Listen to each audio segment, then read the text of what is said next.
They fear one name, not because he's noisy, but because he's solid. The only candidate they truly want out of this race is Atiku Abubakar, because they fear him. They think pressure will stop him from contesting. They are pushing a campaign that says he has been running and losing. He should not contest. 20 the man is early. But listen well, Nigeria.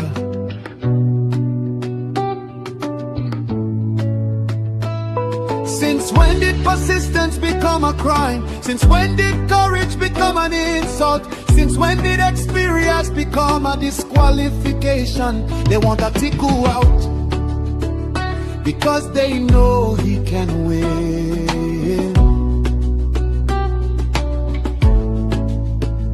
Across the north, across the south, across the lines they cannot cross. If he ran before, it means he is ready. If he tried before, it means he is strong. Only cowards quit in silence. Champions return when history calls. So let the people speak, let the millions rise, let the call go forth. Atiku must contest, Atiku must run. Let all Nigerian people lift this call loud and clear, in words and poetry, in song, in spirit and in fire.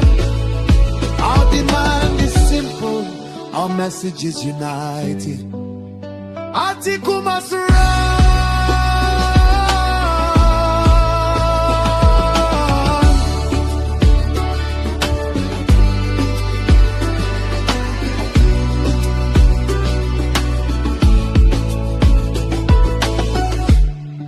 He's loved by millions across Southeast, Southwest, South, and the North. Nigeria needs him, Nigeria wants him, and history is waiting. Atiku must run, Atiku must run.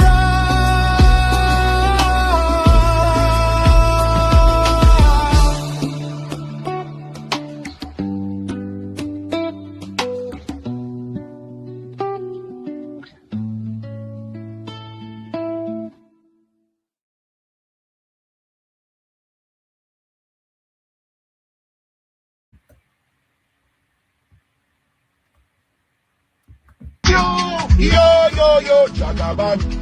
Yo, Jagaban. Yo, Jagaban. Now here we want to Jagaban. They want them. Our mama, papa want them. Silver, we want them. The same people will give us Jagaban. Now the same people come to tell us, say, Jagaban is not good again. Which way Nigeria, oh? Because the government don't favor them, oh. They want us to touch Jagaban government, but the people everywhere. Yo, eh. Buhari finish 8 years. Jagaban go finish 8 years. We know they for church. Yo, eh. Yo, Jagaban. Yo, Jagaban. Yo, Jagaban. Now here we want to Jagaban. God save us, we want them. Our mama, papa want them. God save us, we want them. Yeah. My country people. Me and you don't say to change Nigeria overnight. It don't be my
And there it is right there. Okpenu.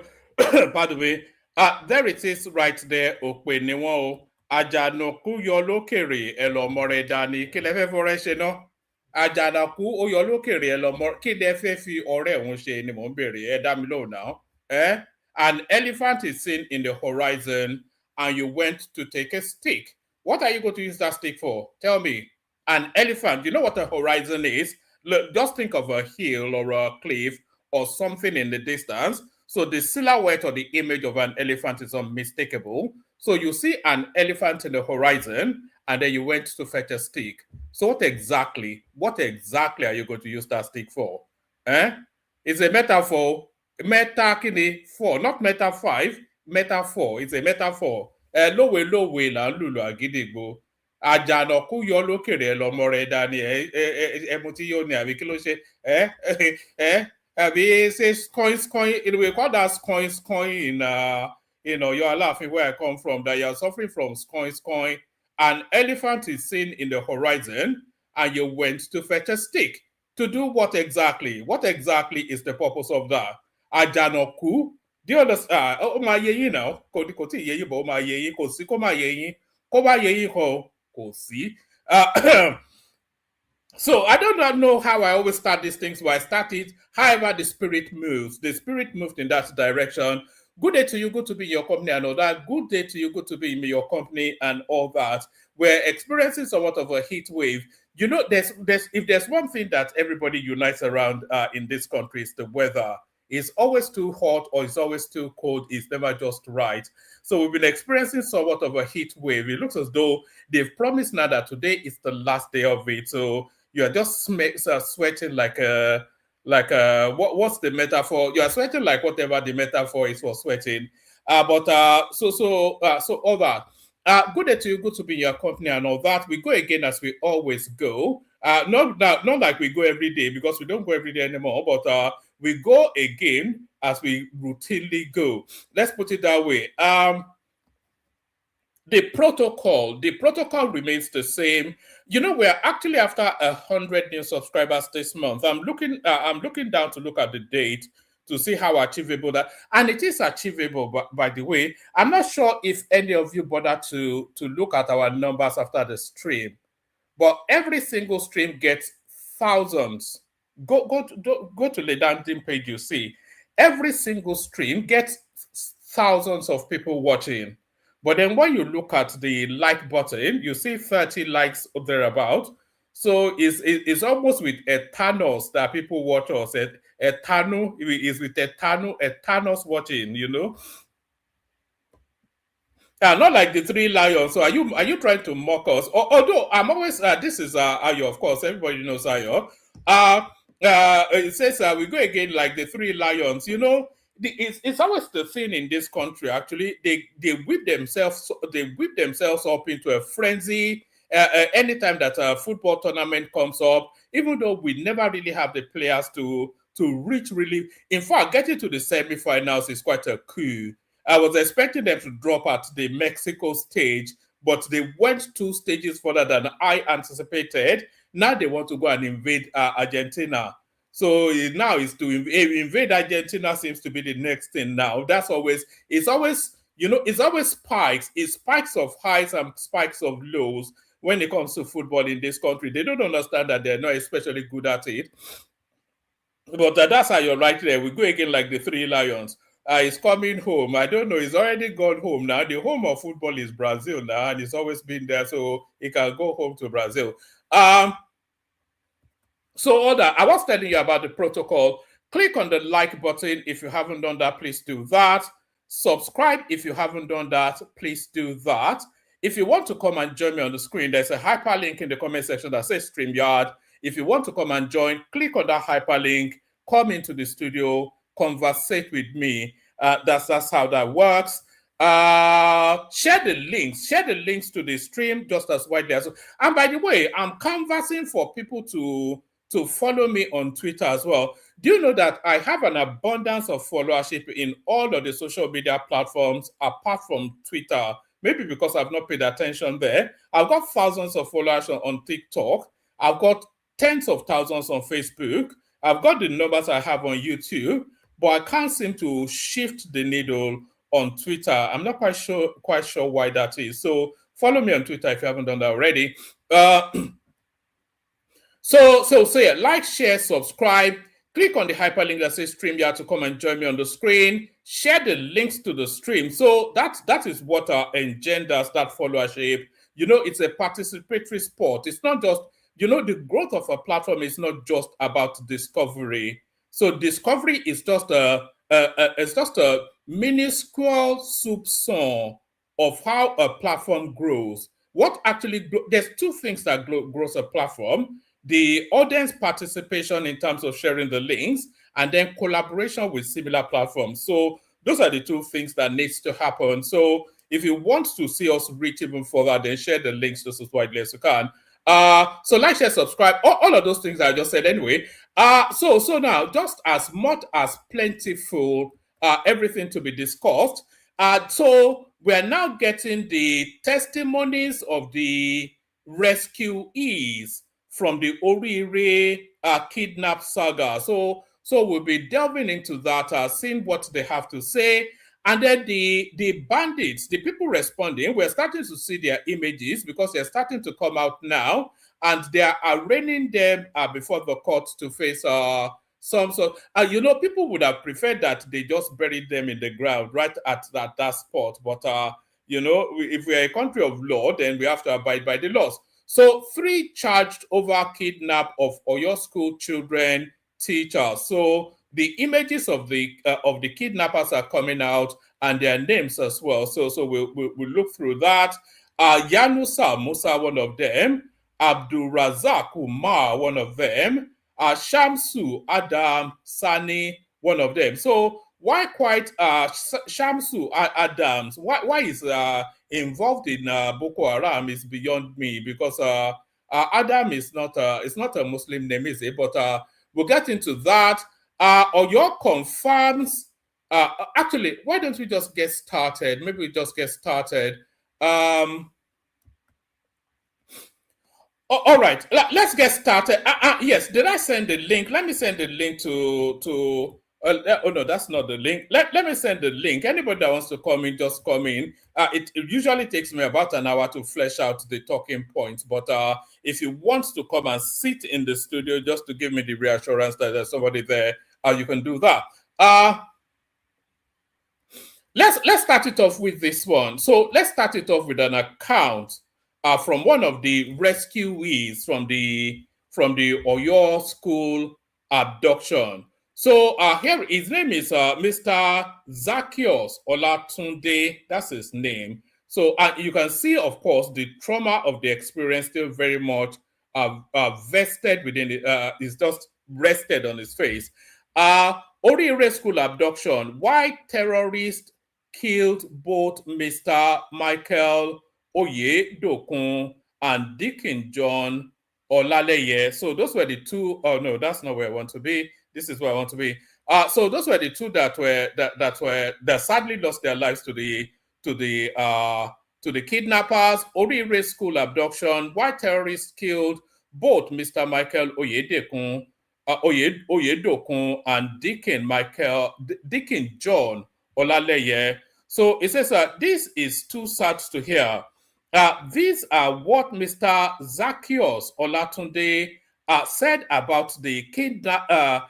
These are what Mr. Zacchaeus Olatunde said about the kidnapping that happened to them on May the 15th, 2026.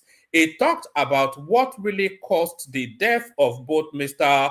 Michael Oyedokun and Deacon John Olaleye. Terrorists said Mr. Michael Olaleye disobeyed them. They said he died because he disobeyed their order. Let me open that a bit more. Yeah, there it is. All right.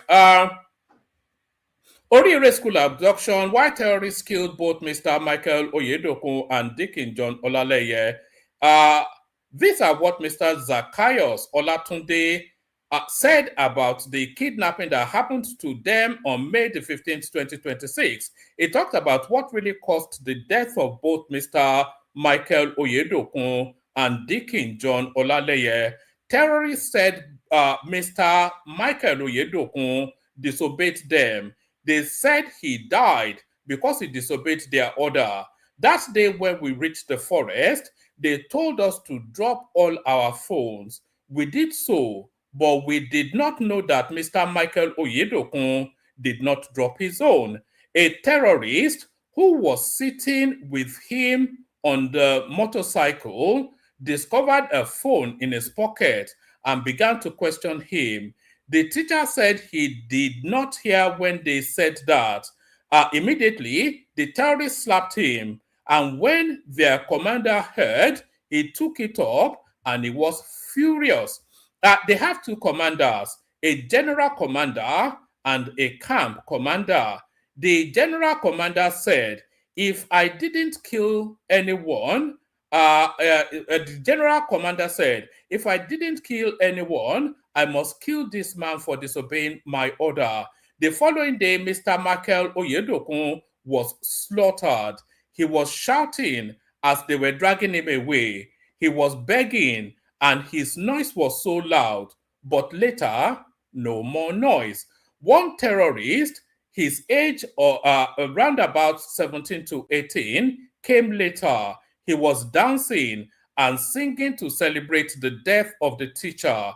Mr. John Olaleye was murdered on June the 7th. They killed him because they said they have warned the military men should not move any closer. So this is the second death now, I suspect. So Michael Oyedokun, who then disobeyed the order to surrender his phone, they wanted to example him and they took his life. And then Mr. John Olaleye, his death looks like a signal to the military that they mean business. Yes. One of the terrorists, aged about 17 to 18, came later. He was dancing and singing to celebrate the death of a teacher. Mr. John Olaleye was murdered on June the 7th. They killed him because they said they have warned the military men should not move any closer. They didn't kill them in our presence. They came to take them away and go to another place to carry out the evil act. We were only hearing their noises. They have a tent where they kept us. We were chained and they handcuffed our hand for the whole of the 56 days. They blindfolded our eyes, and anytime we wanted to pee or defecate, we would beg them. They changed locations. We didn't stay in one place throughout the 56 days. Sometimes they would hit us with a gun. We used to suffer for any crimes those little children committed. So that speaks to a language of resentment right there. You think this is a narrative, but for him pointing out that especially, you could tell them that they were starting to resent the children because anytime the children did something, they suffered it. So you can hear resentment almost embedded in that comment right there.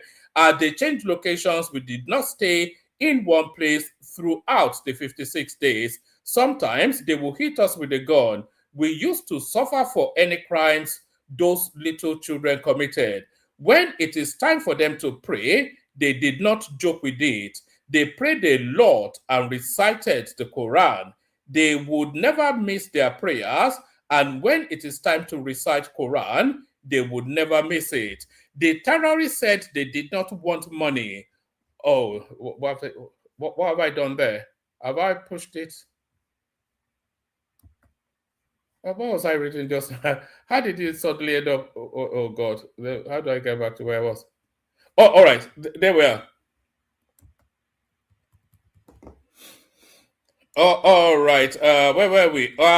They have two commanders, a general commander and a cap commander. The general commander said, if I didn't kill anyone, I must kill this man who disobeyed my order. The following day, Mr. Michael Oyedokun was slaughtered. He was shouting as they were dragging him away. He was begging, and his noise was so loud. But later, no more noise. One terrorist, aged 17 to 18, came later. He was dancing and singing to celebrate the death of the teacher. Mr. John Olaleye was murdered on June the 7th. They killed him because they said they have warned the military men should not move any closer. They didn't kill them in our presence. They came to take them away and go to another place to carry out the evil act. We were only hearing their noises. They have a tent where they kept us. We were chained and they handcuffed our hands for the whole of the 56 days. They blindfolded our eyes, and anytime we wanted to pee or defecate, we would beg them. They changed locations. We did not stay in one place throughout the 56 days. Sometimes they would hit us with a gun. We used to suffer for any crime those children committed. When it is time for them to pray, they did not joke with it. They prayed a lot and recited the Quran. They would never miss their prayer, and when it is time to recite the Quran, they would never miss it. The terrorists said they did not want money, but they wanted their people who were arrested to be freed. That was their demand. We men suffered a lot. They should not see us praying anytime. They should not see us praying. Anytime they noticed we were praying, they will beat the hell out of us. They said they did not want us to pray or call Jesus. When he was asked how they were saved, so this is the important bit. You know, there's this ongoing online debate. Is it there's this ongoing online debate that is it released or saved? So this now speaks to that space because I'm not quite sure where the conflation is, I'm not quite sure how one differs from the other, release or rescued, but they're trying to make a distinction because they're trying to associate the release with the ransom payment. When he was asked how they were saved, he said the terrorists willingly released them. So that settles that. So this is the not an eyewitness account, even a victim's account of what happened. So a rescuee's account of what happened. So if anybody knows, he knows. When he was asked how they were saved, he said the terrorists willingly released them. They asked us to go that day because the military have abducted their family. They told us to go willingly so that their families could be released as well. When we were released, they told us the way to pass, and they told us we will see two streams on the way.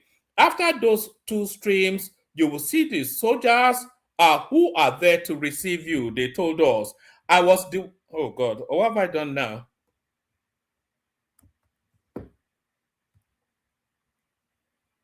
All right. Where we are. I'm not going to. I want to try and pick it up from where. All right. Let's pick it up from there. It says, when he was asked if they were saved, he said that the terrorists willingly released them. They asked us to go that day because the military had abducted their family. They told us to go willingly so that their families would also be released. When we were released, they told us the way to pass, and they told us we will see two streams on the way. After those two streams, you will see the soldiers who are there to receive you. They told us. I was the one carrying everyone when we reached the stream. I carried almost all the little children because most of them were already weak. After a short trek, we saw some security men who have been waiting to receive us. It was a bitter experience. They gave us majority rice and red oil, no pepper, and sometimes it will be only rice without salt or red oil. There was a time they killed a deer and a grasshopper for us. Since the day they have eliminated Mr. John Olaleye, they have changed to us. They started treating us well. They changed their cruelty ways of dealing with us. They changed when they heard that some of their family members have been abducted by the soldiers. The day we would be released, they asked if we would like to take a bath, but we said no. We were eager to leave the forest. They told us to get ready, that we would go home that day. When we reached Ibadan, one of the military commanders asked me if I could identify the terrorists if I see them on a phone. He showed me their pictures and I could identify one. They told us they have arrested 8 of the terrorists and others have been neutralized. We thank God that we survived, but we are not happy that Mr. Michael Oyedokun and Mr. John Olaleye could not come back. So that's the account of Mr. Zacchaeus Olatunde after they were released. So that's Mr. Zacchaeus Olatunde right there, giving us a first-hand account of exactly what transpired. So if you want to know who the culprits are, well, wait no longer. So here are some of the culprits arrested by the authorities. 3 charged over kidnap of Oyo school children and teachers. So here are the faces on your screen now are the faces of some of the kidnappers of the Oyo State incident. 3 charged over kidnap of Oyo school children, teachers. So just again to pause it on there. So there they are now. They look exactly like you'd imagine them to look, with the black spot at the top of their head to show you then that they are hardcore Allah Akbars. So the Allah Akbars, the federal government on Friday charged 3 men over the kidnap of children and teachers in Orire local government area of Oyo State. Those arraigned were Abdulrazak Umar, aka Abu Khalifa / Abu Khalib, Yanusa Musa, aka Yanusa bin Musa, and Shamsu Adamu. So it's not Adam, but Adamu. So Shamsu Adamu Sani, aka Abu Atisa. The 10-count charge filed before the Federal High Court in Abuja borders on terrorism, kidnapping, concealment, incitement, and illegal mining. What is the illegal mining aspect of it is the question. The defendant, all of Suleja local government area of Niger State, are alleged to have conspired with one Mohammed Sani, Jibril Mohammed, and Ibrahim Kabab between January and May 2026 to kidnap school children and teachers in Oyo State, contrary to Section 26 sub 1 of the Terrorism Prevention and Prohibition Act 2022. are further alleged to have aided the kidnap of the school children and teachers and to have concealed information regarding the identities and activities of the alleged masterminds, despite knowledge of the plot. Offenses that set to contravene section 26 sub 2 and section 16 sub. I'm not quite sure if these are the actual kidnappers or people that were, because it's not reading like the actual kidnappers, it's looking like conspirators, co-conspirators. That's what it's reading like. All right. They are further alleged to have aided the kidnap of the school children and teachers and to have concealed information regarding the identities and activities of the alleged masterminds despite knowledge of the plot. Offenses set to contravene section 26 sub 2, 16 sub 1 of the Act respectively. The charge sheet also alleged that the trio the charge sheet also, hold on one sec. The charge sheet also alleged that the trio on or about the 2nd of June 2026 professed membership of Darul Salam, described as an affiliate of Jamaat something or the other, which is the acronym of which is Ansaru, a proscribed terrorist organization in Nigeria, contrary to section 25 sub 1 of the Act.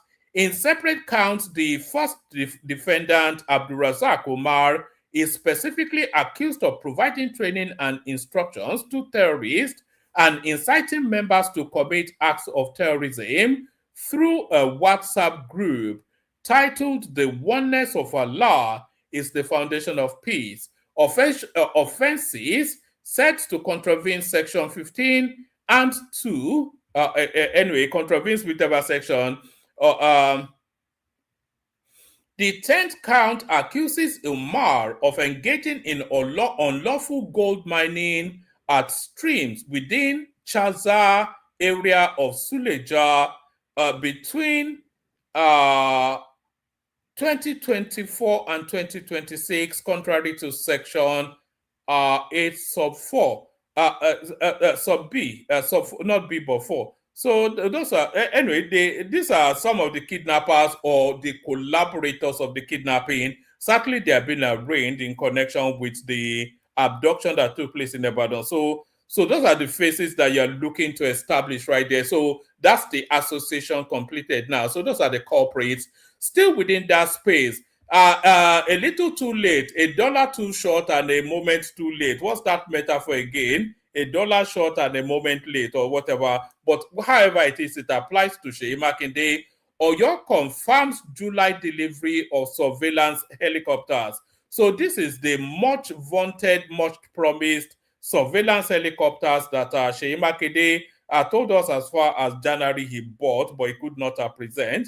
The Oyo State government on Thursday announced that 2 intelligence, surveillance, and reconnaissance aircrafts procured to strengthen the state security architecture will arrive before the end of July, blaming delays in their assembly by the Chinese manufacturers. The Commissioner for Information and Orientation, Dotun Oyelade, announced this in a statement issued after the State Executive Council meeting held at the Executive Council chambers at Governor's Office, Ibadan, the state capital. Oyelade said the government had expected to take delivery of the aircraft much earlier, but the assembly of its component by the manufacturers took longer than anticipated. Correspondents report that shortly after the Orire abduction of school children and teachers, the state government announced that the aircraft had arrived at the Nigerian Air Force hangar in Ikeja, Lagos, where assembly had commenced. This followed the backlash received by the government over the May 15, 2026 abduction of 40 school children and their teachers at 3 different schools, namely Baptist Nursery and Primary School, Yawota, local LA Primary School, and Community Grammar School, etc., etc. So that's Seyi Makinde's helicopter now arriving a dollar short at the moment late, or whatever that thing is, whatever that metaphor is. Let's go on from there to a totally different storyline. So we're going now to Umahi and its alleged side chick or no side chick, the girl that passed away in Dave Umahi's mansion in Ebonyi. It's Mary Habila, her name is. They've been speculating that this girl was a runs girl, that this Dave Umahi, he keeps a harem of runs girls in all of his mansions. So he has a runs girls team parked in his boys' quarters in Abuja. He has a runs girls team parked in his boys' quarters in Ebonyi State. So wherever he is, he has an ample supply of runs girls, and they are alleging that this Mary Habila is one of the runs girls. Mary Habila has never been a runs girl's family defense nurse. So she's not a physiotherapist as we're originally told, but now she has mutated into a nurse. The family of Mary Habila, a 26-year-old nurse who died on June the 27th, has appealed to the Inspector General. I think I've actually got a clip of the father. Do you want to listen to the father of the girl? I think I may well have a clip of the father speaking to their... Do I have it? Yes, let's listen to the father of the girl and see what he has to say, and then we go back to the readout. Oh, Habila Wisdom, the father of late Mary Habila. Just as my barrister have just said, I don't have much to talk in this case. All that I want is the death of my daughter. We don't keep death of a little child up to so long, just like this. So that is why I'm here to say it once again and for all. I need the corpse of my daughter to take her for burial. That is what I'm standing on. That is why I said I don't want the autopsy. That's why I'm demanding the corpse of my daughter to go and bury her now. So, sir, but how was your relationship with her? We were having a very cordial relationship, both in her working place, in my home, and everywhere. So, sir, if you are demanding for the cost to that autopsy, and his family are they not pressing charges because there are allegations that probably are death will have been caused by some circumstances. So what is the position of the family on this matter? The position of the family in this matter is, I've just said, we are of the truth. We need the corpse of this daughter. We don't want that autopsy that they are talking about. Yes, sir. Are you suspecting anybody? I am not suspecting anybody because that can occur. Even as we are standing here, one can fall here now and die. So we are not suspecting anybody. It has happened. It has happened. So my name is. All right. So that was the father of the girl that passed away. It's a very tricky situation. David Umahi is holding on to the corpse of that girl because he wants an autopsy that will exonerate him, that will clear his name. He's actually been speaking about it publicly. If anybody has that clip of Dave Umahi speaking about it, I thought I had it, but I don't have it to hand. If you have that clip, send it to me. So Dave Umahi needs that autopsy to clear his name. But the family, for whatever personal, cultural, or religious reasons, they want the body released to them immediately so that they can immediately bury that girl. So if they bury the girl, then that buries the opportunity for Dave Umahi to clear his name or be damned by what the autopsy finds. So without the autopsy, Dave Umahi can never really be fully in the clear on this particular matter. But then he has no authority. He's holding on to the corpse of that girl illegally, and the family are agitating for the corpse of their own child. So that's where in fact, that's more offensive than what's been alleged against him. how can you hold on to the corpse of somebody else's child because you have the power? It's just the abuse of power in Nigeria knows no end. It knows no end. Mary Habila has never been a runs girl, family defense nurse. The family of Mary Habila, a 26-year-old nurse who died June the 27th, has appealed to the Inspector General of Police, Olatunji Disu, to intervene and direct the immediate release of her body for burial. This is as the family described Mary has never been a runs girl or whatever. Of course, although the family was, I'm not suggesting that she is or she is not, but her family saying she's not, it doesn't add or remove anything, because of course, what else would the family say other than that? This is as the family said Mary has never been a runs girl or whatever.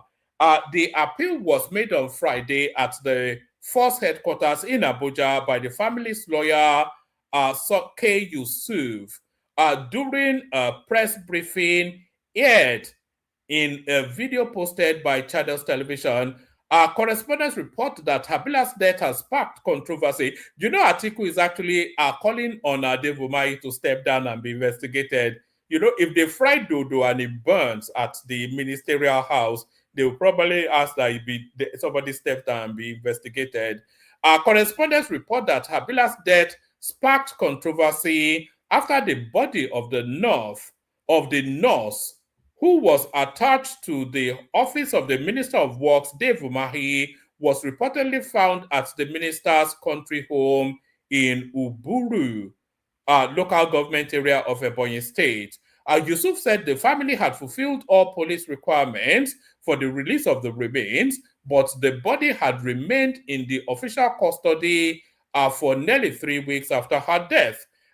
He said the family had complied with all procedures required by the police for the release of the body, but had yet to receive approval to proceed with burial arrangements. It is regrettable that, having followed all necessary procedures by the family as required by the Nigerian police to retrieve the body, to give her a befitting burial, haven't stayed long in that process. Unfortunately, her body is yet to be released to the family, which is unfortunate, Yusuf said. The lawyer said the briefing was also meant to address what he described as misinformation about the deceased identity and profession. According to him, Habila was trained as a nurse, not a physiotherapist, as reported in some quarters. He said she previously worked at the Dave Umahi University of Health Sciences before she was deployed to the office of the Minister of Works, where she served for about 3 years as a civil servant. So that's that. Do we have another one on that? Hold on.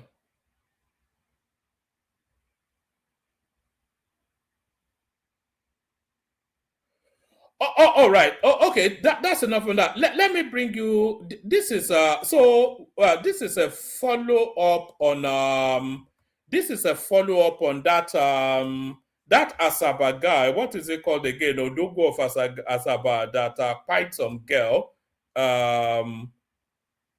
Mary's father said autopsy can't bring daughter back. Kaduna local government chairman reveals details of her condolence visit to family of nurse who died at Umahi's residence. So I think we've already captured that sufficiently. All right, let me take you to this one. So this one now, is there okay? There's a video link to it. So maybe we listen to the video.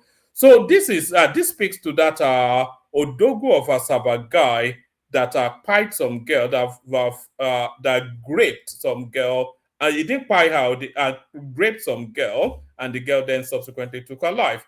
Twin sister of 20-year-old lady who committed suicide over alleged rape by content creator speaks on how her family incurred a 7 million naira hospital bill.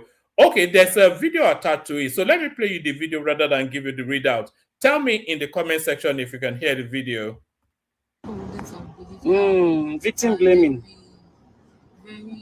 Very different cases of insults and all that. That was why she couldn't speak, and that was why she raised the video.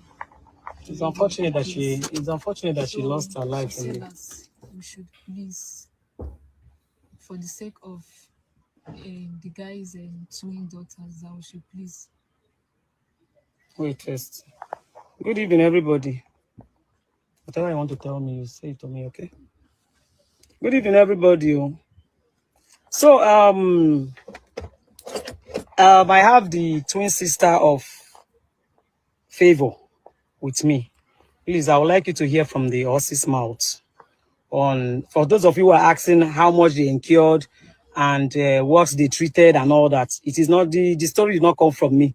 You know, actually, I got the information from the father. The parents are writing statements inside, but the twin sister is here with me.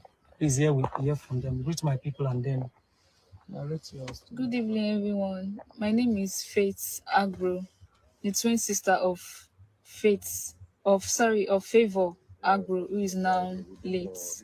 I'm pleading to the public and I'm appealing to please everyone, please help us, help my parents. We really need money because my parents, they borrowed money from different sources to make sure that they save my sister and to make sure that my sister is healed. So please, we spent about 7 million naira. So please, everyone, please help us so that we can be able to sort out the debts that we are owing currently, because now the people we borrowed money from are now troubling my parents to pay up the money, and we know that the money cannot bring my sister back to life wherever she is now. So please, everyone, just try and help us. Whatsoever amount you can give, please contribute to the accounts, please, guys. And the account number of my mother will be posted after this video. Yes, so guys, please help us and share this video for others to see. Please, everyone, help us. Thank you. Thank you very much. All right, thank you once again, everyone. After my last video, as at the time I made my first video, I hadn't met with the family yet. They were still on their way from Warri. So I posted my what they call it, my foundation's account, my NGO account, to gather what I can gather. So far, I think I've raised about 63,000 naira, 1,000, 2,000, 5,000 have been coming in. And I appreciate everyone who have made that contribution. So right now, where is that account detail your mother gave me? Okay. Right now, the mother has given me an account, her own personal account details, which I'm going to now attach to this video. So, like you have heard from her, they are owing about 7 million naira for whatever treatment and whatever expenses they incurred. So I'll be posting the mother's account details so you can forward your help, your support directly to them. Okay. I'll also edit my post and remove all my foundation's account and also replace it with the mother's account. You understand? So that your support and your token and your widow's mind will go straight to the mother's account so that they can use it to offset some of the, you know, money they borrowed from from sources, so that at least that can mitigate against their financial loss on this. So far, so good. The temptation to accept the offer of the accused person is still very high. The temptation to accept, because the guy just called me out and what will he do? What I tell him, so God, beg, go, don't put me in trouble. I am appealing. I've called the Solicitor General. I want to even call the AG to see how we can assist this family. Every 500,000, 1 million, you know, goes. If it's something I can pay, I would have just done it. But it's not something I can show that. That's why I'm begging the general public. So I'm going to put the mother's account now. Do your support for them, please, so that we can ensure that justice is done. If they accept anything now from the accused person, it's going to truncate this case. That's what I want you guys to understand. It's going to truncate the case because right now they're already asking them, do you want the guy to go to jail and all that? Or the beg. The man being a Christian and saying, make a mama no go die. Like he was begging me and saying, let him Modogu Asabas mother not go and die if his child go to. I told him that is not my business. So that my own is to do justice to this case. I don't know. This one you are bending neck. I better not go accept this offer. Now, based on that, I beg una, I beg. Maybe now that money be the man problem to settle those people is owing. And I told him I will try my best to come to public. I don't really like to come to public to beg for financial help. I know they like one, but this one, it touched my soul. If we can help them offset this bill that they borrowed, I'll be very happy. So I'll be putting the mother's account, you know, for you guys to put the money directly. Because the one I have been able to raise with my NGO account, I'm sending it immediately to them with proof of, you know, transfer in this comment section. So thank you everyone for, you know, thank you for your input. Thank you for your kind words and everything. All right, I'll still keep you guys posted. Take care. Bye. Oh, all right. So that's the latest installment on the Odogu of Asaba, who is just pulling them to Asaba to force himself on these young girls. But there it is. It's a tragic case. All right. So a tragic case. Let me take you to this one. This one really irritates me somewhat. This one. It really irritates me. There's a video clip that comes with this one, so you can hear the clip rather than hear my readout. Dave Umahi renames Lagos-Calabar Coastal Road after Tinubu. So I don't like this sort of things. We see it a lot in the Arab world and in East Africa. Everything named after Idi Amin, Uganda. Dave Umahi renames Lagos-Calabar Coastal Road after Tinubu. So I'm not quite sure. In fact, I am sure that I don't at all agree or approve of this. But here is how Dave Umahi is justifying it. So watch this. For many years, this was the fate of our people. So that's not the one. Yes, here it is. And the fourth one, that is Akwanga from Meduguri. If we start with the first one, and that's Lagos-Calabar, 750 kilometers. We have section 1, which is from VI to the Lake Road village, 47.47 kilometers, 2 carriageway with a 5-meter train track at the middle. That project is a beauty to behold. And that, highway is named President Bola Tinubu Coastal Highway. And that's what we have named the entire, Coastal Highway by the power conferred on me as the Minister of Works in consultation with my Permanent Secretary, Honorable Minister of Works, States, and the directors of the ministry and indeed the union and all staff of the ministry. We decided to name that after him because of his dream for it. He had that dream about 27 years back as governor of Lagos State. And it's one thing to dream and another thing to have the grace of God for you to actualize your dream. This is one man that dreams and he has the grace and divine mandate to actualize his dream. And so the entire coast is called President Bola Tinubu Coastal Highway.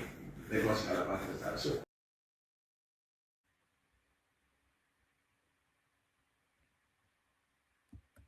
all right, so there it is right there. So the erstwhile Lagos-Calabar Coastal Highway is now the President Bola Tinubu Coastal Highway. So that's a Sycophancy Pro Max. I'm not quite sure that I'm not on board with that. I'd have to say I'm not quite sure that's something. We already know Tinubu built it because there's so much controversy around it. But that's what they decided to do. So that's what they're going to do. So here is the headline piece. It will not be well with you guys. Isaac Fayose slams Obidients, attacking him for spending time with Seyi Tinubu and praying for his father, President Tinubu. So that's the headline piece. Nigerian businessman and social commentator Isaac Fayose faced online criticism from Obidients. The avid supporters of that avid should be rabbits, shouldn't it really? Nigerian businessman and social commentator Isaac Fayose faced online criticism from Obidients, the avid supporters of Labour Party leader Peter Obi, after sharing details of his recent meeting with Seyi Tinubu, son of President Bola Tinubu in Abuja. Following their encounter, Fayose posted a photograph on his Instagram page expressing his admiration for the younger Tinubu. In the caption, he revealed that they shared a prayer for both Seyi and the president. Despite the friendly gathering, Fayose explicitly stated that his political allegiance and vote remained with Peter Obi. The post immediately drew fierce backlash from Obi's loyal fan base, who accused the businessman of compromising his political stance by associating with the First Family. Responding to the criticism in a follow-up video on Instagram this morning, an aggrieved Fayose heavily criticized his detractors. He questioned if Obi had ever personally appreciated his costly campaign efforts. Visibly angered by the specific attack from the group, Fayose concluded by hinting that he might completely withdraw his support for Obi and begin to campaign for President Tinubu instead. So that's what Fayose said, and here is him saying it. No go better for you now. Last election, you know how much I spent on you now, Obi? Obi one day, now everywhere we dey sing. Even my hotel for Ibadan, I dash you now for Obi. I did everything. Now you now sell, you now vote. Now you now even come where we did. How many times where you did when I dey protest here? So I come meet Seyi, you now won't die. Make you not die. You a good boy. Oh. I met the guy, he removed his cap, he net as Uncle Isaac. He appreciated me as Obi come to greet me since I done the campaign with all my Obi one day. As Obi come to say thank you. No, that you not send me work. You not go complain tire. If I like say if I go start to the campaign for Tinubu because you guys are not even worth it. You are there quiet. They wait for my own video to liberate you when you can liberate yourself. I be Yoruba man. I love Tinubu with all my heart. And I love Seyi Tinubu. He's a good guy. As Obi son come visit me, because I say they support Obi, I can withdraw my support. Nobody feed me. Everybody, all man for himself, God for us all. I'm cut here.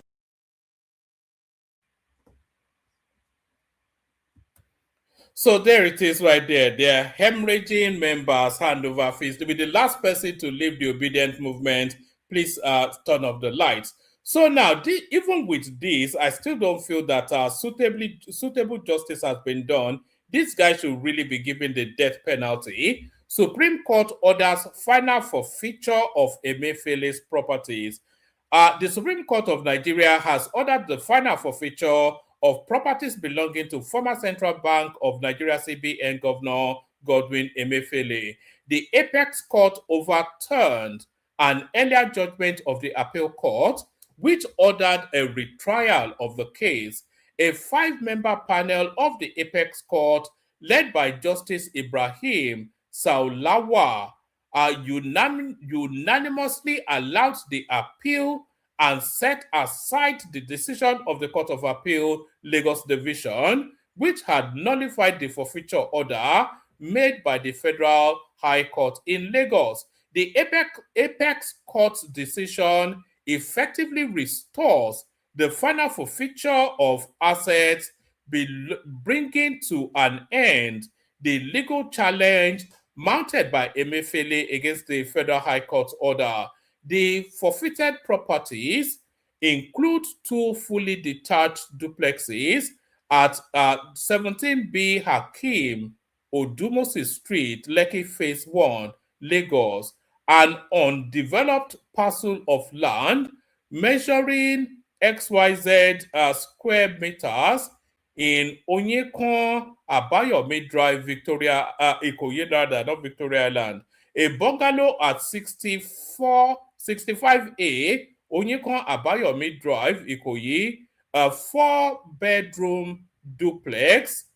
So these are Lagos properties. You know, he has an estate in Abuja that is also under contention, but a lot of these properties are in Lagos. Most of them, of course, in Ikoyi, if not all of them. A 4-bedroom duplex at 12A, Something Road, Ikoyi, an industrial complex under construction on 22 plots of land in Agbo, Delta State.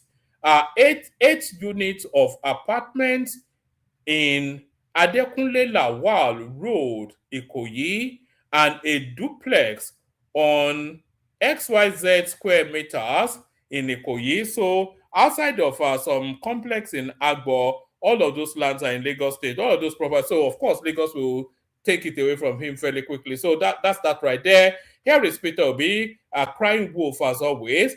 There was an attempt on my life. Peter Obi recounts incident in Benue State. So the pathological liar that is Peter Obi, he would never change. So here is the last one. The link is in the comment section. Anybody that wants to come join. South Africa unveils updated list of countries eligible for visa-free entry. The headline, of course, being that Nigeria not on that list. Algeria, Benin, Botswana,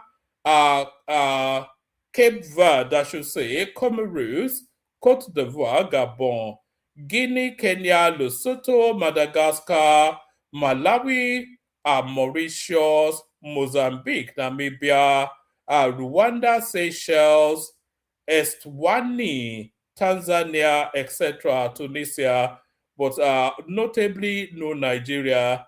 So there it is right there. So that's it. I don't know what else is there to add to that. So enough of this nonsense from the South Africans. Let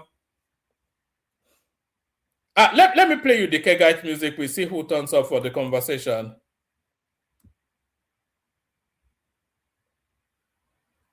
Where's the Kegite music? Can people not subscribe? Please make sure that you're subscribed. And the people watching us on Facebook, can you make sure you're sharing the links? Share the links on Facebook. Share the links everywhere, but especially on Facebook. Only water, where they see ma. Water, only water, where they see ma.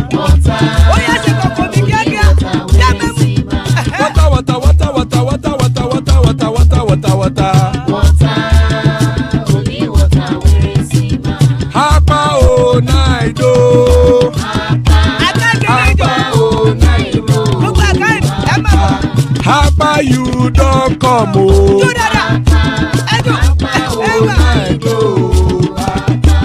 Hapa o naido.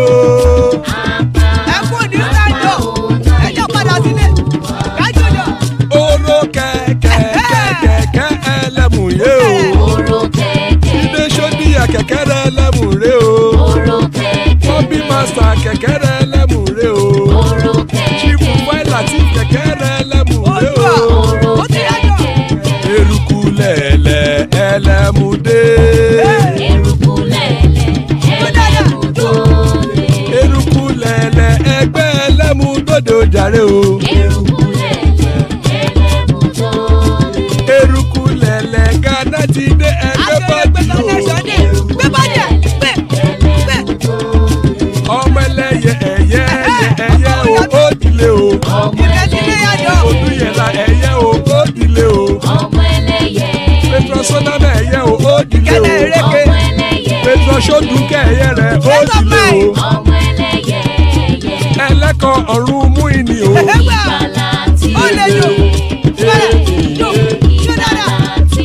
Àkùkọ ọ̀run mẹ́kọ.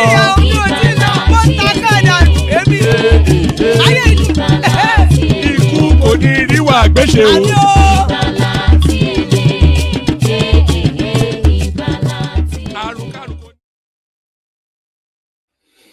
And that is right there. Kukuniru Agbeshe, may death have nothing to do with us. War peace with us. Good to see you, war peace.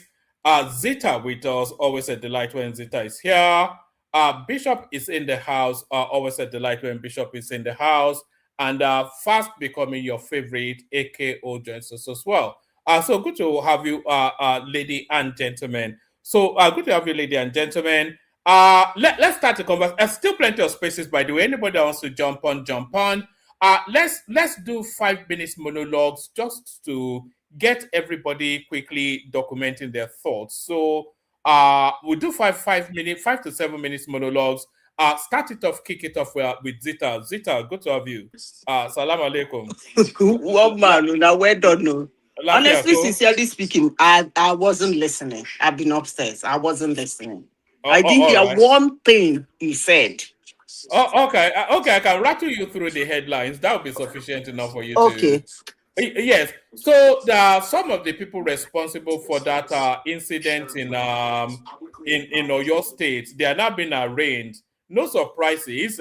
It's a bunch of Abubakars and Mukhtars, as always is the case. So as here are the faces of some of the faces, I should say, of the people responsible for that incident in Oyo State. So there they are right there, the 3 being arraigned so far: Yanusa Musa, Abdulrazak Omar, and Shamsu Adamu Sani. So the usual suspects from Niger State.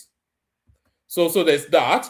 And then Seyi Makinde takes delivery of surveillance aircrafts to survey or to surveil the forestry in Oyo State. So there is that after the horse has bolted, sort of a narrative right there. The Mary Habila, the girl in the controversy that passed away in Dave Umahi's country home in is it Ebonyi State? So there's a lot of controversy going on there. The Dave Umahi is insisting on an autopsy. The family wants the body of the girl released immediately for burial. Dave Umahi is holding that body hostage because he needs the autopsy to clear or condemn his involvement there. So there's that controversy, which just made somewhat that they can hold the girl's body hostage, as well as them now having to defend that the girl is not a Ron's girl. So that controversy going on there. And still girls are dying in unfortunate circumstances. The Odogu of Asaba, the twin sister of that girl, has come out to canvass for money, and I'm not quite sure how to digest that. So that's in play as well. You said she did what? The twin sister of the girl that lost her life, she's come out to canvass for money. That in the course of trying to treat the girl, they've amassed a lot of debt, which the family cannot carry because they don't have the wealth to carry. See, they are after about 7 million naira to try and keep the sharks away. But this one will jar you, Zita. You know the Lagos-Calabar Coastal Highway that everybody has been making a song and dance about is not going to be the Lagos-Calabar Coastal Highway anymore. It will be the President Bola Tinubu Coastal Highway. So Dave Umahi has renamed that road. So I'm not quite sure what we should be making of that. Isaac Fayose rather threatening to leave the Obidient movement for reasons that he cannot abide the level of abuse coming out of that space anymore. And Supreme Court orders final forfeiture of Emefiele's property. So some of his properties, at least a lot of his this guy owns half of Ikoyi, by the way. I'm not quite sure where he got the money from, but it looks as though the government has seized that away from him. And your friend from Agulu, Peter Obi, is telling us that they're after his life. So crying wolf yet again. So those are just some of the things we're talking about. Zita. Oh man, that's a lot. Yes. I will be able to speak on few, okay, so that another person can speak, and we can do it all. You see, that girl, the girl that was Odogu. Sorry, Zita, we can hear radio, TV background. Yeah, just give me a second.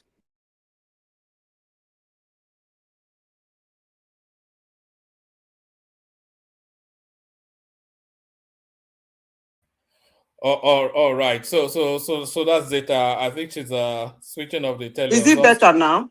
Yeah. Yes. Okay. Carry on. Yeah. Okay. So that girl, I usually make una no abuse me. Atego Begona. This thing I'm saying now is something I have been fighting over for years. Sorry, which of the girls? We're talking about two girls. Is it I want to start with the teenage girl. Is it the Asaba girl? The Asaba girl. Okay. The Asaba girl. Yeah. I've been fighting on this for several years now. You see, sometimes we don't condemn an action. We condemn the consequences of that action. It has been something that has been happening over the years. And I will comfortably say the world learned that thing from the United States, where a small boy of 10 years will be in the alley by 2 a.m. in the morning with a gun. And nobody will ask, what is a 10-year-old boy doing in the alley by 2 a.m. with the gun? But they will go to the street that somehow, an altercation with the police gunned him down. And the question will be, why would the police kill him? I've been going through all this over the years. How did that girl meet Odogu? What was he doing with a man he has never met before at that age? No, sorry, Zita, there's a backstory to it. What is the backstory? That's what I want to hear. Yes, so this Odogu guy is a relatively well-known social media personality, and then he's saying that he's running a program to train people on social media. So he put that program out there. So this girl signed up for that program, and then she went to Asaba to try and attend that program. So that was how she found herself in Asaba. Then subsequently, this guy lodged her in a hotel, did what he did to her, etc., etc. You see, one man, when we adults tell this kind of story, it becomes very ridiculous. You have to understand she's a 20-year-old girl, or she's just barely coming to that is even the more reason why I am angry at the situation. That is, if it's a full-blown girl, I wouldn't mind. You sham a girl, hey, I have a program like this. She carry her handbag. Big girl, like me, there is a program going on in Lagos. I enter plane, PM, I go Lagos. The person tell me, okay, your own room is room 15. Go to the... I don't mind that. But a 20-year-old girl that is living with her parents, come on now. What kind of program that she's not including her fellow young girls? Did you look at their chat? Did you see their chat? Does that chat look like the chat of a program? I've not been following it closely. Okay, you have to go and look because they pulled out their communication, even their the script of their phone call. I don't think there is anywhere in that thing they pulled out that said there was a program going on. In fact, what was saying there is that the girl said that he did not pay her how much they agreed for the virginity. That she would have gone to Abuja to give it to somebody for 50,000. Is that what we should be discussing with a beautiful young girl like that? Mama Zita, we have to understand something. There's assassination of character that is going on. There's no way to can verify that chat is true. People or Nigeria police so corrupt, they can throw lots of such charges out there to assassinate the get character. Bringing out WhatsApp chat that is not really, I'm not saying what you're saying is not true. Not much we are spreading the other side. The chat cannot be true too, but we know understand that certain character is going on. And the sister that is begging for money cannot ascertain that chat. Okay, I leave the chat. We leave the phone. What is it called? This thing of the phone. We leave the chat. Now let's go back to a one-man story. The one-man story says that there was a training going on, and she did not call any of her peer group for the training. She must have friends. She has a sister. She has a twin sister. Why did she go to that program with her twin sister? Or her twin sister, even if the twin sister is not interested, why didn't the twin sister escort her to that program? At that age, you travel to Asaba for a program alone with an unknown person. that you have never met before. And you got there, you didn't ask the person, if it is a program, where are the rest? Am I the only one doing the program? You see, this is actually where I do have very big issue with our young ones. Everybody is concentrating on the consequences of an action that both of them took together.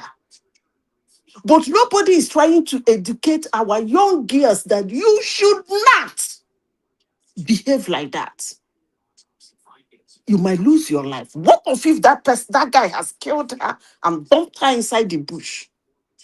That's why we see corpses of young girls littered all over in Nigeria. What is going on?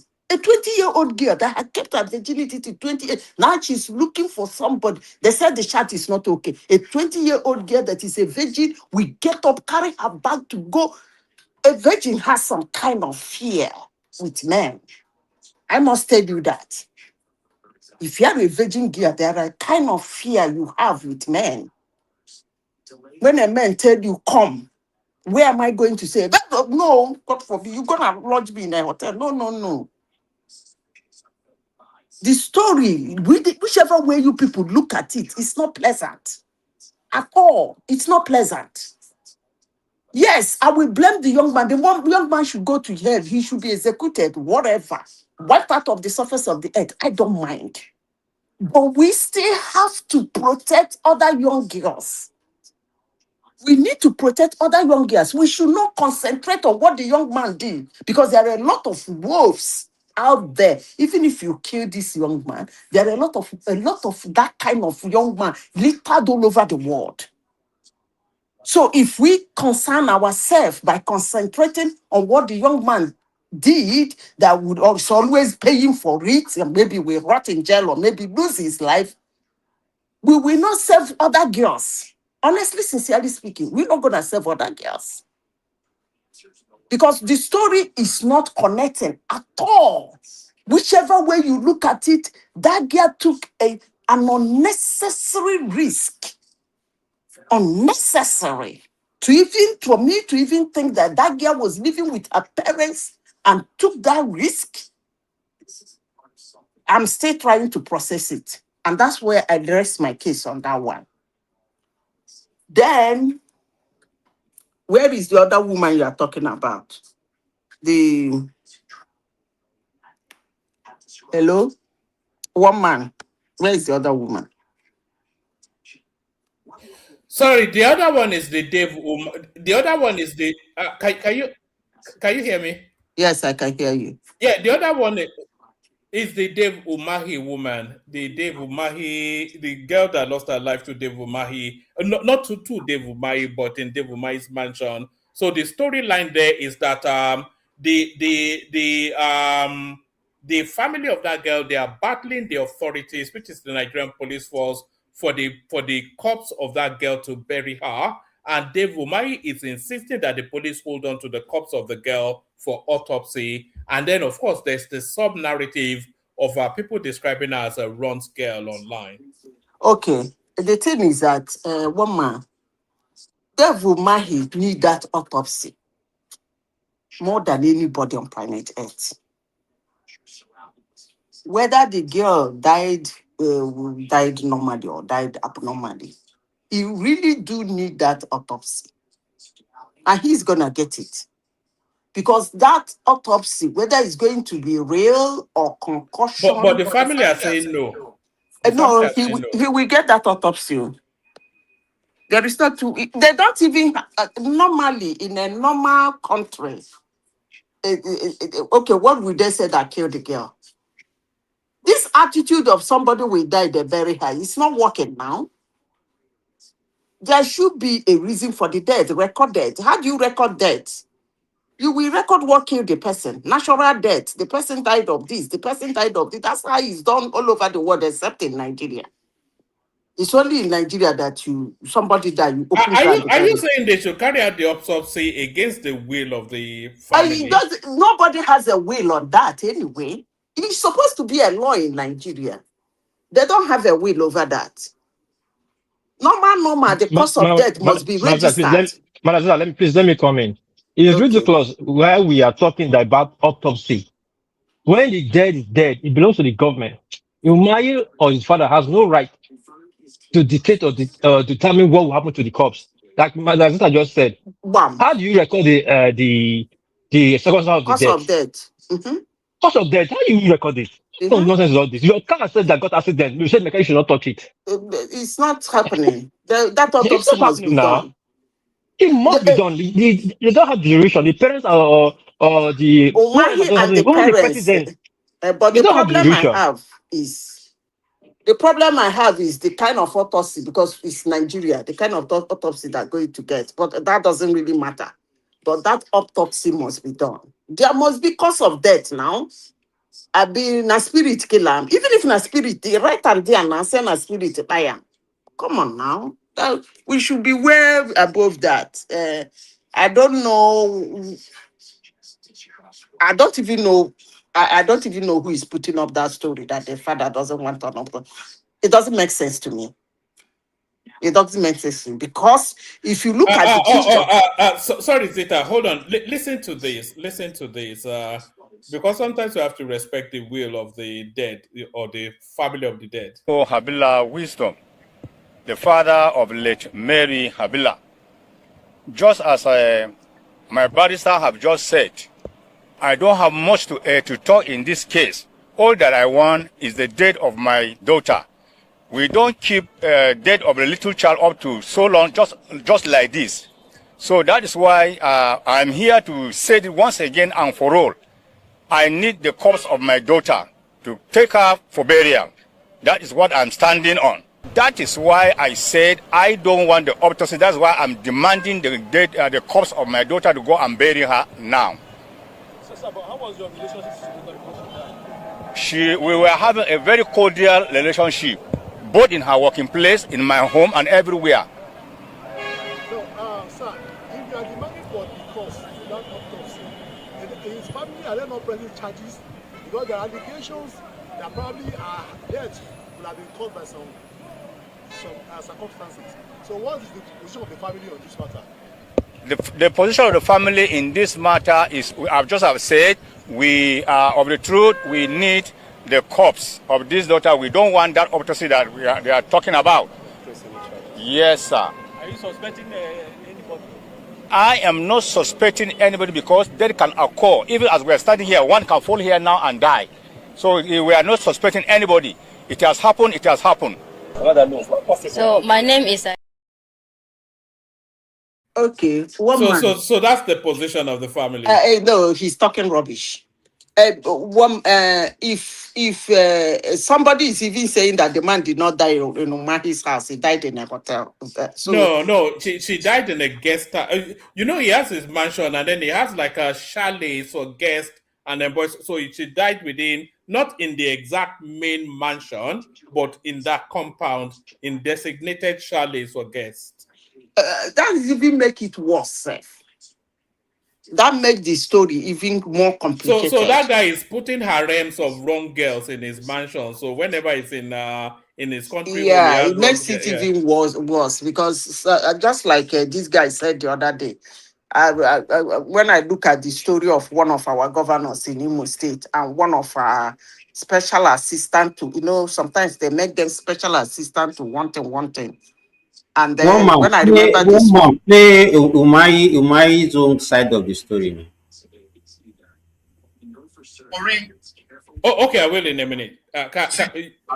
So the one governor of Imo State and the special assistant, his own special assistant to one.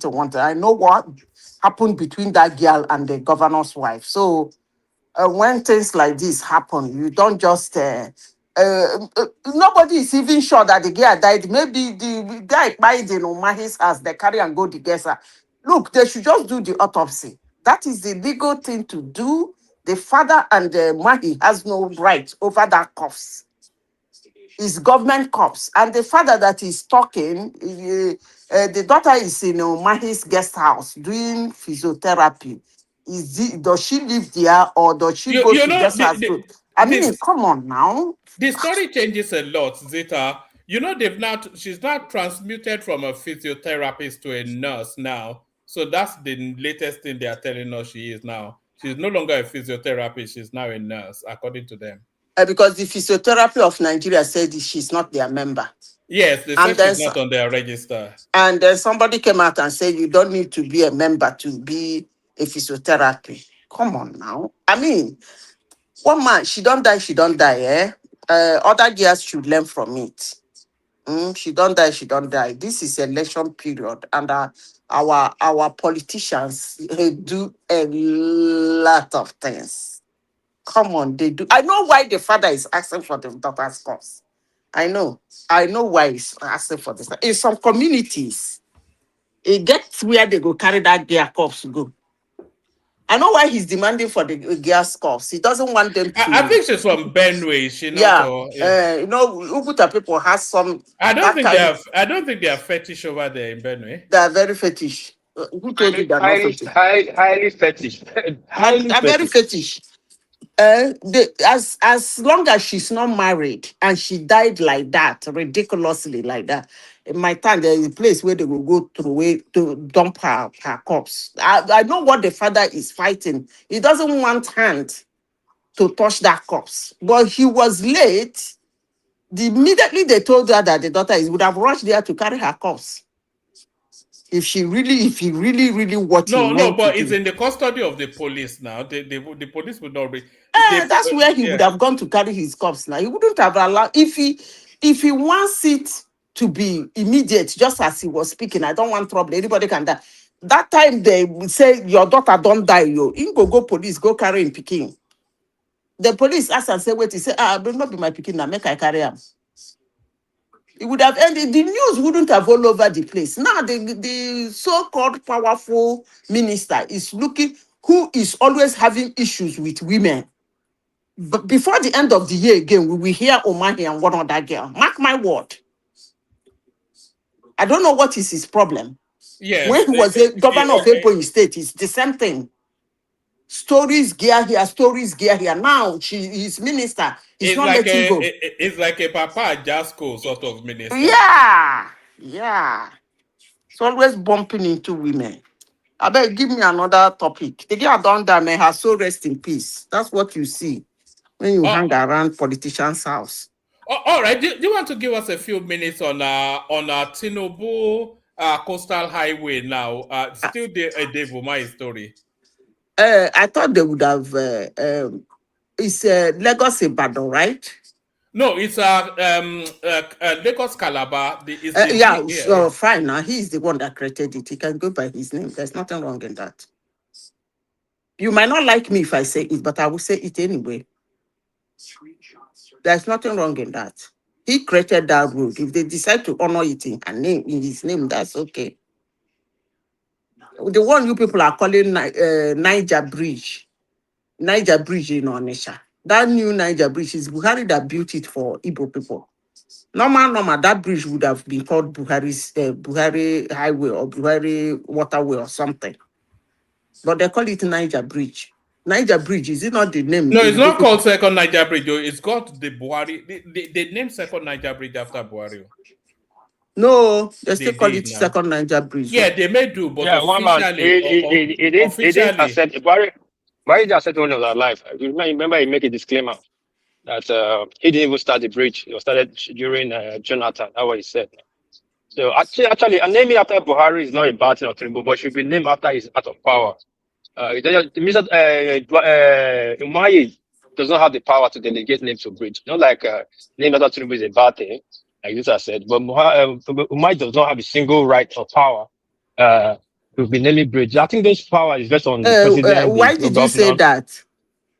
He does not have the power to do a constitution. Okay, let me tell you how it works. Hold on, Madam Zita, hold on. I know how it works. In our constitution, I think three arms of the government. All right, say that because he says let me play you this actually. So maybe he has the right. What makes you do? When they're planning it, they name it. Yeah, that's how it actually works. Let me play you this. Maybe we'll clarify for you. And the fourth one that is Akwanga to Meduga. If we start with the first one, and That's Lagos-Calabar 750 kilometers. We have section 1, which is from VI to Electoral Village, 47.47 kilometers, 2 carriageway with 25-meter train track at the middle. That project is a beauty to behold. And that, highway is named President Mary Tinubu Coastal Highway. And that's what we have named the entire, coastal highway by the power conferred on me as the Minister of Works in consultation with my.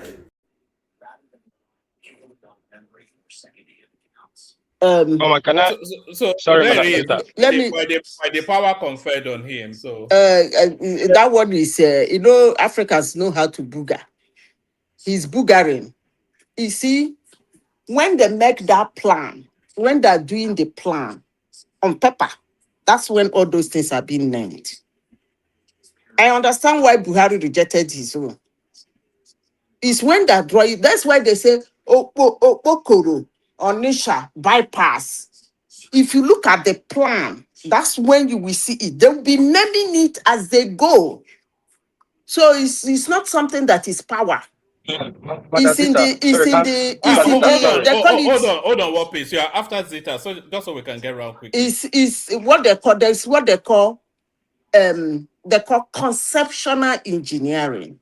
After conceptual, you do what they call front-end engineering.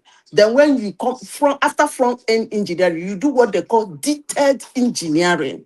At the conceptual is this thing you are talking about, blah, blah, blah, blah, blah, blah, all written. When it comes to feed, they do pointing, do number. When it comes to the detailed design, that is the one that taken to the field. They name it. Go and ask any engineer. They start giving it names. The government might change it later. That doesn't matter, but they have to identify what they are doing.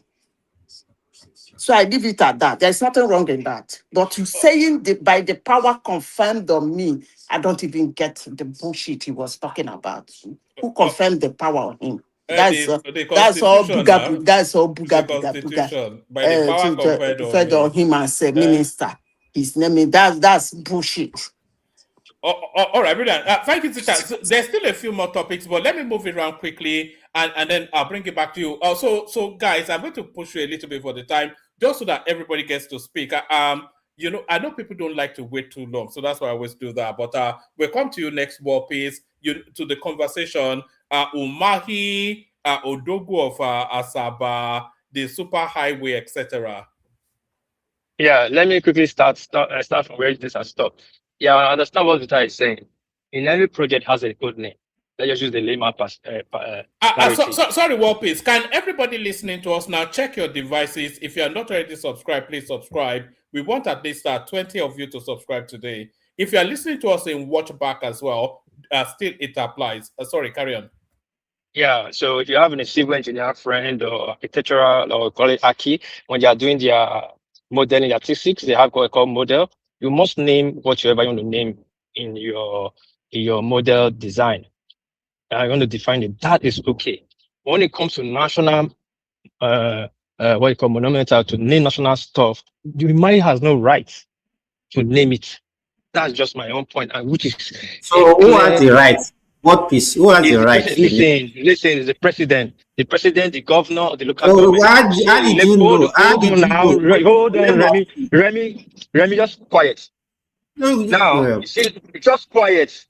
You see, recently, Lagos State state governor chairman, local state chairman, is renaming streets, and some people want to agitate. And they pointed out he has the right to rename streets. Now, you can agitate that. Okay, this street is historical backup. That's a different narrative. But to tell the local government not to do it, that is continuous force. Those power vest on local government, the governors, and the presidency. They do it to utilize some people's name or area. Now, the road is not a local government road, though. Hold on, that's what I'm saying. I said presidency, state governor, and local government. So I made 3 arms of government. Now, you see this kind of road they are doing. On their model, they can put any name. They can put Tinubu name. And you just answer the question. He has no power to name it nationally. He can say whatever he's doing this road we are naming it, we naming on model, this project name on the model. But to name that road for national, this same monumental that will be world recognized, he has no that he doesn't have that power. He's the presidency. He said the House Committee. You said I should keep quiet. I don't even know what you are talking about. You said the presidency has a power. Because you don't want to. Sure? Are you sure the presidency was not aware? Yes. Forget aware. Don't be talking one-sided. Now, when Buhari was giving names last before he left office, we're naming monument for past heroes.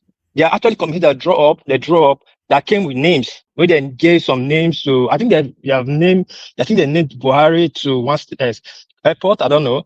They was giving names when you were identifying names with some Israel stuff we have in Nigeria. Then Buhari now approved it. That is his power. He had the power to veto it too. You can name whatever you name. The president has the right to veto it. But he's saying this road we are doing now, we name it.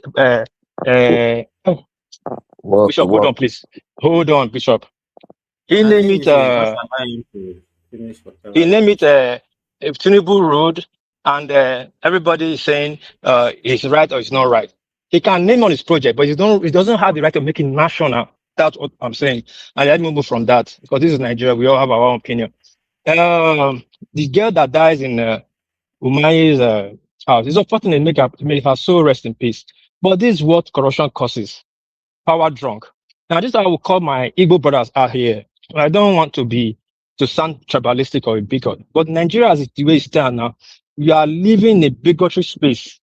If this thing happened to one person, one Yoruba man, or one person in Tinubu family, the world will not hear a word.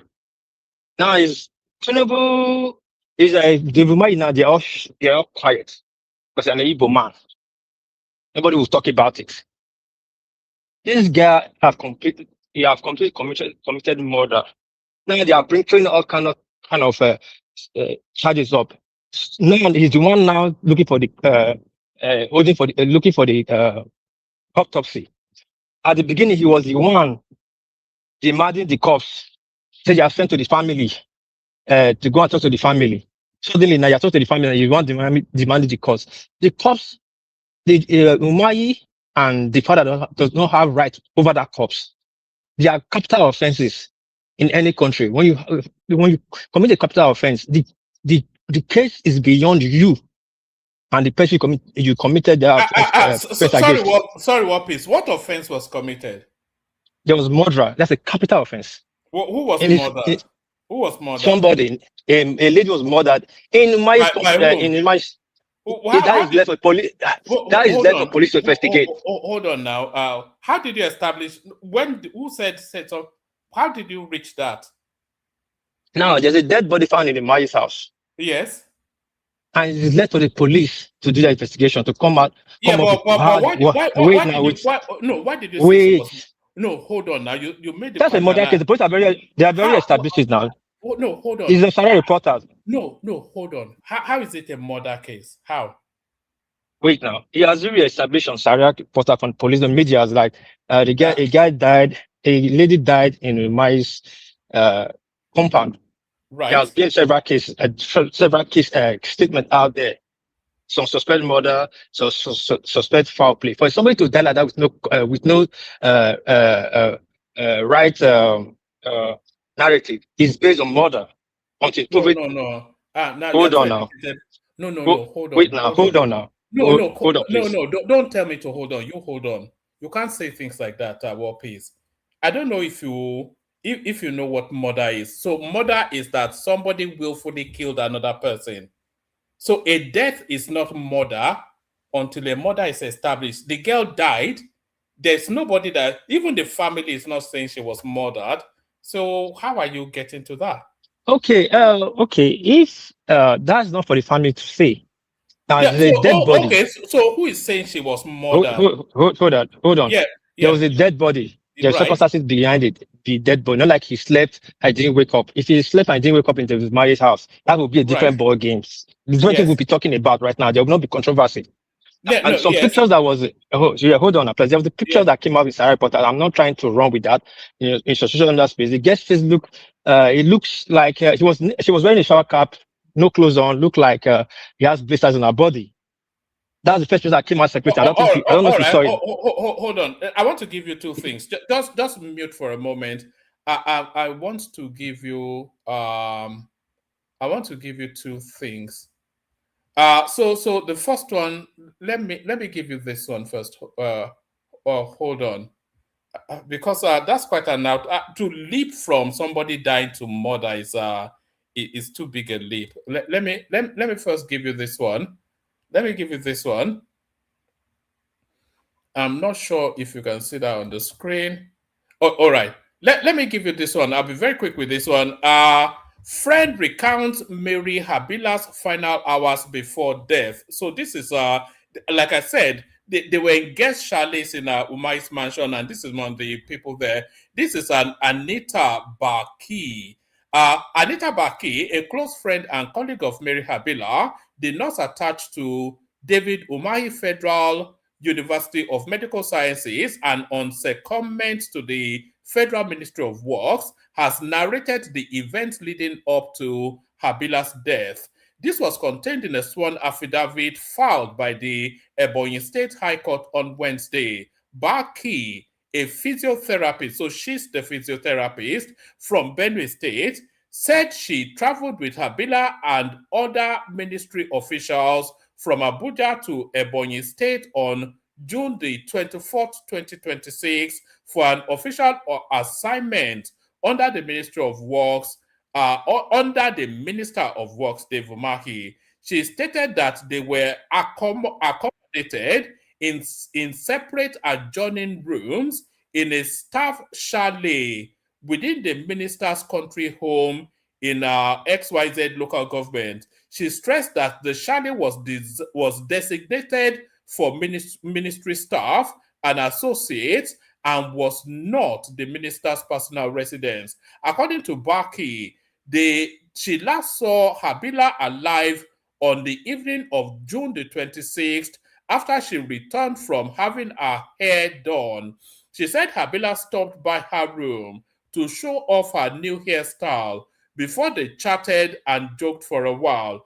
Mary told me she was tired and wanted to take a shower before sleeping. That was the last time I saw her alive, Baki said in the affidavit. Baki said she became worried the following morning when Habila did not come out of her room as expected. She said repeated calls to Habila's phone went unanswered, prompting her to knock on the door. When there was no response and the room remained locked from the inside, she alerted a domestic staff member to search the premises. After Habila could not be found elsewhere, other staff members were informed and the room was forced open. Baki said Habila was found lying unconscious on the floor near the entrance of the room. She was immediately taken to the etc. So that's how she was found. Let me play you this clip.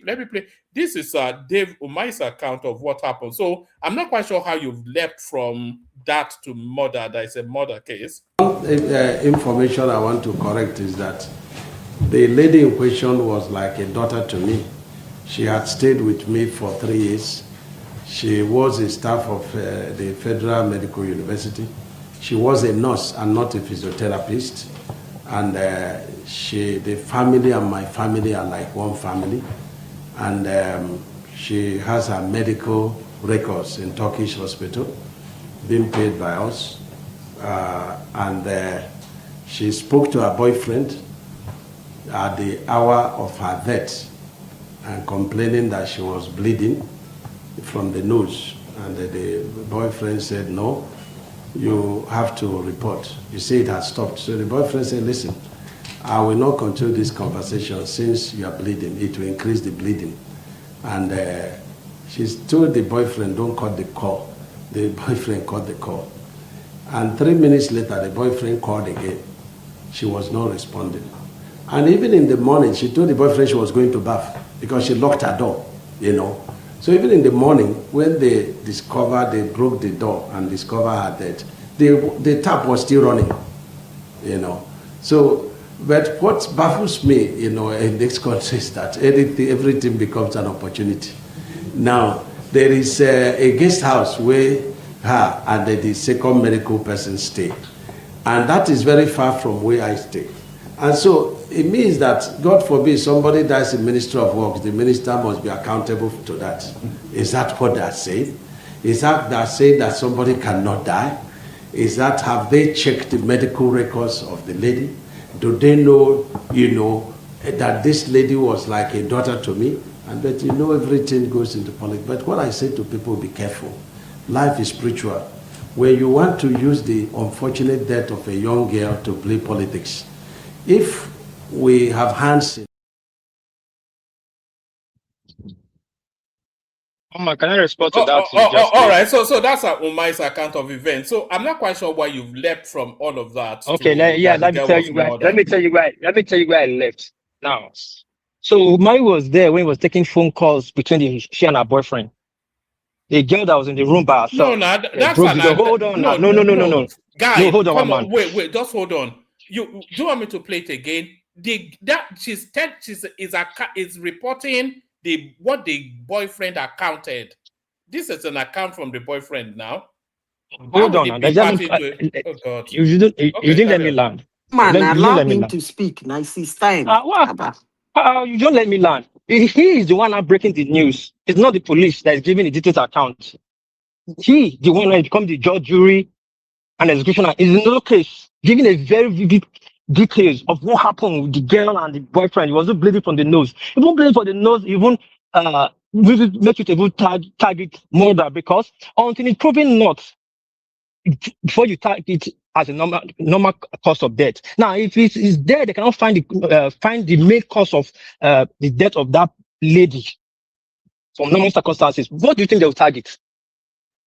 It's going to go under the murder case. Now, if they found the person, like it was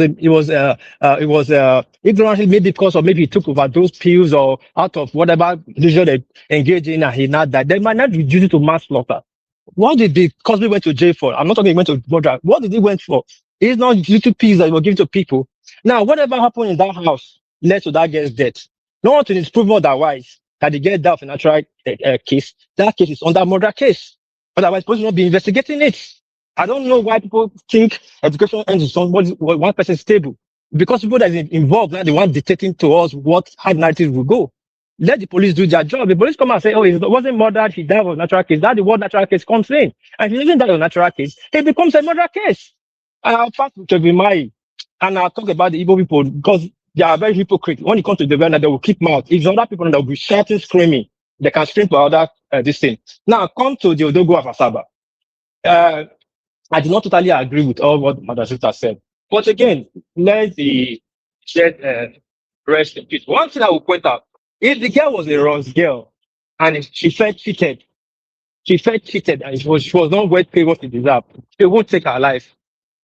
No armed robber wants to go steal and size. They want to enjoy that loot. If for a girl to feel so bad that no, I was discreted and he took her own life, that's on that murder case I spent on that man's neck. I don't know how people will call it again. I told one man who attacked me, he asked that complaint on murder again on that man. Because that man raped that young boy, a young lady, that led to the girl to take her life. Yes, according to our tradition, suicide is a very bad. Even Japan, they don't allow it, even though you are offended. It's a case on its own.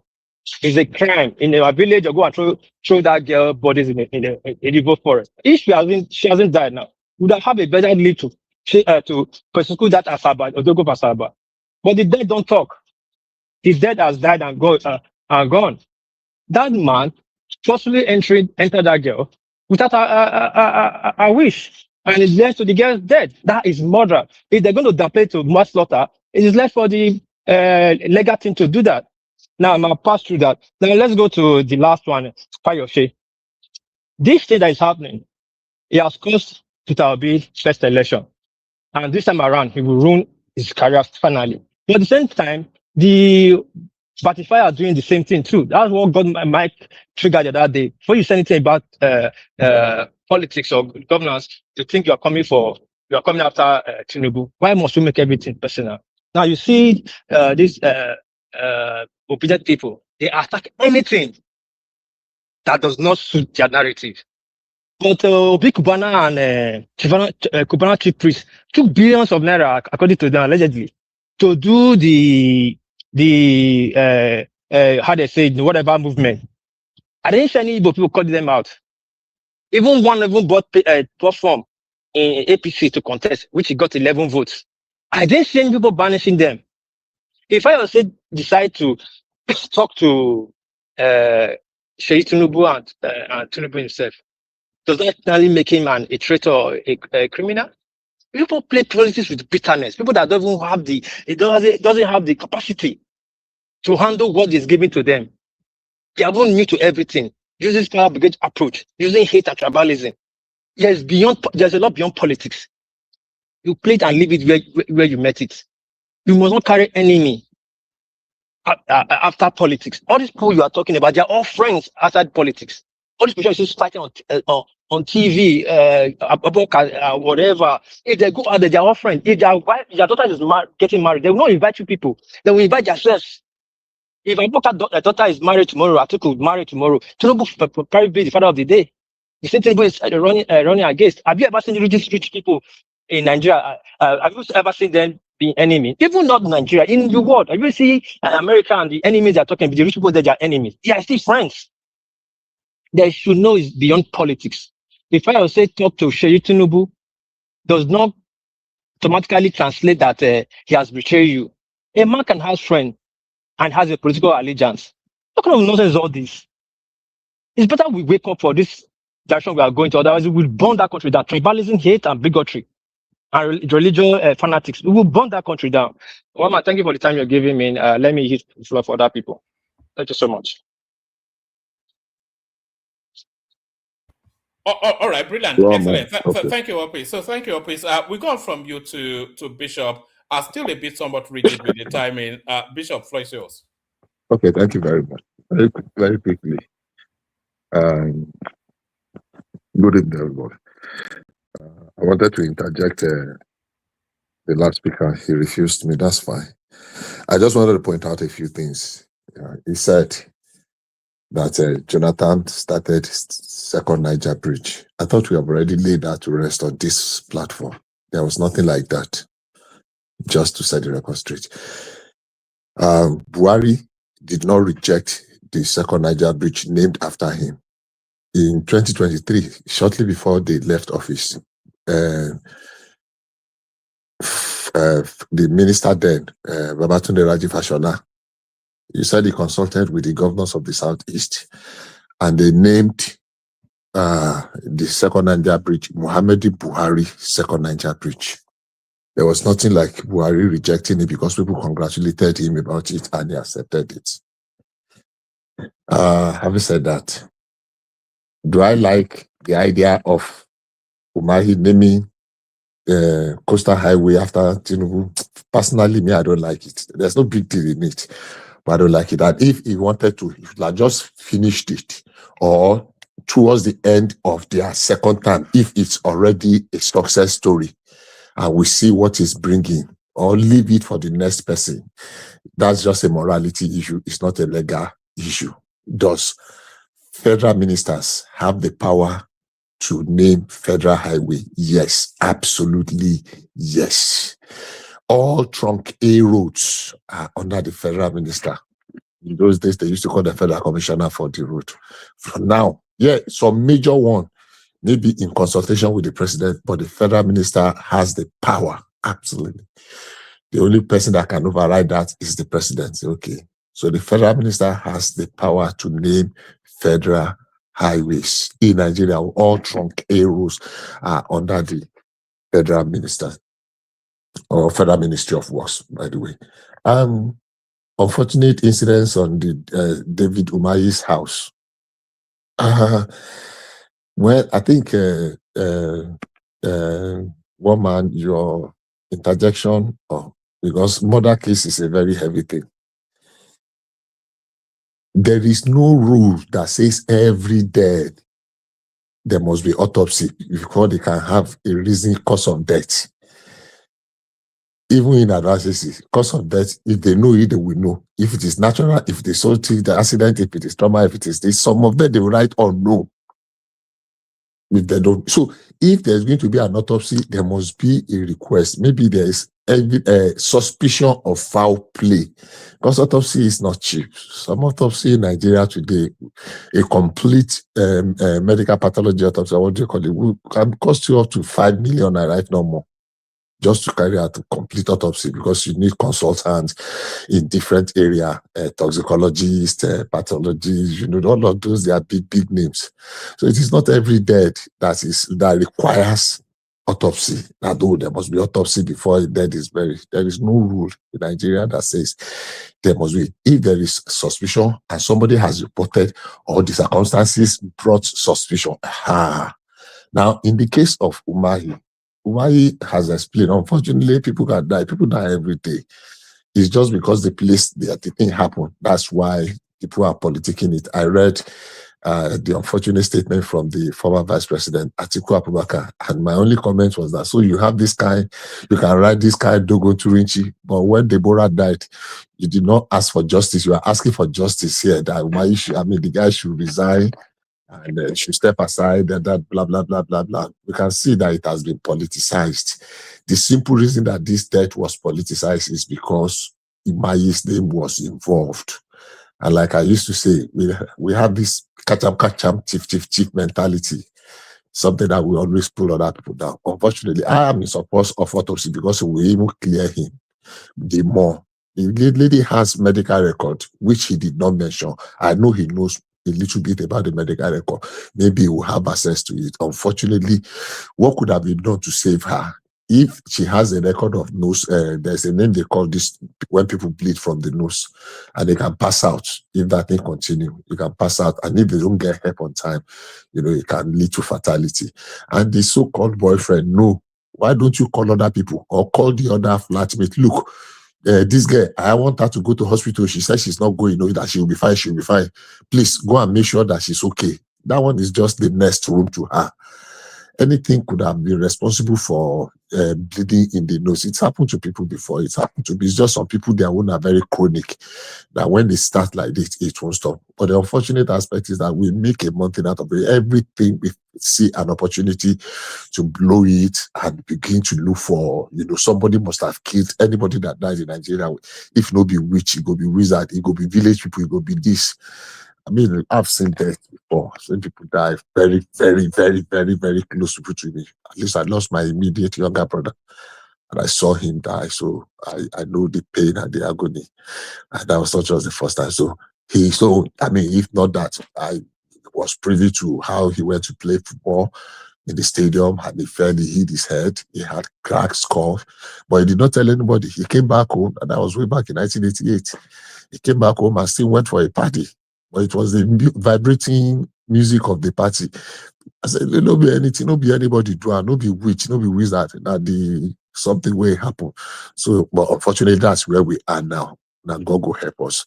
So it should be Dave Umahi's best interest for them to carry out that autopsy so that his name will be cleared, because there's too much story about all these unnecessary things concerning him. That's why everybody is suspecting that his mother. Anyhow, for the Asaba issue, it's very painful. Let me start from the begging for money. That's a very disgraceful thing. I think those parents have failed. I was beginning to doubt, are they really the parents of those two children? Because why would money be the paramount thing in their heart? That they are beginning from how many days, from where to where, they don't begin to ask for money. Which hospital they carried the girl go? The girl that we saw on the stretcher somewhere, maybe she was even dead before they got her to the hospital, or even they tried. They did not do anything. There was no surgery, there was nothing. So how did they arrive at 7 million? That lawyer, if she wants to save herself, let her just remove her hand from that dirty things and just remove. Why do you begin to raise money? This idea of groaning and begin to raise money when people have not solicited for itself, you need to stain some people's name and it will tarnish their image forever. So they spoiled it at that point. Yeah, the girl went. I don't want to blame the girl. She made her own mistake, which she admitted in that video. But we have confirmed from different accounts that even the guy that is stuck in trade, that's what he does. It's not the first time, it's not the second time. About 3 people have said something that he's done something like that similar to them. He was throwing up some, what do you call it, some video clips about how, I mean, that's very disgraceful. As men, anyhow, maybe because he's young, we should be able to know the limits. There are certain things that you don't do. A 20-year-old girl that said no, even if you agree with someone, even if you agree with a prostitute, and you people have agreed that I will pay you 50,000, and you go enter room, finish, you don't shower, you don't buy food for her. When you reach to do the do, she can't tell you, say, I no do. The best bet is to just wear your shokoto, wear your shirt. The worst case is that you don't give her the money we want to agree. But the food where you don't give to her, just tell her to go. Even a prostitute, immediately, and she now says no. She agreed before. From every conversation, she has agreed. But at the real time, if she says no, that no is no. If she has given her consent before, and at the tip of it, she now withdraw her consent, it is her right. So why would you now go ahead and force a child? Unfortunately, as it will have been helped. Some of his action and his statement are proving some degree of culpability, because it was a confessional statement that was made voluntarily. The one that was captured on video is enough. And the sentiment of a 20-year-old girl, a virgin, that you lured down, that the guy was not doing training. He only reached out to the girl, to the guy. He wants to improve her visibility on her social media so that she can monetize it, blah, blah, blah, blah. And she took advantage of that girl. Whether the girl is innocent, whether she is wild, it is immaterial. The fact that she took advantage of her and that had now led to the death of that girl is the most unfortunate aspect. Let me just add, no matter what anybody does to you, suicide is not an option. The girl could not even confide in her twin sister. She is selfish. She's wicked. She's weak. Because if she's not selfish, I mean, dying, how does dying stop? And it did not even happen that day. It did not even happen a week after. So how does dying now solve the problem? You cannot even confide in your twin sister. You cannot confide in your mother. So many things are around there. Unfortunately, these things will keep happening. Sadly, so too. Fayose, I really wanted to say Sazim right, because when you breed the kind of monsters that the Obidient group have become, and that there is nothing that is beyond reach, that they cannot tear apart. They tear everybody. A few weeks ago, they picked on Pastor Adeboye, and I read some comments of some people that ordinarily you would think have sense. I just shake my head. I just move on. I know what they wrote about Wole Soyinka then. I know what they wrote about Adeboye. Anybody that disagrees with them, they are very toxic nature, you know. And that's why Wole Soyinka called them Mamidons. The way they tear at anybody that seems to. So what is the difference? Let's even assume, without considering, that Fayose was an Obidient before. Yeah, Isaac. And at some point, he said, I no do again. Is there a crime in that? Talk less of it, I see him. But when they see Erufai, Peter Obi with Malami, oh, that's good. With Kwakwa, say, oh, that's wonderful. They see him in parties with other people, jolling, shaking hands with them. Oh, that's beautiful. There's no problem in that one. It is only when they see other people and they want to tear them apart. And that has become a culture. Unfortunately, that's a culture that is not going to leave us very soon. I listened to Fayose yesterday when he was talking to, was 2 days ago, when he was talking to Charles Aniagolu, and I just shook my head that, look, this guy they call, what's this guy's name? One guy again, where they do like, each one become like this state and capital guy, Peter. Zachary. So he brought Zachary. I did not even listen to it because there is no content in what those guys say. They reduce the quality of public discourse to the point that sometimes you just wonder, what am I listening to? What am I listening? I mean, because some people analyze issues and you begin to wonder, is it the same topic we are talking about? And this person is analyzing like this, and people will be clapping. And so it shows our level, very unfortunately. So let Fayose, he has done it before. He knows how he was doing it. Let them deal with themselves. I mean, so far they are not fighting. Nobody is pulling knife or gun. If not to abuse and let them abuse him. He was part of them before. He was doing so to other people. He has turned people. 2 more minutes, Bishop. 2 more He has minutes. turned other people. With this speed I'm using one man, with the speed at which I'm going, other people spend more than 3-4 times the time I'm spending. Anyhow, thank you very much. What was the one other thing I wanted to mention, Seth? There was one more thing you mentioned. You have now you made this thing disappear from my head now. We were talking about. We were also talking about the forfeitures. We were talking about the forfeitures. Yes. Thank you. You have Emefiele, the forfeiture. and then we're talking about the helicopters or the surveillance aircraft. No. It was the forfeiture. Thank you very much. It was the forfeiture that I had on my mind, and I'll make it the last one so that to respect what you said. 2 minutes. Now, the forfeiture is sad. It's sad to the extent that between Emefiele and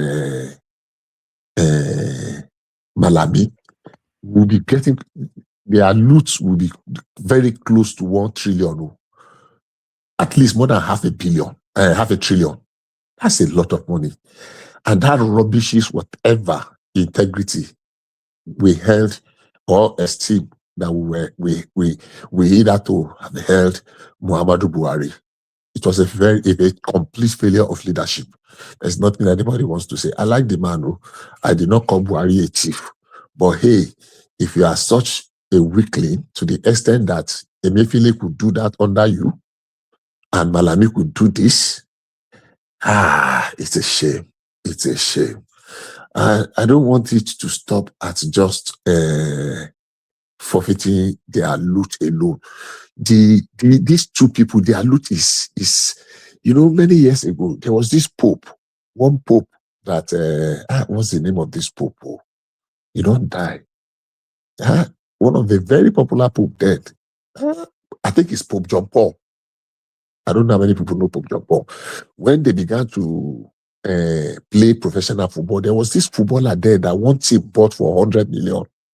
The first time they said that he bought a footballer, I'm trying to remember his name. And when the Pope he said it is obscene. He said that's the only way he can use to this. I don't know if anybody remember that instance, that it is obscene that they are throwing that amount of money on one footballer, that anything can happen tomorrow in this world that is, half of the world is hungry. Some people are dying of hunger, the number of life. The amount of money these 2 people have confirmed to have stolen is obscene. In fact, it is more than that. It makes one to puke. You want to throw up. You want to vomit. Say, what did there? Malami was just buying everything and anything that is buyable. Emefiele with 750 duplex. Waiting now. They are rubbishing anything, whatever that is remaining as the legacy of Buhari. One day, maybe we'll have the opportunity to do a critical analysis of the sore point of every administration. We have Dazuki. We thought his home was worse with $2 billion. We have Desiani Alizimadueke. Who was the one in the Obasanjo's era?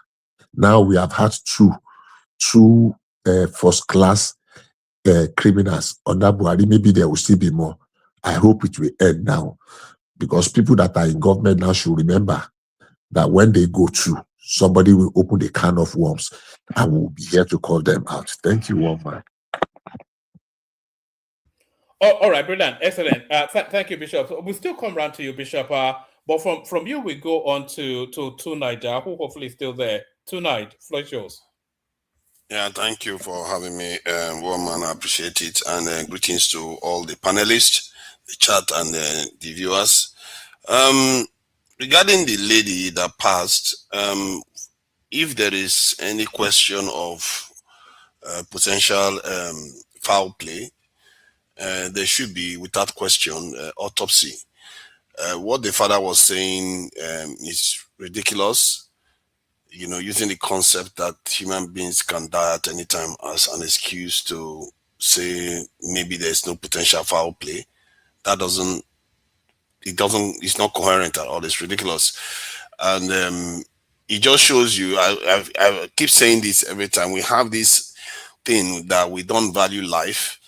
While other cultures, somebody would die and they'll do everything to try to find out what happened to that person, if only to bring justice, also to prevent others from losing their lives in the similar manner. But we just disregard it and think it's all right for just to take somebody, throw it. Look at the terms that is being used. They will just take the person and throw the person away. What is that? What kind of people do that and expect to be prospering in this world of today? We are somehow living in the past in many ways. And sometimes we like to think that these things are actually beneficial, but it's not. Because it might be beneficial. There were at one point where others were far more barbaric, but there are a lot of people that we are competing against that are doing things that are far, far superior, and we still haven't learned that lesson. And if, because of the circumstances of our passing, the way it was handled indicates that there were some missteps. It kind of cover up in a way, because this is the kind of stuff that the Nigerian police should have, investigated more seriously, taking evidence. And who cares the cost of autopsy? Because by Nigerian standard, the autopsy can be a lot less because the manpower and the cost of this thing, ascertaining these things, are not as high. And in terms of for justice, who cares about that too? When the government spends months jailing people and talking left and right and paying lawyers here and there. Look at the Emefiele's case, has been going on for almost 3 years now. Nobody complains about all that waste of resources.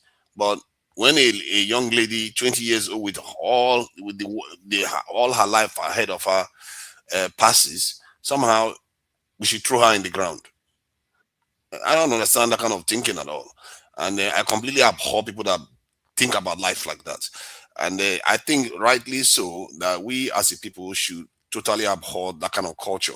If we have it in the past, we should divorce ourselves from it, because it doesn't get us anywhere.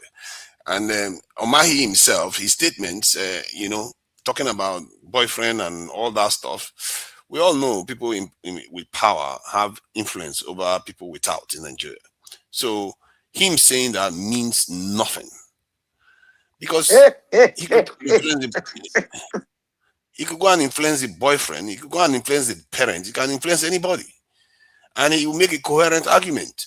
He will tell the dad, if you go and find out that your daughter is doing all this our shenanigans, are you going to be happy? Yeah, I will give you a lot of money on top of it. And if you refuse, things are going to go happen to you. So he can make a coherent argument to convince the family members and close friends.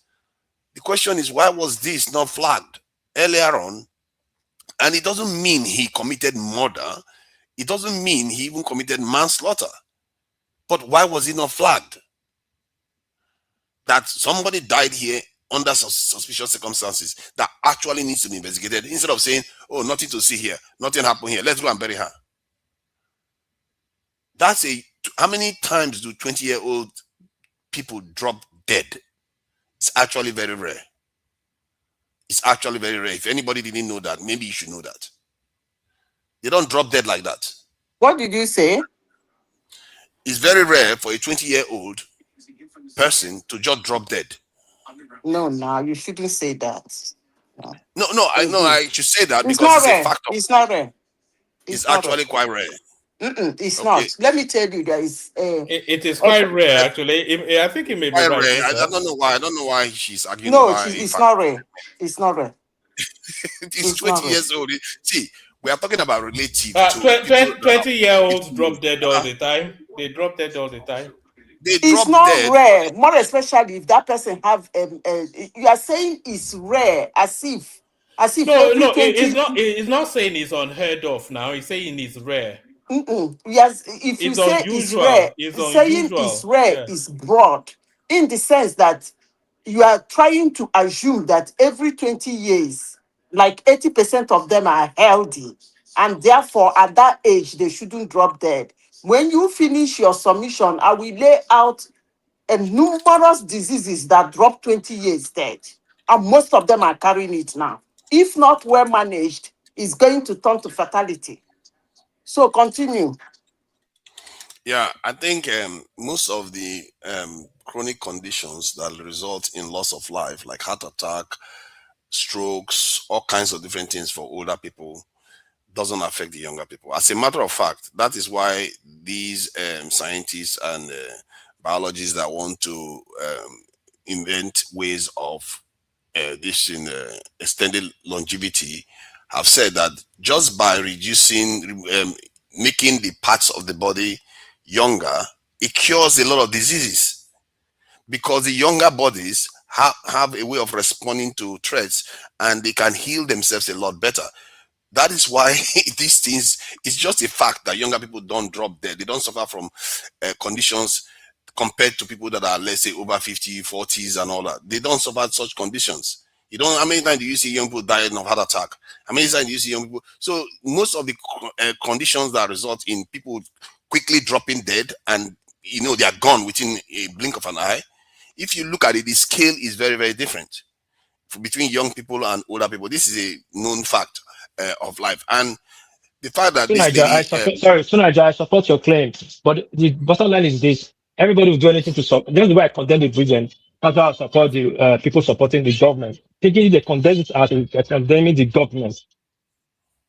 But they will not say anything wrong about it because everything is normal. They get that of circumstances beyond our understanding. It's normal. They cannot point fingers. But I read. Sorry, Bishop. I wasn't stopping you to suggest me. Just these days, I try just to talk. I don't disturb others. It's your opinion we are giving here. Sorry, I wasn't talking to you down there. I don't want to upset me. Sorry. That's fine. So from what I can see, 4 to 5 times 50-year-olds will drop dead before a 20-year-old would drop dead based on the statistics. So these are the facts of society. And we all know this. I don't know why we even have to explain that point. So that's why I think it should be investigated. Even the fact that the young person is very young and just drops like that, you have to investigate that, because young people don't do that generally.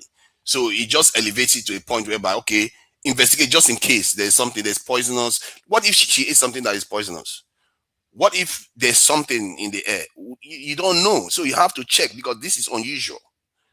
Because if a 50-year-old, somebody at the age of 20, 5 times is less likely to just drop dead like that, you have to check, because that's 1 in 5. You have to check. So from that point of view, I think this should have been investigated, and it really should be investigated. If somebody is saying that Umahi needs the investigation done, then especially if he's innocent, he should have it done.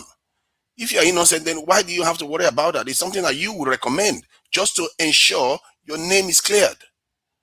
Not this idea that people are getting the feeling that, oh, there's a kind of cover-up going on and, you know, misleading narratives describing exactly what the boyfriend has done. All that stuff seems a little bit off. But I'm not the police, and it doesn't mean he murdered the girl. He could just have been trying to have fun with the girl and something happened.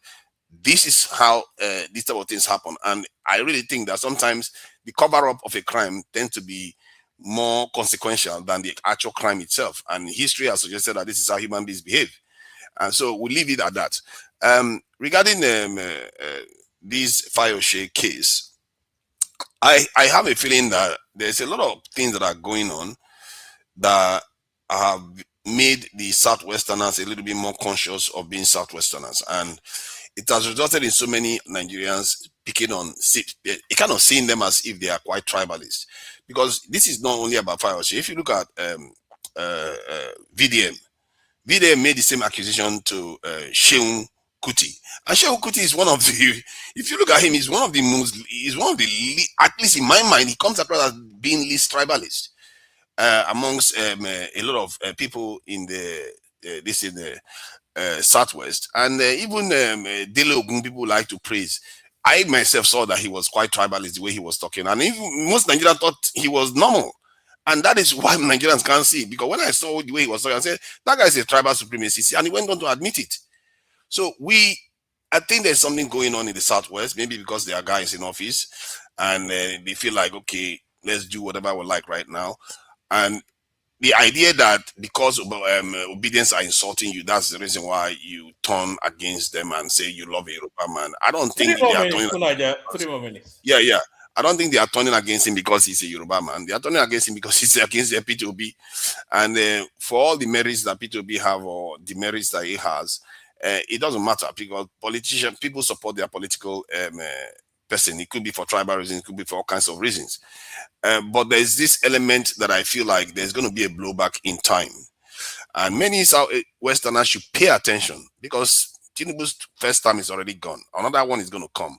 Another people are watching. And if you look at America today, Trump is obsessed with Obama. And you see that even in any country because there will be a kind of counterbalance. And this renaming of things when you are in office is unseemly. It should be dignified. We are too vain set of people.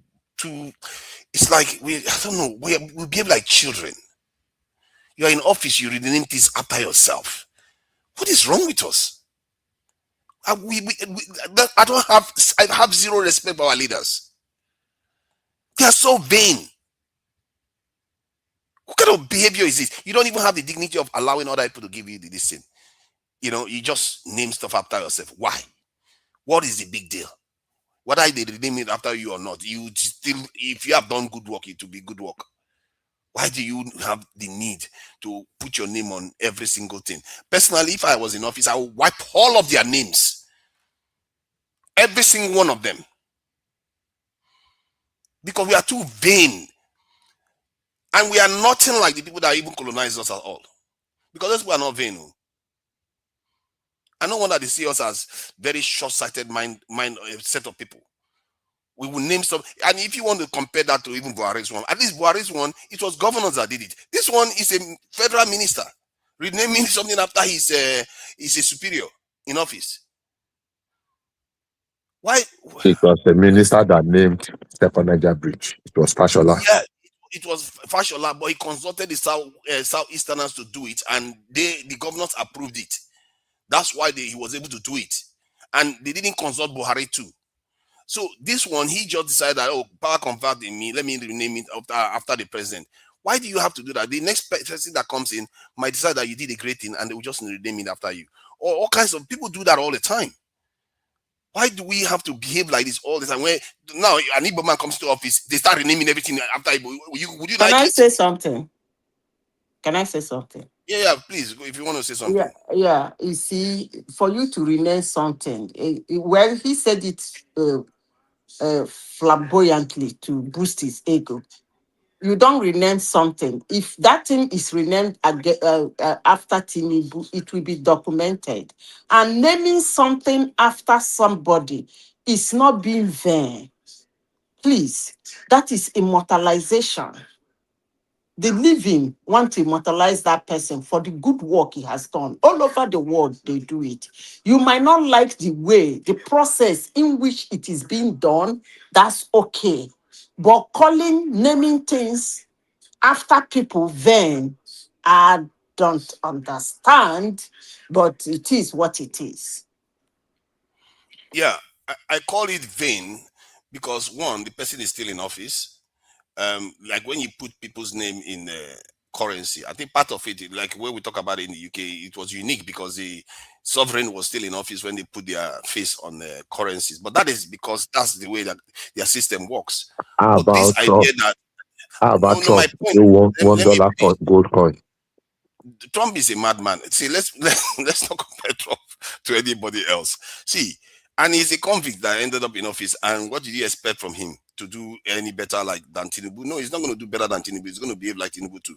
So my point is that if you look at when you are in office, the reason why this is not ideal, because if a Southeastern president comes into office today, he's going to do the same thing. And Hausa president comes to what kind of precedents are you setting that the moment you get into office, you have a right to rename everything after yourself? We don't. This is why Lord Lucas said we don't have foresight. Our actions are too short-sighted. Like we behave like babies. These are grown men with gray hair. doing these other things. But in fairness, have they renamed anything in Tinubu's name? Renamed, that underline renamed. They just renamed it now. They just renamed it Lagos-Calabar Highway I to think No, we they have can. not named. They have not named Coastal Highway before. Oh, They have not named it before. They call it Lagos-Calabar Highway. I think we can rename one refurbished civic center in Abuja after Tinubu. I think It was just named Conference Center, International Conference Center. It was not named after anybody before. It was just International Conference Center. But it did not have a name before. That is a name now. What is this now? No. Don't let's mix it together. What is it? So because they didn't call it a human being's name, so it's no longer a name. Hold on, sir. Now, any place, even if it's just by describing, if it's just whatever highway, if they now name it to honor somebody and you are renaming it, that's what I wanted to just let us underline, that renaming. Give me there. Yeah, it was a conference center, international conference center, like what they call this one now, National Theater. If they want to honor somebody tomorrow and name him, they give me the name. They are not renaming it. They are honoring that person. It is only if they want to rename Tafawa Balewa Square that is renaming. But that's okay. Just to get it there, like the Coastal Highway, they have not named it before. Just to put that straight. Bishop made sense. It was just a general public name. If they want to rename Murtala Mohammed Airport right now, it's of course a rancor in Nigeria because it already been named. Murtala Mohammed Airport was not the first name it was given to that airport. That airport started as a local street before. After Murtala died, they now name it to honor it. So if somebody wants to rename it now to Tinubu or Seyi or Mrs. Tinubu, that will cause a big rancor. I get the Bishop point. Thank you. Okay, he is talking about displacing some other person's name that is a human being. But even if the name of a place is not based on a human being, there is still a name. You have hotels that have different names. You don't say, oh, because that hotel is not in somebody's name, it's not a name. It's a name. You are changing the name. And if the name is generic that everybody can accept, and you decide to make it particular to one person, don't worry. When an Igbo man come and start naming everything Ojuku, I hope you accept it then. Because the way we behave, this is why we get ourselves in problems all the time, because we don't think into the future at all. We just think narrowly all the time. Like I said, if I was the one in office, I would wipe all these people and rename these things either with more humble set of people that have accomplished great things for Nigeria, or generic names. Because all these people are egotistical people, especially the ones that were in office when they rename this thing to their name. Those ones are wipe them, or every single one of them are wipe them out. Because you are using your position in office to influence the society, to name things after yourself. Why don't you leave it for the next person to do it if they think you accomplish something great? Excuse me. Do you think they just wake up and open their mouth and name something? Even ordinary naming a street, hold on. Please, let's get this fact right before we start arguing all over the place. It's your time. If you allow me, I will just chip in one or two things. Go ahead. Please, there are people listening to us. They don't just wake up and name something. That person is not Donald Trump. They don't name something like that. This one he has done, it has to be documented, written all over, where they used to permission everything that needs to be done to name a street or name something. It needs to be done and documented. Do you know why it's done like that? So that in going forward, if you want to make reference to that in the court of law or anywhere, you're gonna use that documented name to call it. So this idea of you saying that they just come up, the name, another person will come up and name, it's not done that way. Please, it's documented. Those things are signed, sealed, and sometimes payment are being made for it to hold that name. So it's not an all over the place something. Please, if you don't like the process in which a name is being given, that's okay. But it will not be nice for you to come and be saying that it's a random name that anybody can come and change. They don't change names like that. Okay? Actually, they can't change names. They just change names. They change names when they are in office. Just like many African leaders will try to alter the constitution so that they can run for a third term. This is the abuse of power. You can't keep, just because you're in office, using the leverage of being in power to start altering the society as you see fit, because the next person is going to do it, and the next person is going to do it, and it's going to become too adversarial. This is the thing that I don't like about this democratic system that we have, and the way Nigerians are practicing it. It's a very, very toxic way of running a society. Let me finish what I'm saying. It's a toxic way of running a society. It lacks foresight, and it's not going to get us anywhere. Like I said, when an Igbo man comes into office and a John man comes into office, a Idoma man comes into office, they start renaming everything themselves. Like everything they build around the country, they just call it call it their name. Don't be offended by it, because this is the kind of stuff you are going to see if we carry on with this type of behavior. I don't know why we like to behave like this, and we act as if the problem we are this thing we are facing is coming from anywhere else. These are young people. We are okay. I will not say you people on this panel are young people. These are Nigerians. They are just like their politicians, because they believe that this is normal behavior. It's not normal behavior. Like in the case of Nnamdi Azikiwe that somebody mentioned, at least he is dead, and he is not the one responsible for campaigning for himself to be in to be renamed. And everybody knows his position in Nigeria in terms of being a major figure and everything. So renaming the Abuja airport after Nnamdi Azikiwe is not exactly very controversial. But personally, I don't appreciate all this naming and aggrandization and vanity that many of our leaders seek. I don't know. In the country you are seeking all this name for, you don't even control it. These are some of the weakest leaders in the world. They can't even stand up to South Africa properly. I don't understand how we are so vain. But I said, let's leave that one aside, and let's go to this in Emefiele. Emefiele now there has been they said they are going to seize all his property, which is a good thing, because if he stole those money, I don't even see how he could have actually earned those money without stealing somehow. But what I find is that, one, after 3 years, we have not had one testimony from him in terms of being able to defend himself. 3 years enough in being in prison, just like the way they did in Nnamdi Kanu. This is kind of stuff that goes on in Nigeria that people just see and pretend as if it's nothing. That is abuse of power. You are holding somebody hostage for 3 straight years. You might as well have a dictatorship, but pretend as if it's not what you are doing. You jailed him, held him for 3 years. Barely anybody here. All right. Tonight, bring it home, and then we're going to AKO. Yeah.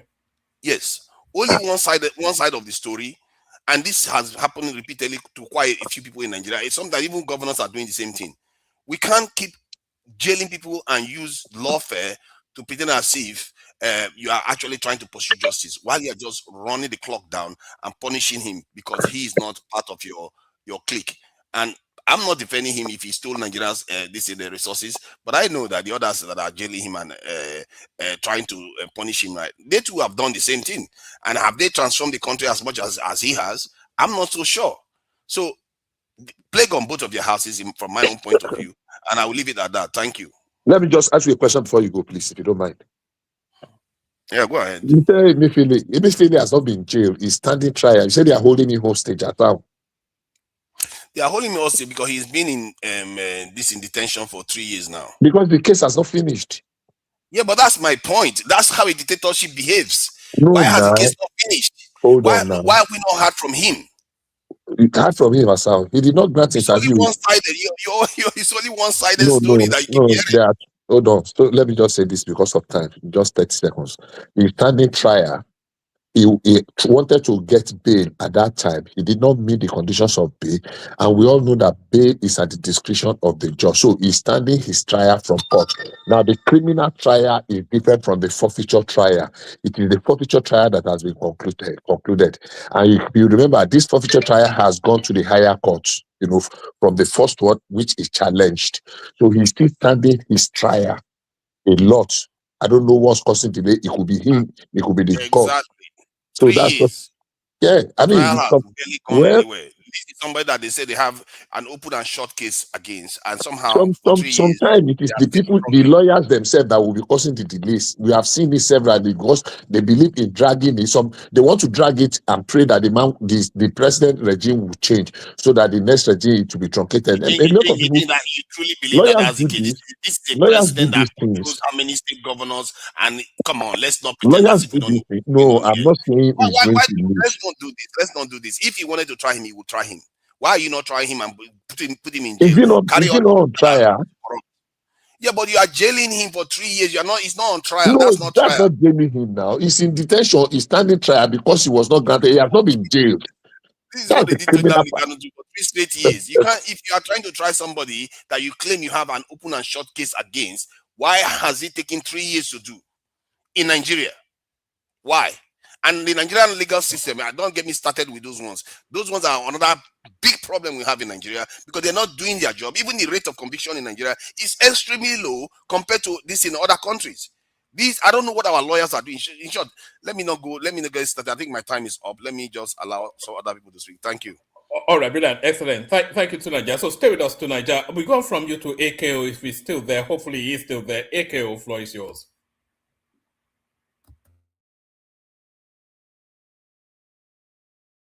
But I say AKO, don't fall asleep. Patrick Uche. Patrick?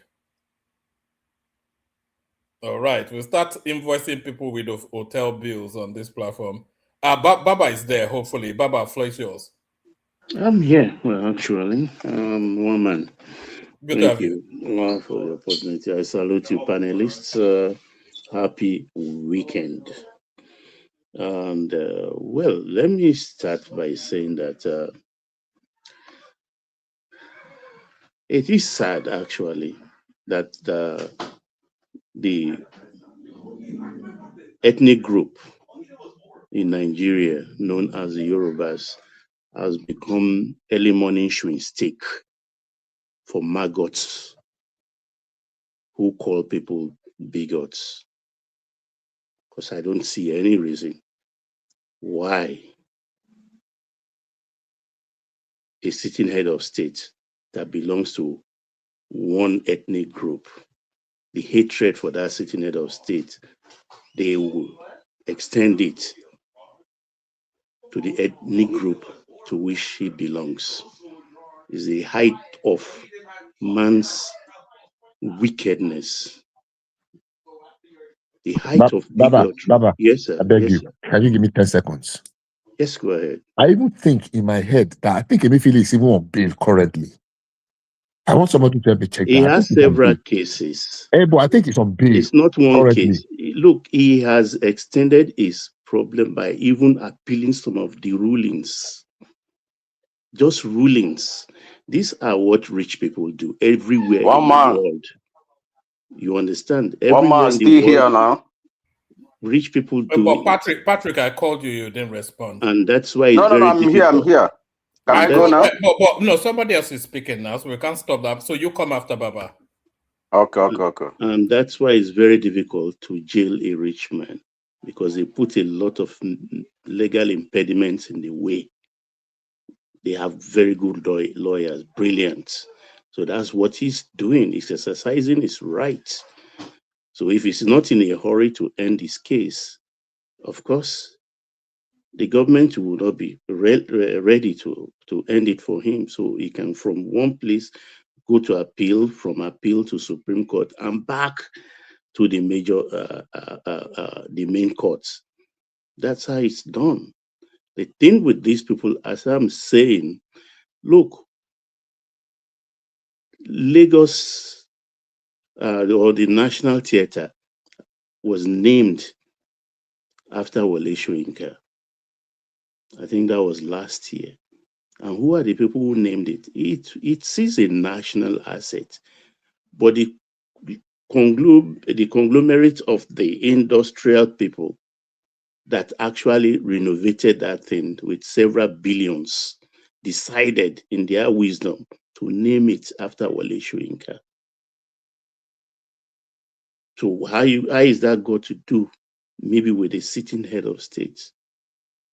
The International Conference Center, Wike, as a minister for the FCT, changed it to Bola Tinubu International Conference. Same thing, the barracks. I don't know where that barracks is. I think it's in Abuja there. And the army named the barrack after Tinubu. It is done all over. Not Baba, only do you in think Africa. it's getting too much? Do you think it's getting too much? Well, for me, it's getting too much. I wouldn't do it. But if they do it for other people, even if they do it for me, or they hinted me at it, I will not sign on to it. You understand that? But that is me. But when people decide, maybe the board of the army, they decide to do it, and the person to which his name is being applied accepts it. Who No, am Baba, I? I didn't get what you said. Did you say what is getting too much? I didn't get that part. Please, sorry. That is the name in Tinubu this, Tinubu that, this, that. How many That's where they what don't name after him? one man's word, not mine. And I told him that, well, for me, maybe if I'm sitting somewhere and they say, okay, they want to name this monument after me, I will not take it. That is me. It is my right, though, but I personally will reject it, not on religious ground or anything, but I just don't like it. You understand? That's why I don't have even streets I live. They made offer and things like that. I don't want it. So, but it's when the people you think want to honor you, and you are the type that will take it, why not? So I don't see the fuss about all of this. It's just an ado about nothing, other than maybe want to lampoon a sitting president and by extension the tribe to which it belongs, because it's sweet in their mouth to lampoon the Yorubas while they hide their own tribe and their own bigotry. Because all of these are people who are, yeah, whereas Baba, please, can I comment? Yes, you see, go ahead. this thing, if they believe, okay, let me not use the word they before they start abusing me. Let me use the word we. If we believe that it is something that this government will come and name so thing like that and go away, this person will come and take the name again for himself. So we shouldn't bother ourselves discussing it now. So it shouldn't be something that will be paining anybody. You let it be. When the next government come, it will change it to another thing. The next government will come, it will change it to another. If we think it's that useless, so why are we wasting our time discussing it? We should move to the next topic, because we know, according to what I heard in your platform today, that by tomorrow another government will come and change it. So why would we bother ourselves discussing on naming infrastructure and naming things? What got my goat actually is the fact that, why are the Yorubas doing this? They forget that one day Tinubu will leave power, and the incoming government will deal with the Yorubas. That is absurd. That is the most absurd thing I've ever had. So a new government will come to power in just the same reason I'm going to deal with the Yorubas. Who has Tinubu dealt with? Baba, can I interject briefly? You cannot interject me. I didn't interject you. You cannot. Has Tinubu gone to Igbo land and start doing things that are untoward towards them? That maybe an Igbo man will come to power one day and start maybe using bulldozer to bulldoze all Yoruba land into the sea? What kind of thinking is that? Because this is just becoming too much. The hatred for one man extending to his ethnic group. For instance, what have I done to anybody? It's not too much. It's perilous. What have I done? Who sits here? What have I done to deserve it? Am I Tinubu? Yes, I may be a supporter, but whatever he does as a president, he did it because he won an election. So if they dislike him so much, it has nothing to do with his ethnic group. Vote him out in the next election. It's a democracy. Because I've had so many absurd things, like, why are they expanding roads, dualizing road, or by making it 10 lanes or things like that? It's about short-sightedness. There are roads we had opportunity to dualize 10 years ago, but we make them just double lanes, doing nothing about them. Today, we start breaking those roads again and now dualizing them because those Baba, people then lack vision. Baba, Yes, good morning, sir. sir. Good morning. Yeah, let me say this. I think we have a lot of lunatics in Nigeria. Lunatics. You know this guy called Oseni Rufai. I didn't know he was saying that in 1974, Are you 1975. talking about the crying? I can bring you the clip. Carry on. That he said that Nigeria was borrowing IMF, World Bank money to lend to other country, and that he feel like crying. And I look at him, I said, when you don't have visionary leaders, how much did Nigeria even have in 1974, 1975 that we are now borrowing, lending money to IMF to give to other countries? Where did he get that? Well, I don't know. And let me, even if it is possible, when you go to it, that means that leader is not a visionary leader. Because I don't know whether it's just like Obi that was saying that he was saving money for Anambra. Has he solved the problem of Anambra people finished? And so in 1974, Nigeria didn't have any problem to the extent that we are so much that we Your don't even know. CBA governor, they save money now. Why are he saving money? People are dying in this Keep country. quiet. Keep quiet. I'm not Why are he talking to you. saving money? People are dying. Hunger everywhere. He said 750 billion. In the bragging. Can I have the floor back, please? Can I even finish? I've not even finished what I want to say. This hypocrisy.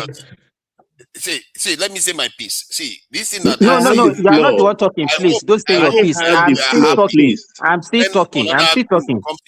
To Niger. I'm still talking. I'm still talking, please. I'm still talking. Because at that same time, Baba, you remember during the oil boom? Yeah, I live history. I don't know. So, countries in the Middle East, what they did that time was to expand their infrastructures. They look forward to what will even happen the next 20 years. If you go to their deserts now, where people are not even living, they've already put electricity, put road, put water. That is what a visionary country should be. So I don't know why Nigerian flip-flop. Wait. Let me to Niger. Wait now. What is your problem? I'm giving you information that you are not Which taking information into are account. you? Which information Power are you giving supply. me? How is it related to what I'm talking about? Because you are acting as if we don't have roads. Abuja has some of the best roads in Nigeria. And You people, I'm telling you that Timber, if you can, let me just take I think the floor back. I don't even know what I'm saying. It's very totally different from what you are talking about. Do you think we need more power than roads? All these people, what they are interested in is looking for problems for every solution. They look for problems for it. I don't have time for that nonsense. The So, thing is, Baba, I listen. Baba, No, Zita, sorry. let me make this point so you can Okay. come in. I listened to this talkhead on the Arise TV, and they are talking about the the reserve, as well that we are hungry. And so we should spend it. They say you should spend it. They don't even know what it means, what it is used for. Because if look till today, I'm in America here. If I open letter of credit, listen and learn, please. If I open letter of credit in America today, some 60 days, some 90 days, and some people who have much money, 120 days. Here, all they have to do is look into my account and see that I have the money for the pro forma invoice value. They will open letter of credit with me. That money still stays in my account until the goods come in and I sign the bill of exchange. It goes back to the manufacturer. He claims his money.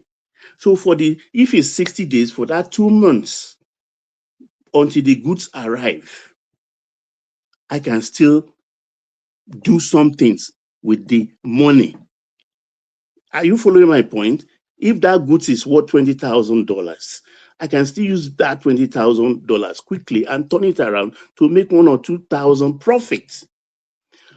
But in Nigeria, we used to enjoy that kind of thing in the 70s. When economy plummeted, when everything went all right down south, it becomes, once you have your pro forma invoice, you have to pay the full value of your pro forma invoice before they open letter of credit for you. From day one, they take the money away because the International Bank of Settlement in Basel demands that, because we don't have enough foreign exchange to back up our imports. That's why you see accountants, they use the word foreign exchange enough to back 9 months of imports, 9 months, 6 months of imports. Those are the things your reserve is for. The second thing your reserve is for, when you go out to borrow money, they have to look whether you have enough foreign reserve that will warrant that. There is a way they work it out before they can borrow you that money to say, okay, you have credit, you have credibility.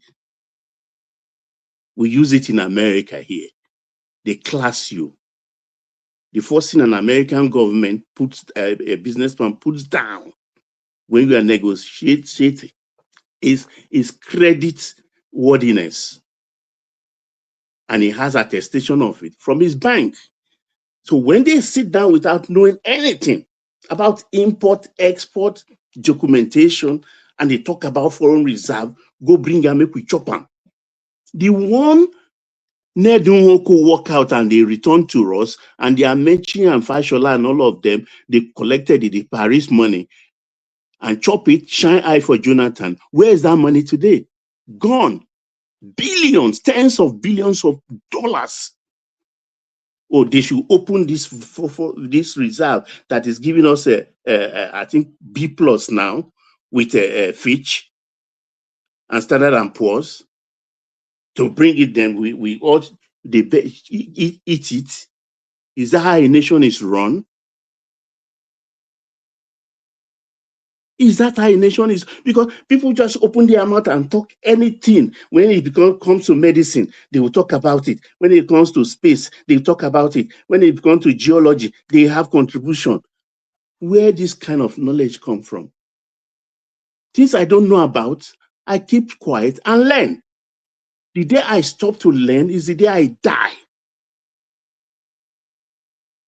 Every man is teachable. Nigerians are becoming unruly. We harass international body the other day about 3 billion from one of the Bretton Woods Institute. People started pouring in. They have to shut down their website. The other day it was, I think, Time Magazine, when they make somebody man of the year or anything, they shut down. They are noticing. And they know the group of people that are doing all of this. They don't know anything. All they want, they are anarchists. It's not against Nigerians. Wow. They are anarchists. Please, I didn't interrupt you, except we want to turn this session to ruffle.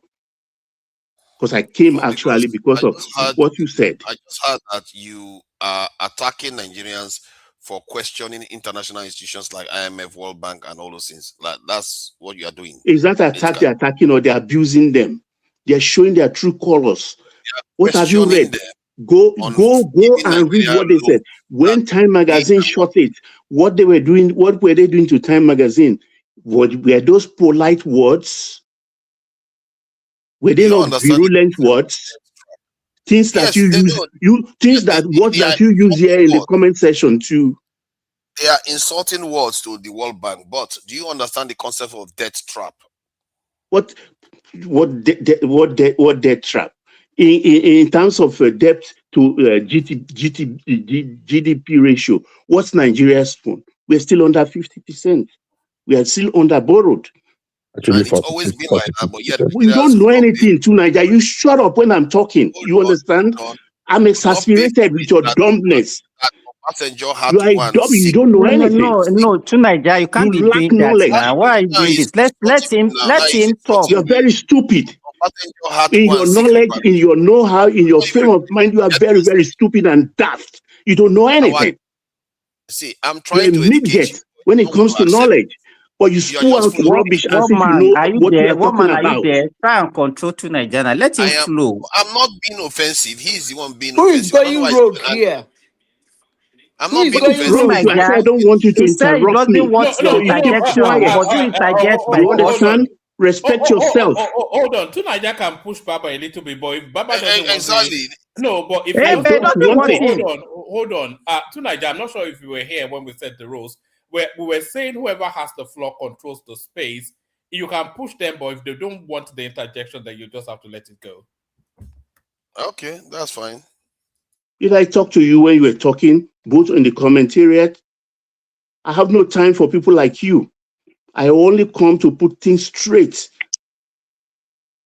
and rub minds with people who are ready to learn like me. But what they do is pontificate. Oh, you don't dualize road. I know a country,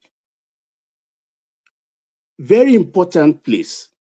They did a narrow tunnel of road just for single cars.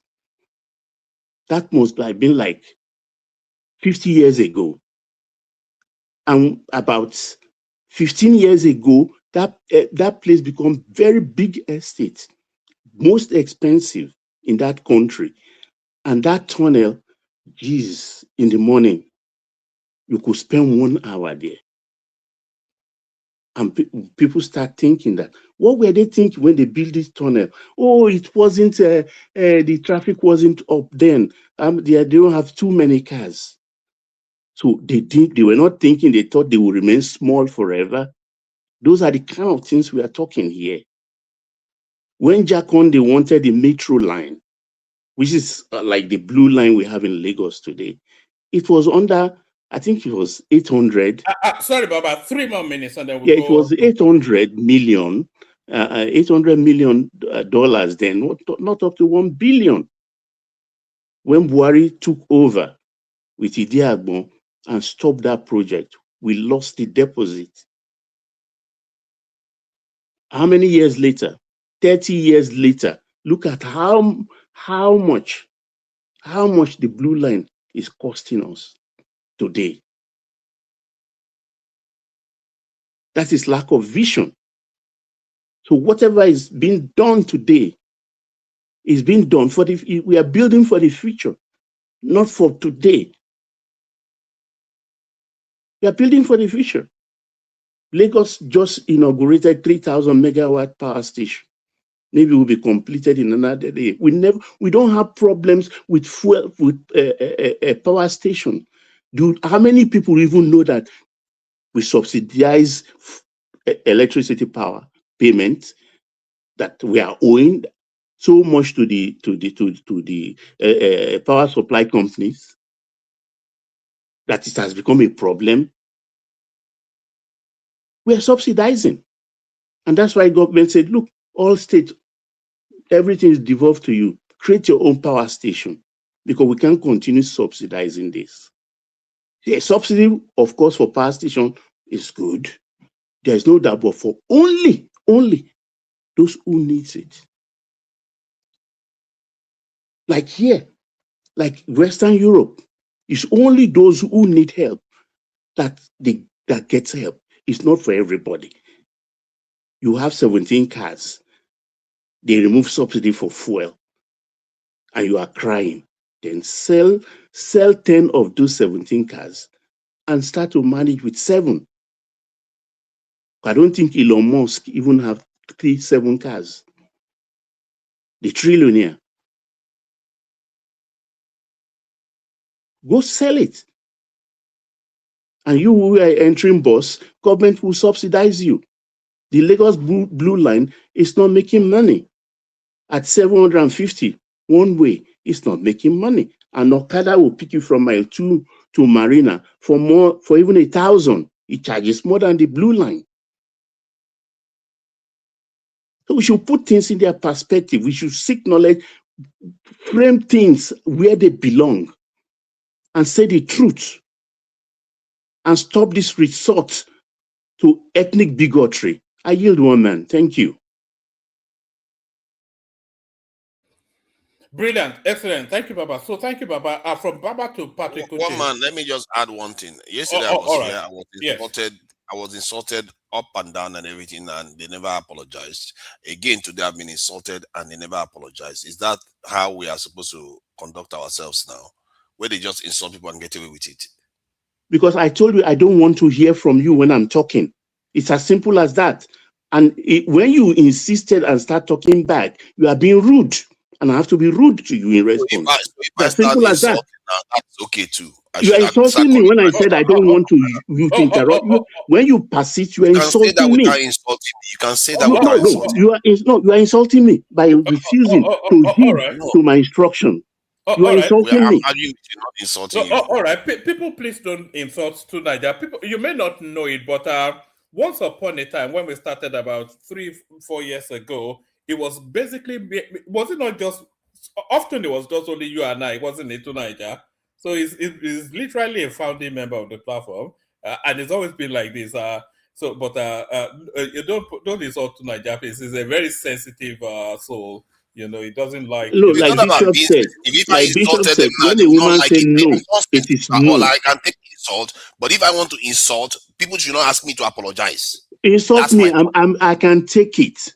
And I will give you back in good measure. The whole panelists were acting as if I'm attacking the entire this Yoruba race. Give it to me.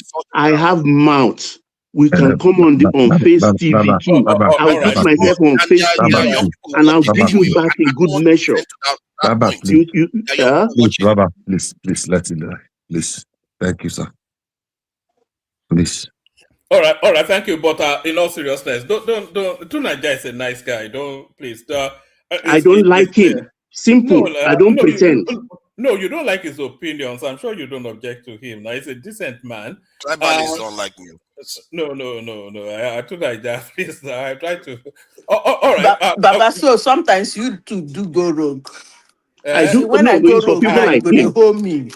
Now you don't follow me, they go rogue. It's like for people like him. I will go 10 times in a day. Why should he be insulting people's ethnic group all the time? Use it for chewing stick. Give me one insult I insulted any ethnic group, please. You think I didn't read your comments in the commentariat?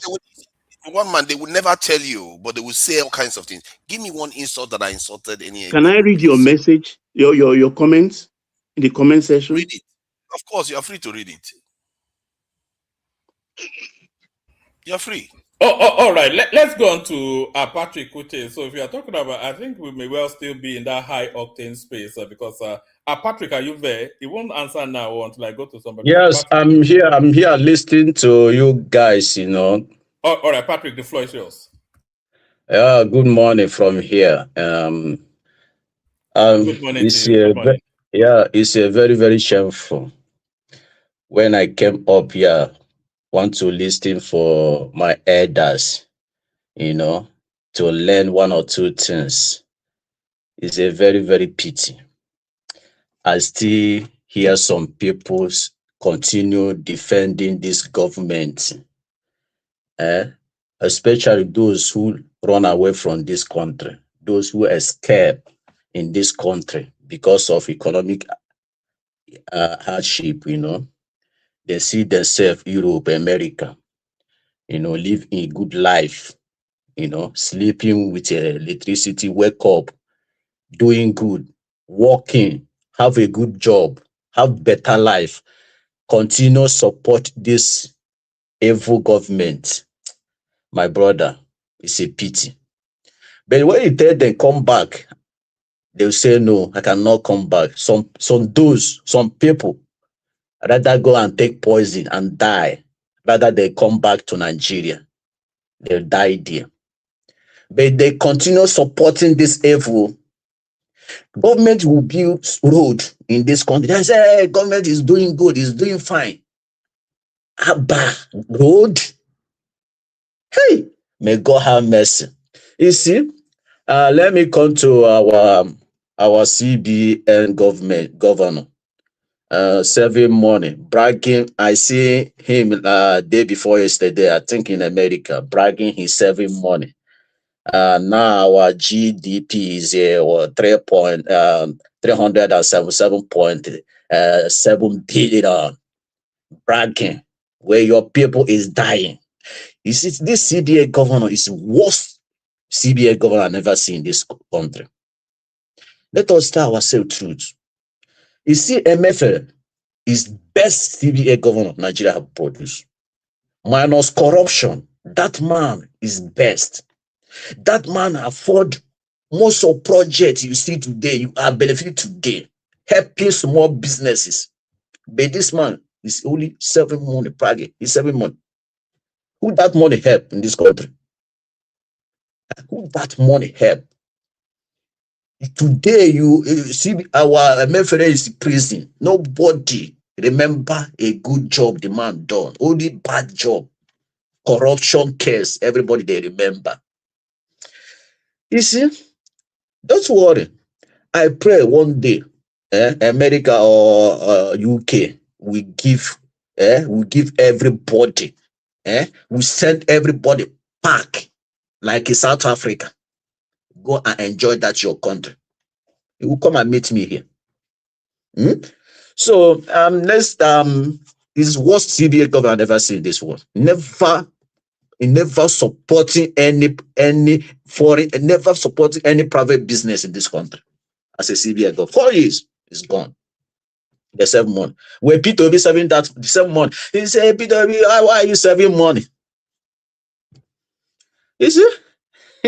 But you want to see your you see, hypocrites of this I'm country. compelled to want to interject. Patrick, is it No, Patrick? Allow Bishop, me to finish. please, Allow me. If you I have take questions, you can this, ask beg me you. questions because Please don't I never interject, start. please. I came before. I came Bishop, because can you of hear you that? guys.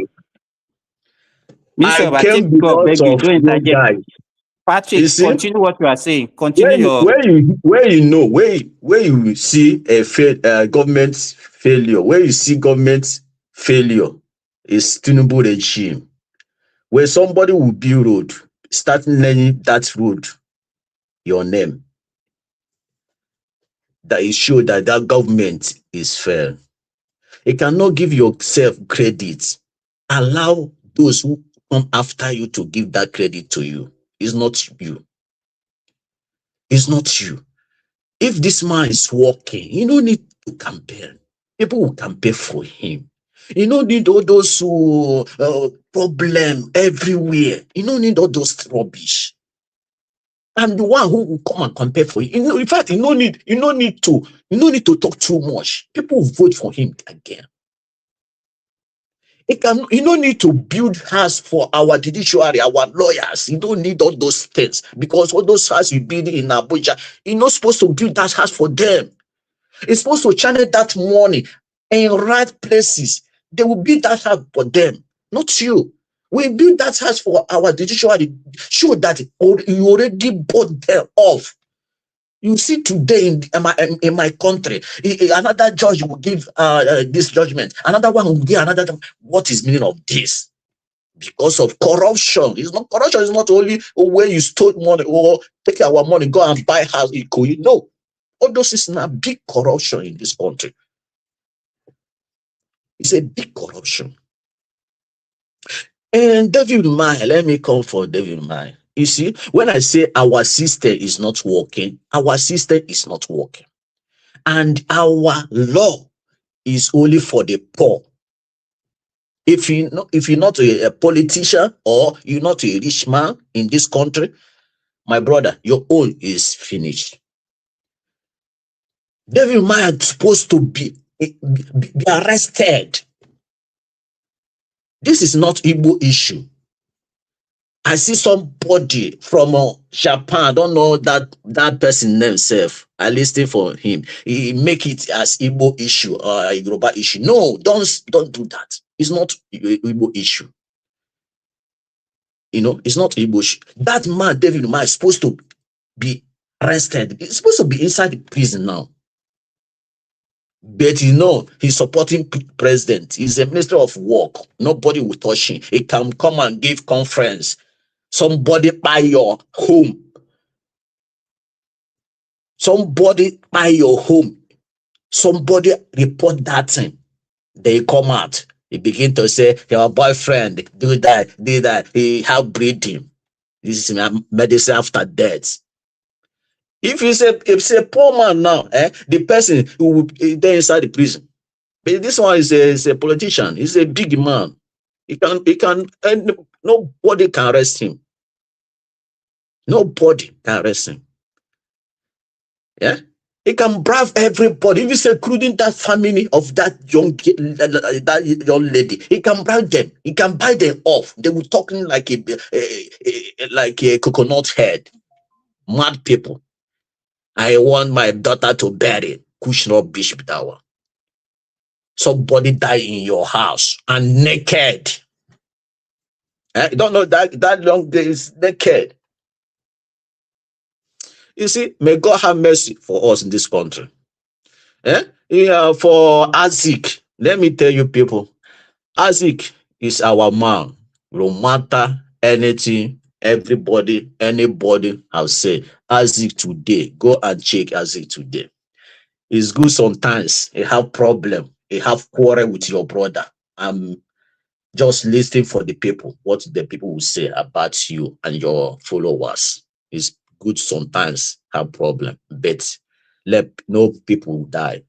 You know, my brothers, Oliver de Coke say it's good sometimes something happen. You know, and no one can, men only want to not die. You know, so it's good. You know, Isaac is still the man. Obidient is still the man. Isaac. You know, so my people, this Tinubu government, anybody will come here and fight because of defending your candidate or your president, because of all those politicians fight against your brother, show that you don't know anything. You're supposed to go back and learn. You cannot defend government. Don't fight your fellow human being because of politicians. Those who stole your money, those who make you to run away from this country, those who deny you a job is supposed to do in your country. Those 3 more minutes, Isaac. Isaac, 3 more minutes. Those who make it in pop today, he continues supporting them because you have that opportunity to run away from this country and go another country, have a good life. They defend them, they fight, they quarrel with because of politicians. The man who died, the young girl who died in Warri in Asaba, my brother, if you Nigeria have a strong system, that girl, so far as that girl is died, is already gone. He's supposed to be arrested. That cost supposed to be arrested because he commits suicide. The man who raped that young lady supposed to give 25 years imprisonment. You don't have right to do. You don't have right to do that. That man didn't force you to enter hotel. After you enter hotel, do everything finish. He give you 10,000. You went back home and commit suicide because of the guy raped. He said the guy raped you. Nobody did it. You're not supposed to commit that suicide. That cause supposed to be arrested again. That girl will go hellfire. It's evil.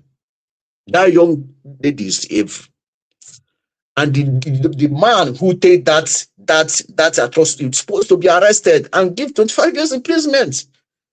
I don't support anybody, but you don't have right to tie yourself in this country. Everybody is looking for something to eat. That girl maybe a lawyer tomorrow, maybe president tomorrow, maybe governor tomorrow. Why are you taking your life? So I wonder, when I see all those things happening in this country, I wonder, please, my people, don't fight because of politicians. You know, Tinubu will come and go. So Nigeria will still remain. All those tribalism today, I never see it. I said it before, I will continue to say it. I never see it before in this country. When attacking president and not attacking Yoruba people, only president attacking, but those who not understand can never, you can never understand those things.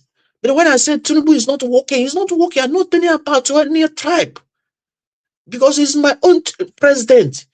He's the president of all Nigerians. Make now stop all those things. I came here to learn every day, but I didn't learn anything. When I came here, I begin to share tears. Well, some people call themselves professor. Huh? They talk like illiterate like me. All right, start to land it, and then we'll move it. Government, this government is already failed. You can never come back again. Unless you lead yourself back to power. I never see all those kind of things before. If you can change our national anthem in 10 seconds, you can use all those power now. Any government can use all those power to change everything you are doing now in 20 minutes. Or both road, you name yourself, all those conference center, you know yourself. Or another president can come and change everything in the night. All right. When you have to, let me finish. Not all right. This country is supposed to change. First of all, we like to have a strong system. A rule of law is number one. Law will gather everybody, both poor and rich, not only poor. The people are suffering. Those who are suffering is only poor is suffering in that country. Politicians is not suffering. They are billionaires in dollars. So we need to have a strong system. All right, 10 more seconds. 10 seconds. We need to have a strong system and rule of law and make that law be strong. Both president and senator, if he commits something, he can resign and go. So I thank you, everybody, and I use this opportunity to tell you people, 2027, let us change this mindset and support P2B and Kwankwaso ticket. That ticket is number one. It will give us a better life. We're looking like nobody can run away from this country going to America. You go America, you stay in America, fighting me, stay in Nigeria. It doesn't make sense. If you want to fight me, come back Nigeria here. Fight me. Let us suffer in that thing. You see why I always push people. I was going to go to Oriola because he doesn't often speak when he comes on, but just as I was about to go to him, it's dropped, you see? And it's waited for such a long time. That's why I always push people. So we go on to Simba then. Simba, the floor is yours. Both to speak and to take over. I'm going to drop here. Thank you, everyone. See you tomorrow. Simba, if Oriola does come back, try and prioritize him. Let's hear what he has to say. Thank you, everyone. See you tomorrow. Simba, over to you. Floor is yours. Woman, before you go. What about Akko? No, Akko should take the floor. We've been calling Akko all the way through. It's not. I think it's Akko. Yes, try now. We were calling you to speak. You were not with us fully. Okay, I will allow you to talk now. All right, I want to leave, but I'll let Zita say what she wants to say and then I'll leave. Zita. Okay, no. Woman, now me be the only woman where they this platform. Make you tell them, make they know they shut me up. Because after Akko, no worry, I will protect you, Zita. After Akko, now me go speak, otherwise there will be woto here. After Akko is me. No, be you first speaker. You have spoken earlier on. No. That one was Maga. That was Maga. Now to speak in start. Okay. All right. Thank you. So is that not bullying? Is that not bullying? I'm just kidding. Good night. Bye. Okay, Akko. Yeah. Regarding this killing, this suicide. Zita way they bully everybody. They say this thing. Mr. Okay, go ahead, Akko. Yeah. It's very unfortunate news, and you know, I think what makes it unfortunate for me is, I think there was somebody earlier that said something about he said something cultural, that Igbo people will keep quiet or whatnot, you know, regarding Dave Umahi, but I don't see it as a cultural. I don't see it as a tribal thing. This is a cultural thing across Nigeria. You know, I've always been of the opinion that whatever we practice in Nigeria, we don't know. I don't know what it is, but we don't practice when it comes to relationship, and all of that. We're very transactional. The society we live in is very transactional. You know, um, I know we like to blame our women, but me, I like to put the blame squarely in the men, for where society has gone, you know. When it comes to having relationship with women, all we know is, who has money, That's the only thing a Nigerian man can give a Nigerian woman. Oh, I have money, Let me take care of you. I have money, I have money, I have money, I have money. That's the only thing, you know. There's nothing else that a Nigerian man can offer a Nigerian woman apart from, I have money, you know. And I don't even know why. Well, so what in other crime? What other thing can a man offer a it's woman? not like that it's not like that in American society. Why are you That's why are you number saying one. that? It's only Nigeria that one is obtainable. No, it's not Every only. woman in the world, everywhere in the world, they go for money. Mm-mm, mm-mm, mm-mm, mm-mm. I don't agree with that It's statement. I don't agree with that statement. okay. I don't agree with it, but Don't I'll let. have money, and you think that any woman will fall for you. Look, money is something, but money is not everything. Money is something, but money is not everything. That's what I would say regarding that. You leave that to interpret it how you want to interpret it. But regarding the killing of Ako, can you hear me? the suicide of that girl, Ako, can you hear it's me? very unfortunate. And that man that did that nonsense, Ako, he deserved can you hear me? he deserved to feel the full wrath of the law. I would have even say made them cut his Simba, can you hear me? castrate himself because of the nonsense what he do. I mean, I can hear you. Probably I cannot hear you. So let him finish. Oh, who's saying who's talking? Continue. Okay, so yeah, that's unfortunate, very unfortunate news. And the only thing I don't like about this situation is that I don't know why. The family came out and said that they spent so much money. There, I think about 7 million. So now I'm asking myself, are you guys concerned about getting justice for your daughter, or are you concerned about the money that you spent? Which one? Let me ask you. Let me ask you, Ako. Did that family look like a family that can just spend 7 million on an emergency basis? That's why I said that. But If they have 7 million, do you think that girl will go for that kind of surgeon? no, now that's why I said that. That's why they said they turned different. I even saw the thing with that lawyer. That lawyer said that came. Their lawyer that No, came that out. lawyer is a feminist. He's She's a a quack. feminist. He's a quack lawyer. I don't because no credible lawyer will come out and say, okay, I'm going to put Instagram live and let the daughter tell you the story. No, nobody's going to do that. All that is just she's trying to seek favor in the court of public opinion, which doesn't really matter in this case. At the end of the day, it's going to go to court, or you actually go to an actual court if you really want to get rid of the man and you want to really take the law into your hand. So yes, Mr. Simba, I agree with you. That's why I asked, what's important? Are you trying to get justice for your daughter, or do you want money? You're focused on the money that you spent. That's why I don't Can you like. see why is the twin sister also coming up and asking for money? Yeah, it's just very ludicrous and stupid behavior, in my opinion. Very, very stupid. It's like, Ako, since she has died, she Ako, has died. a But minute. Ako, would you allow give this us thing to money. I mean, finish? Ako is What kind not of hearing what you are saying. That Okay, is okay, I poor will go out thinking. and come in Mr. again. Remy, you're on mute. Oh. Can you hear me now? Simba, you are the only one who can hear me, right? Go out. I could continue what you are saying.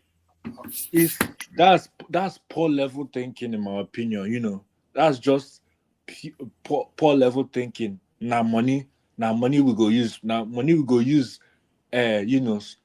Take care of ourselves. I know it's not a good news, but at least give us money. Let us use that. What did they? Have you even asked yourself? What did they even use 7 million naira to do? No, exactly. What would they use? What treatment would you do that is 7 million naira? That's why I just said these people are ridiculous. That's that one. I put that one for the side. Regarding Mr. Umahi and that girl, that one is also an unfortunate one. The one I don't like is how the father came out and said, I don't want to do autopsy, that I just want the body. What are you talking about? You just want to collect the woman and just bury her 6 foot. Nothing. You don't want to know what happened. You don't want to know how she got, which kind. Even when he said that, we had a cordial relationship. What's that one supposed to mean? And your daughter, you talk about, you say you were having cordial relationship. I don't know. It's sometimes they wonder the way Nigerian society they think sometimes. Do you want justice for your daughter or do you just want money? Which one is it? What if the parents are not suspecting any foul play? What if the parents are now? It's not up to the, even if the in a case like this, you want to know, okay, what happened? You want to know what happened. If I'm a parent, I want to know what happened. Whether it's foul play, whether it's not foul play, I want to know what happened. But for you to just say, "Oh, I just want to collect," even the So one are you considering the level of education, the level of exposure of people? Why are we talking as if everything is at our that's level? the problem. That's the problem. What do you mean by level of education? It's not level. This is a common. Mr. No, Simba, I'm I would say asking this is a common Simba. thing. Don't verse. I know say na your time. If Oh I no, can Madam Mayor, speak. no, go ahead. Simba, what do you mean by is a matter of He might level of not really even understand what autopsy means and might not be interested. That's what I'm saying. that he might not understand what? Autopsy. What autopsy means? You mean the father of the girl? Yes. Of Yes. course, he knows what autopsy is. Bam. Thank you. Why wouldn't he know what autopsy? Before hold on. Okay. He's even in a better. He is as at today. He has been how will I say, well informed about autopsy than any average Nigerian. Because when they say they want to do autopsy, they will explain it to him. Explain it to exactly. And then when they said, because some Nigerians will say that they don't want I remember my cousin, the mother said he doesn't want her daughter's head to be cut open. I don't know where they got that information from. Some people will say they will pieces the person's body. Yeah. To do autopsy. I don't know who gave them that. Lie. Shana lie. Of course, it's lie now. You It's said lie. average. It's not a lie. That's the way they do autopsy now. It's a lie. They don't lie. Let me tell you. Listen to me. Zita, wait now. You are not a doctor now. Let me tell you the way they do autopsy. I don't even know people what they don't even know about. They will just be talking like an authority. If they want to do autopsy, what they do is that they open every part of your body to take a sample. Simba, I don't know which autopsy you have done, but hold on, Madam hold on. Madam Zita, no, you will talk. See, when we are on this platform, I'm an advocate that support professionals. When we start arguing with professionals, it tells something on our own side that we just want to argue. No. Don't say that to me. Don't say that. No. He gave me a permission to speak. I don't want. Let me finish what I want to say before I lose my thought. At least I have 2-3 family members I did autopsy on. It's in session. Not one part of their body was dissected. They do insertion. They put something and then drew something. They put this place, they drew something, they put insertion. That's what they did. So I don't understand the kind of autopsy, whether it's the 70s autopsy you are talking about, because this one, I was part of it. I'm speaking on a global No, platform. so what did you say they did? They did insertion, like there is something they use to pop into that place. Yes. They did inject. Yes. They use it to draw whatever they needed. Koro, the body came in when they pulled it out. You know what?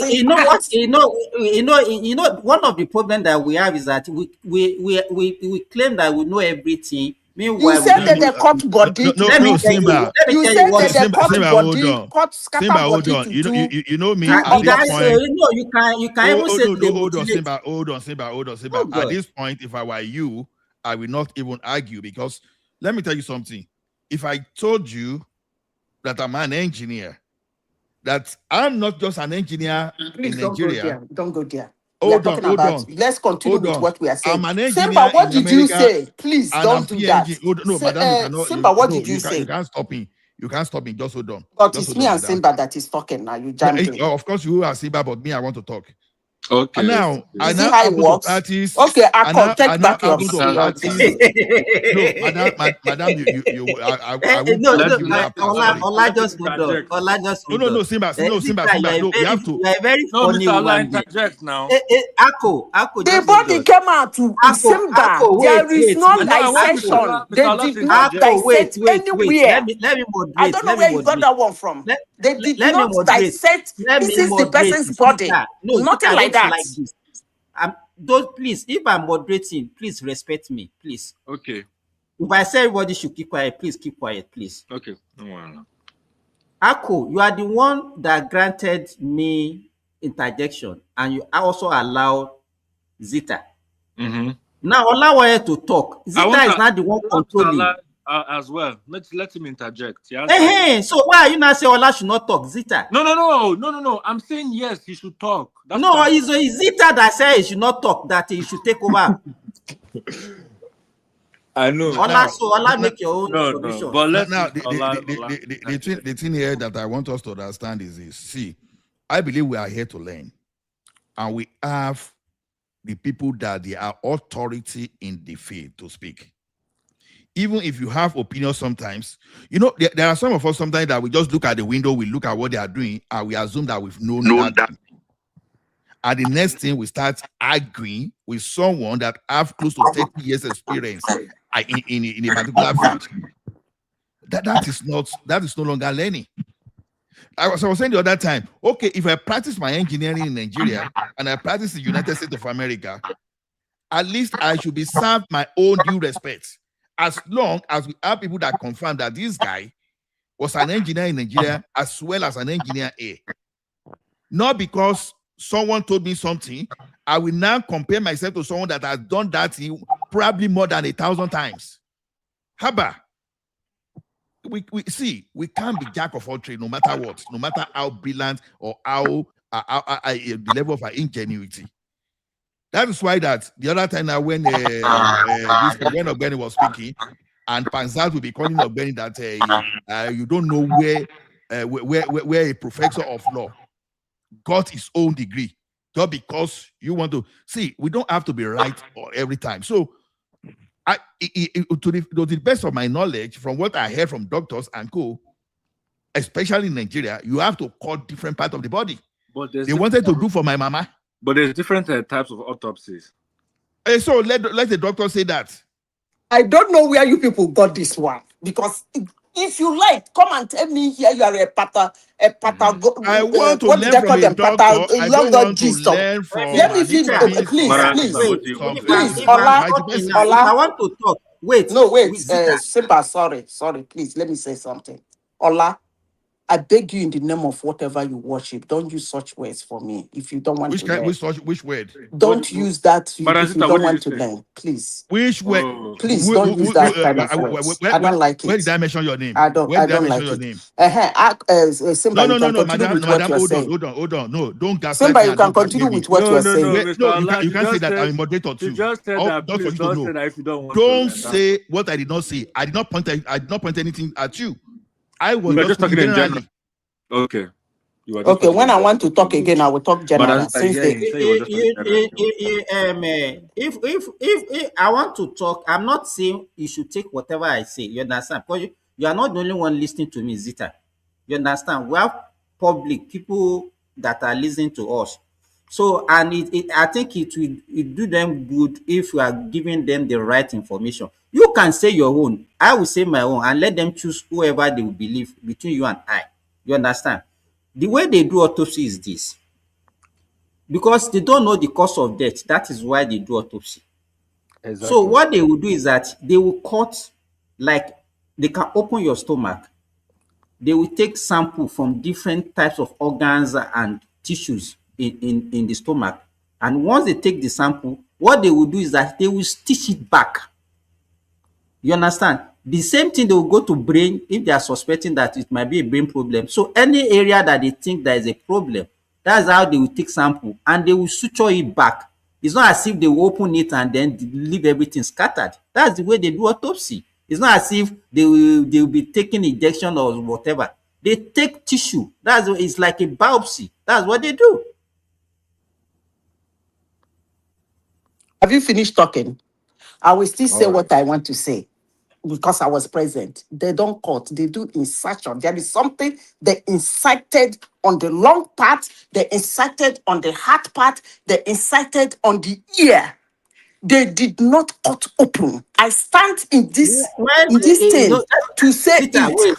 If If you they are want talking to about do cutting, let embalming, me wait finish now. now. Tell you heard it for me. If you are saying that they have to cut open where the lungs are to take what they want to take and stitch it back, I am saying for the one eyewitnesses, they did not. They inserted something and took what they wanted to do. They did not dissect. And I will Okay, stand thank you. here to say it. I don't know whether they call them pathologists or whatever they call them. Even if you are a pathologist and you are telling me that they have to cut open somebody's stomach, cut open the heart to take what they wanted, I will still refuse it because I have stand witness to 3 autopsies. They did not cut open. Okay, thank you. You have said your own, I've said my own. So, Simba, I think maybe both of you are correct. Because I have seen cases where they open the body It up depends. That's what Mr. Tunanja. while others are less invasive. So you Minimally can invasive. use Exactly. You use the right word. Exactly. Invasive. Yeah. All right. No, the I don't even know what I is don't surgical even incision? know what you mean by minimal invasive when you are dealing with a dead body, when you are not doing a laparoscopy surgery for a Because living person. some deaths, right, you can clearly see visible without you actually. AKO. What is surgical incision? What is surgical incision? What do you want? When they say that, what is surgical incision? So surgical incision is when you make cuts in the body to open part of the body to collect what you want. So why are we using semantics? Incision is different from actually opening the bowel up from the shoulder to the waist area. So when you see start what I mean? hearing laceration, when you start incision, when you start cutting, Who says they will open the bowel from? Did I even say that they open from one place to the other? You didn't say that, but I've seen cases where they cut from the chest and they use a Y shape from the chest, then straight to the arm. So they have different techniques and for different reasons why they do what they do. So it's not only one size fits all. I don't think. Mm-hmm. Yeah. Okay, so you can go ahead, Yes. Okay. So yeah, that's regarding let them figure out what happened to that girl, and let us know what happened, and let us see what we can do move from there. But all this politicization and all this, you know, I don't like it. You know, let us find. And I want to say as well. I remember it was Mr. World Peace that said, "Oh, it's Igbo." No, it's not. This is a cultural thing. You know, it's not about Igbo people. This could have happened to any. This is something that could have happened to any woman by any man. In our society. So I don't like to look at it from a culture in a tribalistic. That's where we start to denigrate ourselves, and I don't want to denigrate ourselves. I don't think we need to do that to make our points. So that's regarding the bridge, the coastal highway. I don't know why he wants to put Tinubu's name. If he say he wants to put somebody's name, the real person that he should put the name is Tafawa Balewa, because Tafawa Balewa was the one who came up with the idea of having a coastal highway from Lagos to Calabar. But he was never able to fulfill it. So if he wants to actually put the name of someone, let's put Tafawa Balewa. No, it's not Tafawa Balewa. But the reason I Hold on. It's not Tafawa Balewa. Akko, can you hear me? A quick question for you. Mm-hmm. No, I want you to know that. Do you know that the second Niger bridge was named Muhammadu Buhari Bridge? Do you know that?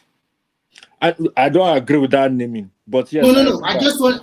What I want to say is this: they name me Muhammadu Buhari Bridge, but everybody, when they want to refer to that bridge, they always call it Second Niger Bridge. I think we Nigerians. Are you saying that the official name of that bridge is Muhammadu Buhari Bridge? Is that what you're saying?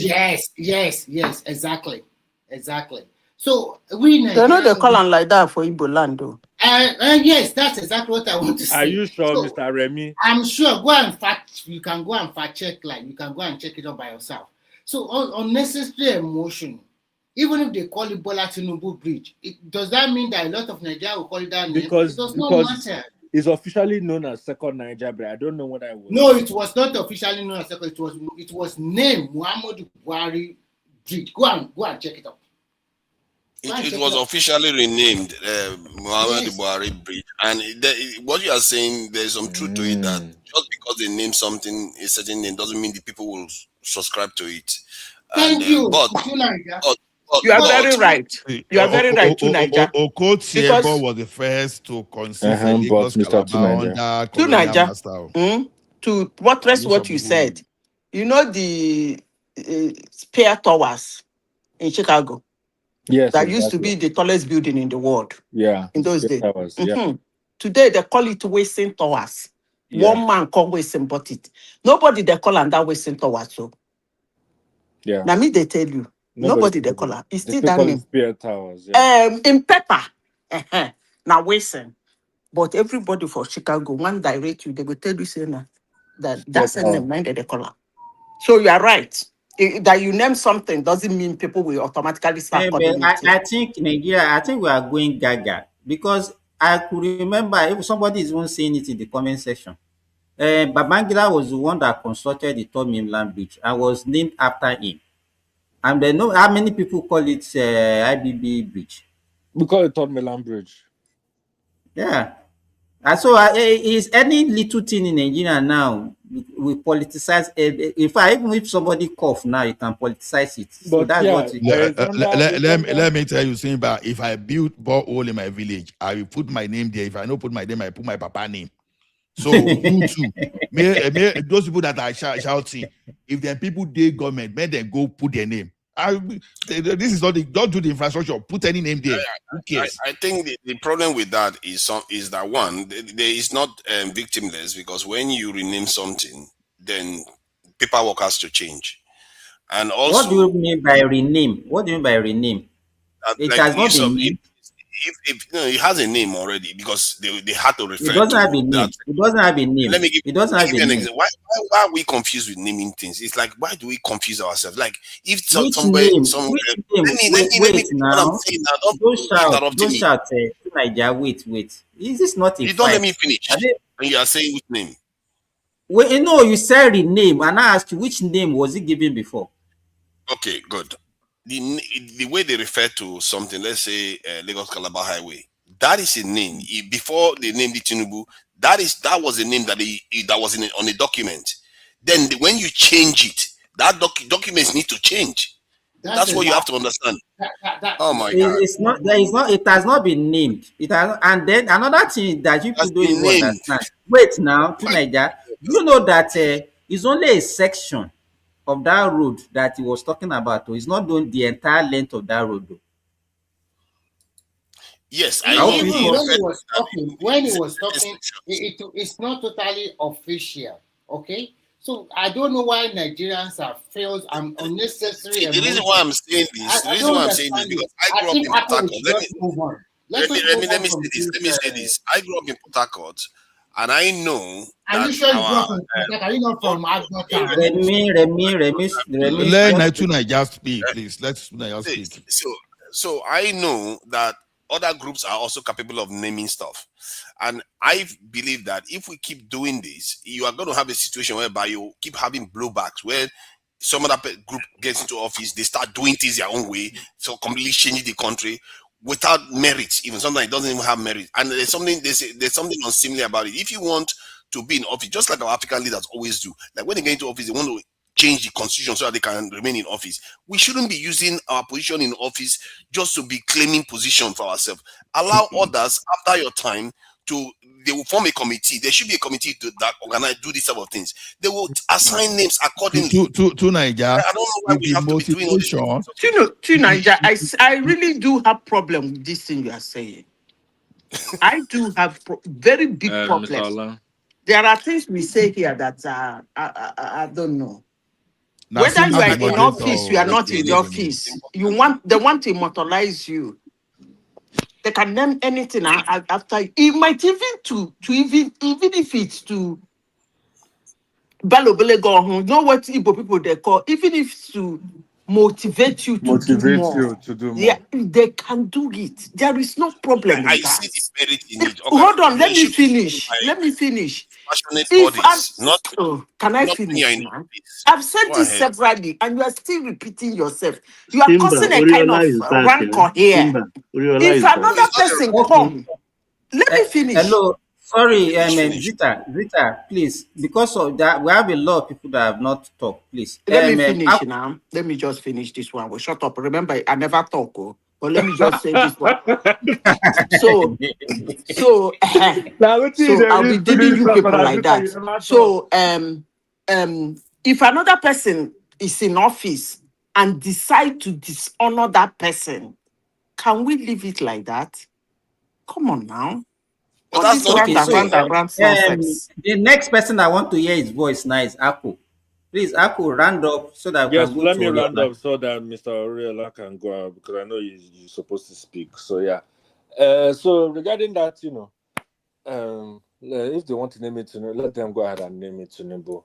I think for me, what matters now is just like, okay, they've built the highway, they built the coastal highway, let people be riding from here to Calabar. That's what matters to me, And then I think it's under federal government and under the powers of the minister for him to award the name. He has the powers conferred to him, so let him do what he wants to do. I know he can do it on behalf of the president, but only the president can say, okay, no, we're not going to name it that. So, let him do what he has to do. I'm not even going to get into that. And then the last one is what Mr. Fayose and Obedience. I don't really have any. I've really removed myself from anything regarding this election. I think we already know who's going to win this election that's coming January 2027. So all these ones that they are doing rigmarole and people are saying, no, I'm no longer for Obidient and I'm moving camp, I'm moving anywhere but left face, they talk nonsense. They look them, okay, do as you wish. That's all. So that's it regarding P2B, let just election come. Let it take its course and let us move on and focus on other things that are really of importance for us in our country. So that's my point. Thank you, Ako. Oriola, let me just add this quickly. Do you know what Lord God said about us? That we are full of personal vanity. No, I didn't give you that opportunity to talk. Don't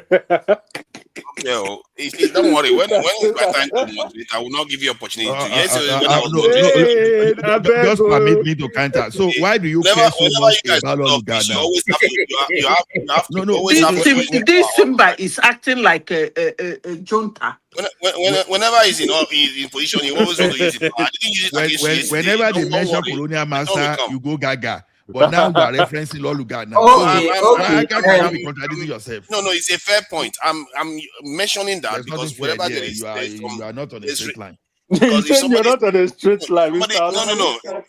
So just because Hitler invented missiles, it means America should not use it. What kind of talk is that?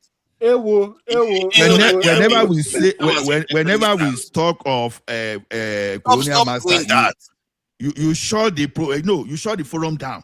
But now you want to use Lord Lugard now. All of a sudden now. I don't shut the word now is good. Forum down because somebody mentions Lord this is colonial, the British, and now you're just calling them colonial masters again as usual. No, what does that have to do with or something indigenous to us? Don't use Lord Lugard. Knowledge about certain things, if it is bearing resemblance to reality, it's about reality. It's not about who said it.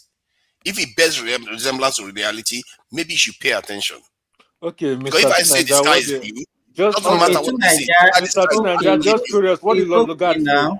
What he said about us, he said that we are full of vanity with little sense of veracity.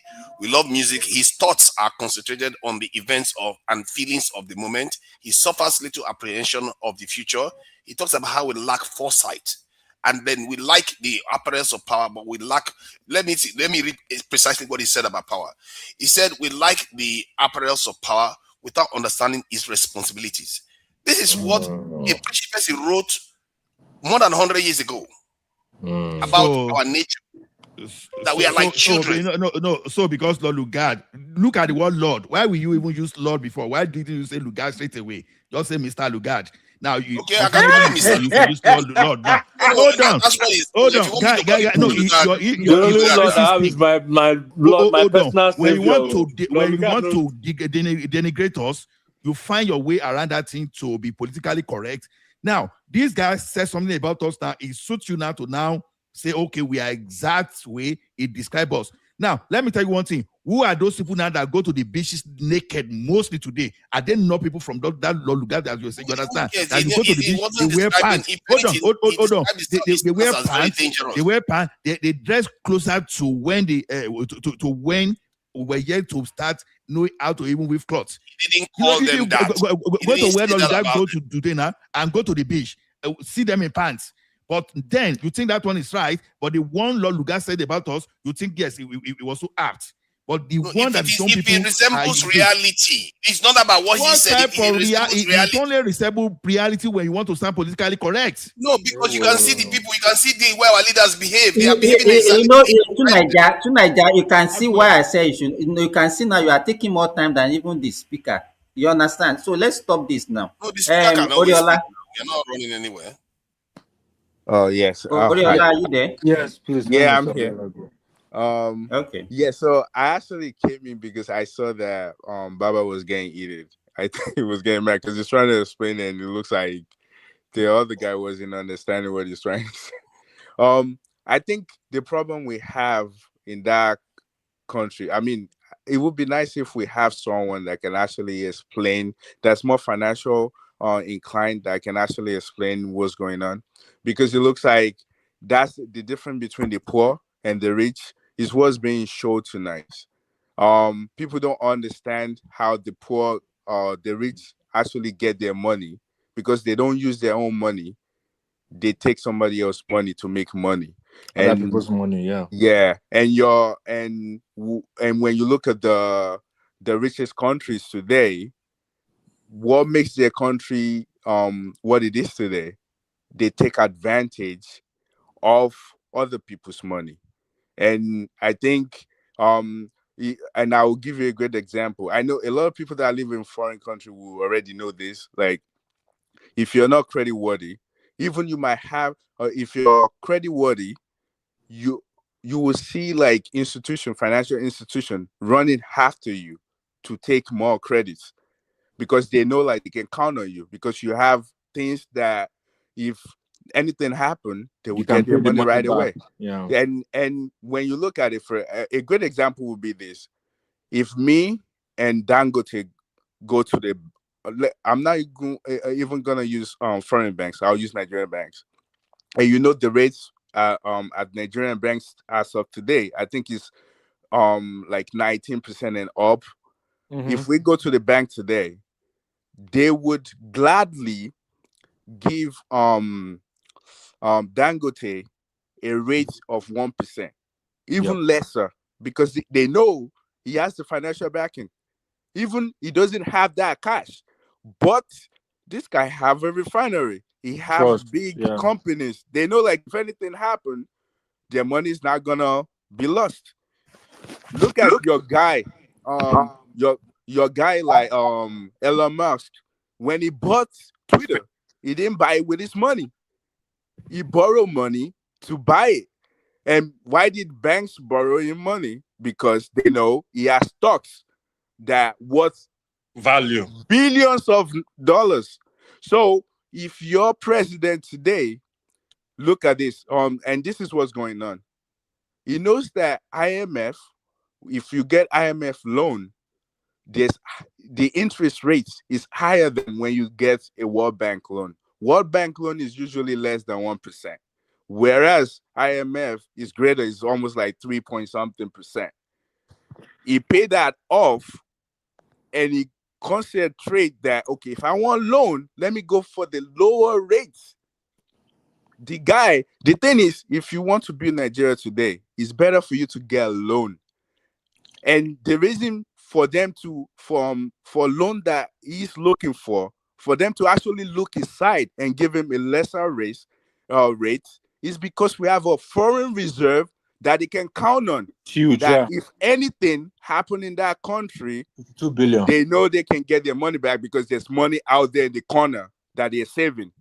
And if your country doesn't, I mean, we were all here when Buhari was in power. We had 3 when you billion. see the They drove rates, it down to 3 billion. Wow. even they don't even want to borrow us money because you don't have a way of paying the money back.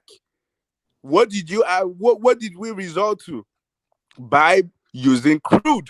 Yeah, Naira for Use crude. Exactly. Who's going to borrow you money when they know, like, you don't have any means to pay the money back? So I understand the frustration of Bible trying to explain this. Like, come on, man. This is not how it works. The guy, see, Tinubu is gonna continue to borrow money. And if anyone want to learn how he did it in Lagos, you should see some of the institutions that he uses to stand for loan in order to do what he was able to do in that Lagos. So if you are crying or throwing tantrum that this guy is borrowing money, you have to look into understanding why he's doing that. Because if we waited, do you know how much the rate is going to be in the next 5-10 years? And the road that he's building it for 50, 100 years, and they will still be collecting tolls imagine collecting tolls for Lagos-Calabar Road for the next 50 years. Do you know how much money you'll be making? You already make the money that you borrow already. You already pay that off in like 10, 20 years. And for the next 30 years, you're still making money back from the money you borrowed like 20 years ago. So I think, like, understanding finance, I feel like Akko, your camera is on. Akko.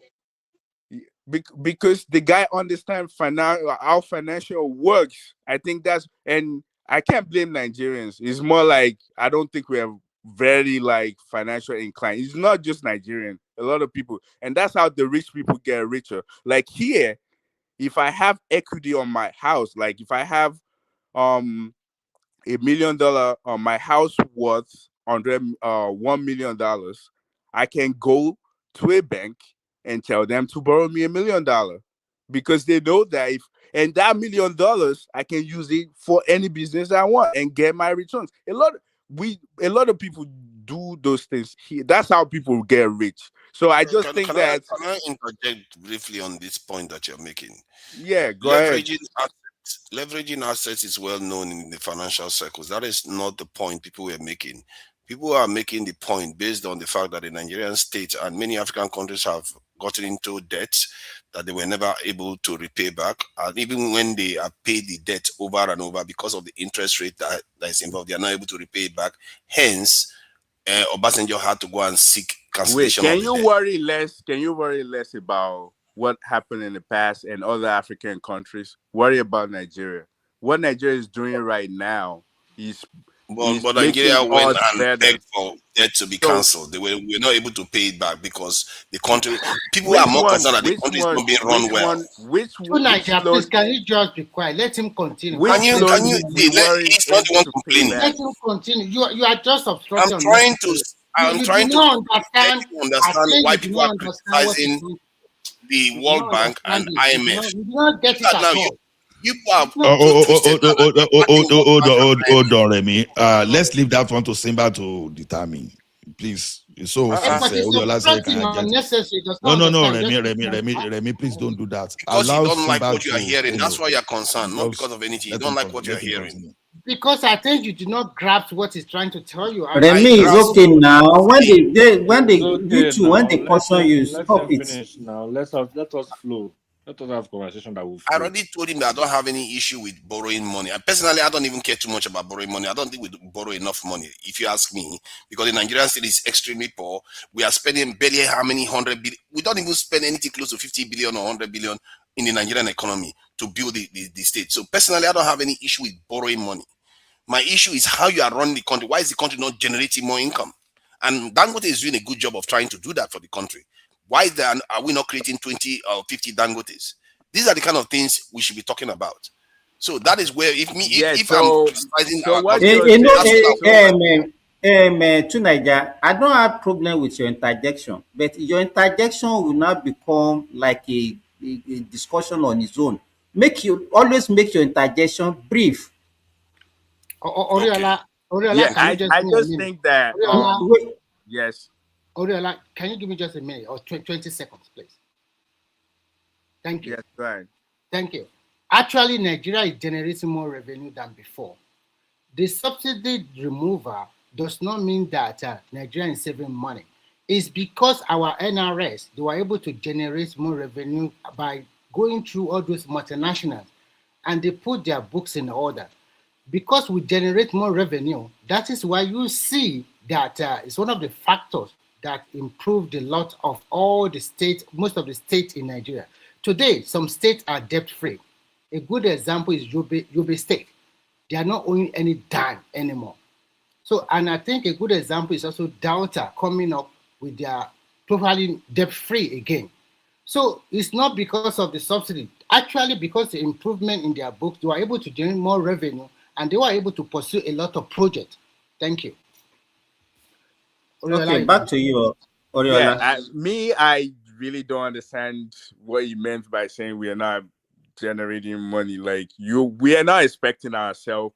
To be honest with you, I think have this back to back with a lot of people that when you're talking about generating money for countries, it's more this rely on us.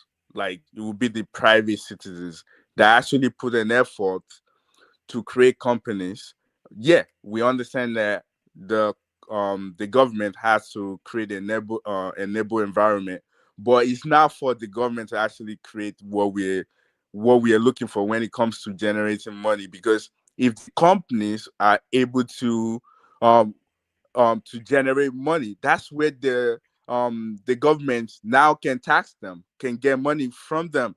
So, but if we don't have those people creating companies, we are not expecting government to do that. That's not their purpose. Their purpose is to create policy and regulate the country, regulate whatever we have, and that's what it is. If we're counting on them, that the government will be the one that creates Dangote. No, Dangote never tell you that. I mean, government helps. he has to be friendly with the government to make sure that the policy sway his way. That's how it works everywhere. You lobby yourself for government to make their policy that would make you happy, that will align with what you're doing. So when it comes to relying on Tinubu to create jobs for you or to make billionaires for you, that's just fallacy. That would never work. It's for us. Oriola, Yes. I think, I think the way Nigerians look at a country, they look at a country like an individual. They think that the only time a country needs to borrow money is when you are broke. Even wealthy country borrow money. Wealthy, Yeah. country like Saudi Arabia, country like Qatar, they still borrow money to finance their project. So I don't know why Nigerians are so irritated when they hear about borrowing, and And say, when no, no, you're no, no. broke, nobody really wants to Nobody borrow will you even borrow money you money if you because are you broke. become risky. They see you as a risk, and when they give you a rate, the interest rate will be so huge. But when you're making money, It is because which is of the what the risk guy, now. yeah, because that's what he's taking advantage of. Most of the money that Tinubu is borrowing now, he's borrowing it because he knows that we're in a good space. It's time to. He knows that they're giving us 1% interest rate, point something percent. What's that? That's nothing. That's something that he can pay back if needed so fast. So he knows what he's doing. I just think, to be honest, for me, what I would say is like we just need to understand how financial works. If we do kind of like a little bit, kind of like read on it and try to understand, we'll understand that the guy is doing it right. I don't see anything wrong. I mean, he would like to borrow more money, but do you think Oriola, Nigeria is can I not ask you a there? question? Yes, sir. Do you believe we should put our forex reserve down for everybody to chop? Nope. That's what I just If we for example, if we put it down, who's going to borrow us money? Because they know like they can't rely on us. Where's the money? Sorry, Baba, you rightly explaining to ChatGPT and some kind of Claude AI economics the other time, because what people don't know is this: there's a big difference between foreign reserve, foreign assets, or you want to call some foreign savings. So when people think they just listen to some kind of TikTok content, they think they are now economists. But what you see now, we are saying Nigeria is owing now. Why do you? So if you don't owe foreign reserve, how do you service your debt? Then if you want to do foreign transactions, you want to do some importation. How do you? So if you run your this thing, if you run your foreign reserve to zero, who is going to honor your letter of credit? So because these are the things that people don't really understand, but when they explain to people, just because they want to politicize everything, they will keep arguing. I listen to how Baba explained everything that even a primary one person, we all simply understand. Shikena. So for us to have that huge, even foreign reserve, the more foreign reserve we have, the more ambitious we have in our targets. That's what people do not understand. Oriola, I want to ask you a question. There's the first few sentences you made. Hello, Oriola, are you there? Can I come in? Yes, I'm there. I'm listening. Can I come in? I need Yes, to yes. get permission. Okay. When you started your submission, the first few sentences you made, there is something you said. You said that big men use other people's money, if I get you right. Yes. To make money. Yes. Who are the other people they use their money, if I may ask? Well, it's The us. money you save in the bank You now. save money in Hold the on. bank. The poor. Simple as ABC. It's Okay. us. You said, please, because do you know why I jumped in? Honestly, sincerely speaking, this has been the thing going around the world that is making poor, let me not use the word poor, let me use the low income earners get so agitated. I remember when Dangote built his refinery. I was listening to one platform. They call it, forgotten what they call that platform. And a Nigerian was calling Nigerians to set it ablaze. Now, I want you to explain to me what you mean that big people don't make money of their own, that they use your money to make money or whatever, whether poor people's money or some people's else's money to make money. I want you to explain it because we No, have to okay. stop So this. Please explain yeah, it to me. so what I mean is this. So if let's say everybody on this platform, like, so we deposit money in the bank. So like when you deposit your money in the bank just don't leave it in the bank. It's actually they invested in something to work for you. So now let's use Elon Musk for example, or maybe Dangote. We're talking about Africa now. Let's use Dangote. So Dangote wants to build another refinery. He can contact some of those banks that all of us on this platform that we save our money, and those banks, he will reach out to them because they will become an investor now. He will tell them his idea. Oh, this is what I want to do. Yeah. They Are will you willing to syndicate a invest? loan for him. Yeah. So are you Okay. willing to Okay. invest in Okay. this? Now that's how the process works. So now Okay. that money that we put in the bank, Mm. someone will use it to create an idea. That idea will bring in more profit for him. That's what Okay. I meant. It's not Okay. like he literally would just take it. Okay. No. Let me explain. First of all, that is the structure of a bank. And that is how banks make their money. They don't make money by you depositing money into their account. Even when you get interest in that account, they make money because some people come to borrow that money and pay them heavy interest. That being said, somebody who has money, like money, I'm not talking about assets, I'm talking about cash, that went to the bank to deposit it, it simply means that he doesn't have an urgent need for that money. He doesn't have anything he wants to use that money to do. That's why he went to save it in the bank, waiting for the day he will ask for his money. That being said, any day he walks into that bank to ask for his money, if he put 30,000, obviously, depending on the type of account he's running, but whatsoever account is running, there must be an interest. The interest depending might be very insignificant, some might be so obvious. He will get back his money. The bank is not going to tell him that, oh, we cannot give you your money because Mr. Labaja came and borrowed your money to go and do business.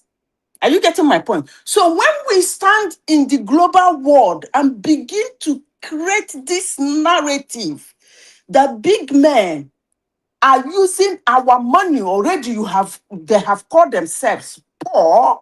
When you are poor, I don't even know how a big man is going to use your money anyway.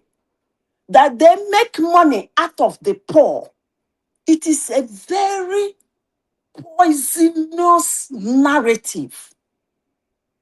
If anybody have issues with people going to the bank, hello? If Yeah, people, we can hear let me you. finish. We hear you. If people have issue with having a financial institution which they think, in quote, that is secure for them to keep their cash in and walk in there to take it from any. If people have issue with that, they should be talking about the bank to stop borrowing money. But that's not going to happen because we are not paying the bank to keep your money for you. All right, can I That's the say only something? way they generate wealth. I So think this, that's hold okay. on.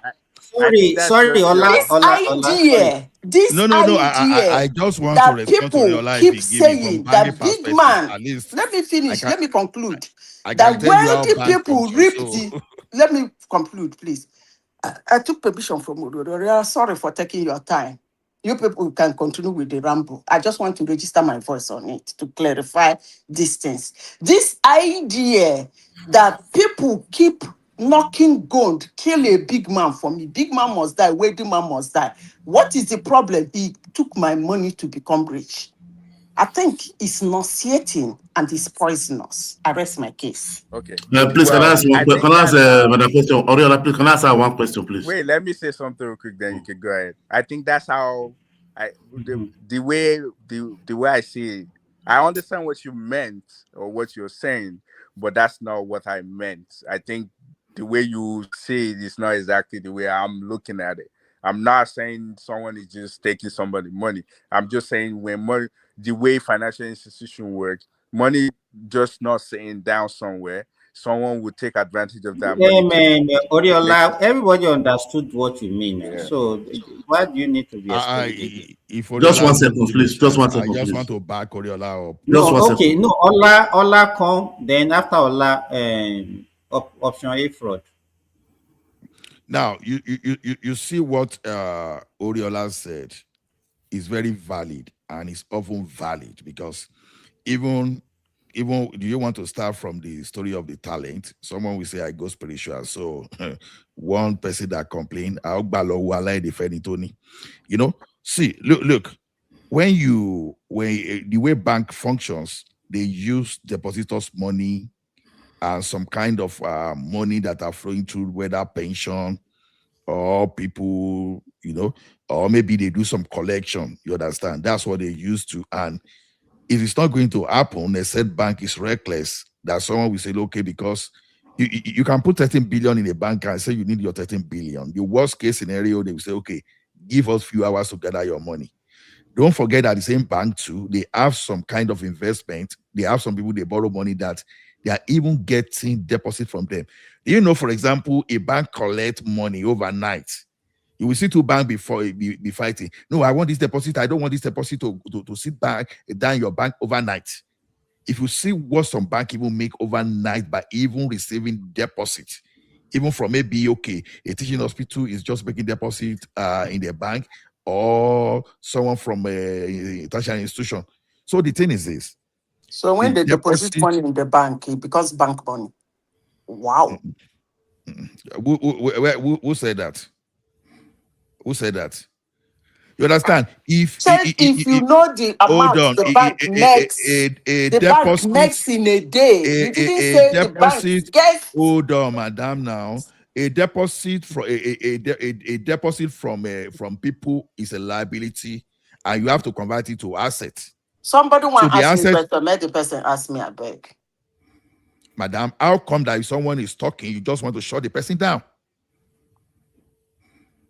I did not shut you down. That's what you do. Somebody wants to ask me a question. Nobody is asking you a question. Nobody. It's been allowed to answer a question. It's been. Thank you. You see the way they fight me in this platform. Hold on, madam. We Nobody have to be. You see the way they fight me. You didn't get out there. Say one ask me question. Hold on. I'm a Zita, hold on. You cannot. No, Ola, please give me time. No, you can't come here and be bullying everybody. When you finish talking. Yes, that's what you are doing. Well, it's only the woman here that you should give her privilege. No, wait. I'm not taking that. Stop that. I'm not taking that. Even if that one it cost me the last time of coming here, I'm not taking that any longer. That's disrespectful. Stop. I'm not taking that from you too, Niger man. Ola, I'm not taking that. Ola, hold on. When she finished talking, Ola wanted to talk. I said, okay, after Ola, you will talk. Option A for. Is that not what I said? Then why is she talking again? I reminded you. Hold on. You not say next person. Simba, did you say I'm bully people? That's what you are doing now. You people bully me. Let me tell you. No. Wait. Is it that I bully you people or you guys bully me? That's what in every platform, any woman that come, they come in anytime they want. It's only this place you give woman time. Anyhow, no platform they give the woman privilege to talk anytime she wants. No, Simba made a comment. I want to get that comment straight. Simba, you said that I come here to bully you people. I want to register that. Yes, is my name. I said it. So I come to bully you people. Ola said yes, you said that. If this one will cost me be the host. Okay. Can we leave it, Madam? Can we just leave it? It's not hold on. We are not going to leave Can we just leave it? I told you people have had enough from you guys. He's going to ask you the question after Ola speaks. So what is it? Exactly. Why are we arguing? That is what I said. I just reminded the person. Somebody wants to ask me a question. The You person are not the one in charge. You are not the one in charge. So you don't have that right. So other people that we are talking are the ones in charge. Look, Simba, it was a minimal if you're being in charge is because of me, it's not gonna work. You have said this several times to me. I repeat myself again. If you're being in charge is because of me, it's not gonna work. You won't try that with me. Let's move on. To Niger, I don't care whether. And now you people will see what it means for a woman to bully you people, starting from today. You can do whatever you need to do. You go and sort that out with Thank God you have registered that I bully you people. Then I will start bullying you people. I'm not going to take it any longer because it's going to be one thing. Either we stay here together or I just leave the platform for you. Ola, just get on with your commission. Get on with your I stop bullying people. I think I beg we bow for you. And Ola, if you bully me, I will bully you. You are fond of bullying me. If you bully me, I will bully you. Listen to me. What I will not take from any of you is to shout that. Can we move on? This is not even a serious issue. What is this now? There are three hosts here. We have two Niger. Oh my God. We have Simba. And Simba is the moderator. We the two hosts. We allow Simba being the moderator to make sure that everything is orderly. I won't talk again. And he gets me. You are going to say something now. That will become the new issue. Can we just leave it? Because before you start exchanging, one person will say something, and the other one will say something, and it keep blowing up. I was listening to what happened here 1 or 2 days ago. Okay, don't ask me the question again, no. I'm not going to take that any longer. You understand? Just because someone is woman does not mean that I'm not going to allow someone to bully me. I was talking. Why do you need to be reminding that somebody want to ask you a question when you are talking? So that person will not forget. You say you are not bullying. So that person will not forget. When I said that, I did not mention your name. Let me tell you one thing. And it's not your time, so I shouldn't take permission from you. You've done that thing. You've done that thing severally. There will be some time that will be the talking topic. You say, okay, next topic, Daddy. Even when I was hosting, and you just overrule me. Next topic, Daddy. Do you want to hear the truth? Don't do that. Do you know what? I'm not going to take that any longer. Do you know? You want to hear the truth? Do you want to hear the truth? Whatever truth is your truth. Whatever. Okay, since you don't want to hear the truth, now leave it. Whatever you are saying is your truth. It's not my truth. Okay, Ola, hold on, please. Let's just stop it. Let's stop this. So, Oriola, you can continue your submission. Oriola, are you there? Is there any other topic?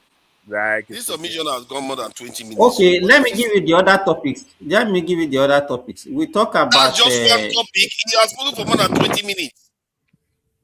What is your problem? How long is it going to 20 minutes? When you are making your own submission, you spend more than half an hour. To Niger. Because I'm not even allowed to interject. I'm not even allowed to do anything. So that's why I'm a bit tired of. You have been talking since the beginning of the show. You are just why are you doing this now? Come on, okay. Let him finish because it looks like it's gone long. I just have to say that. Okay.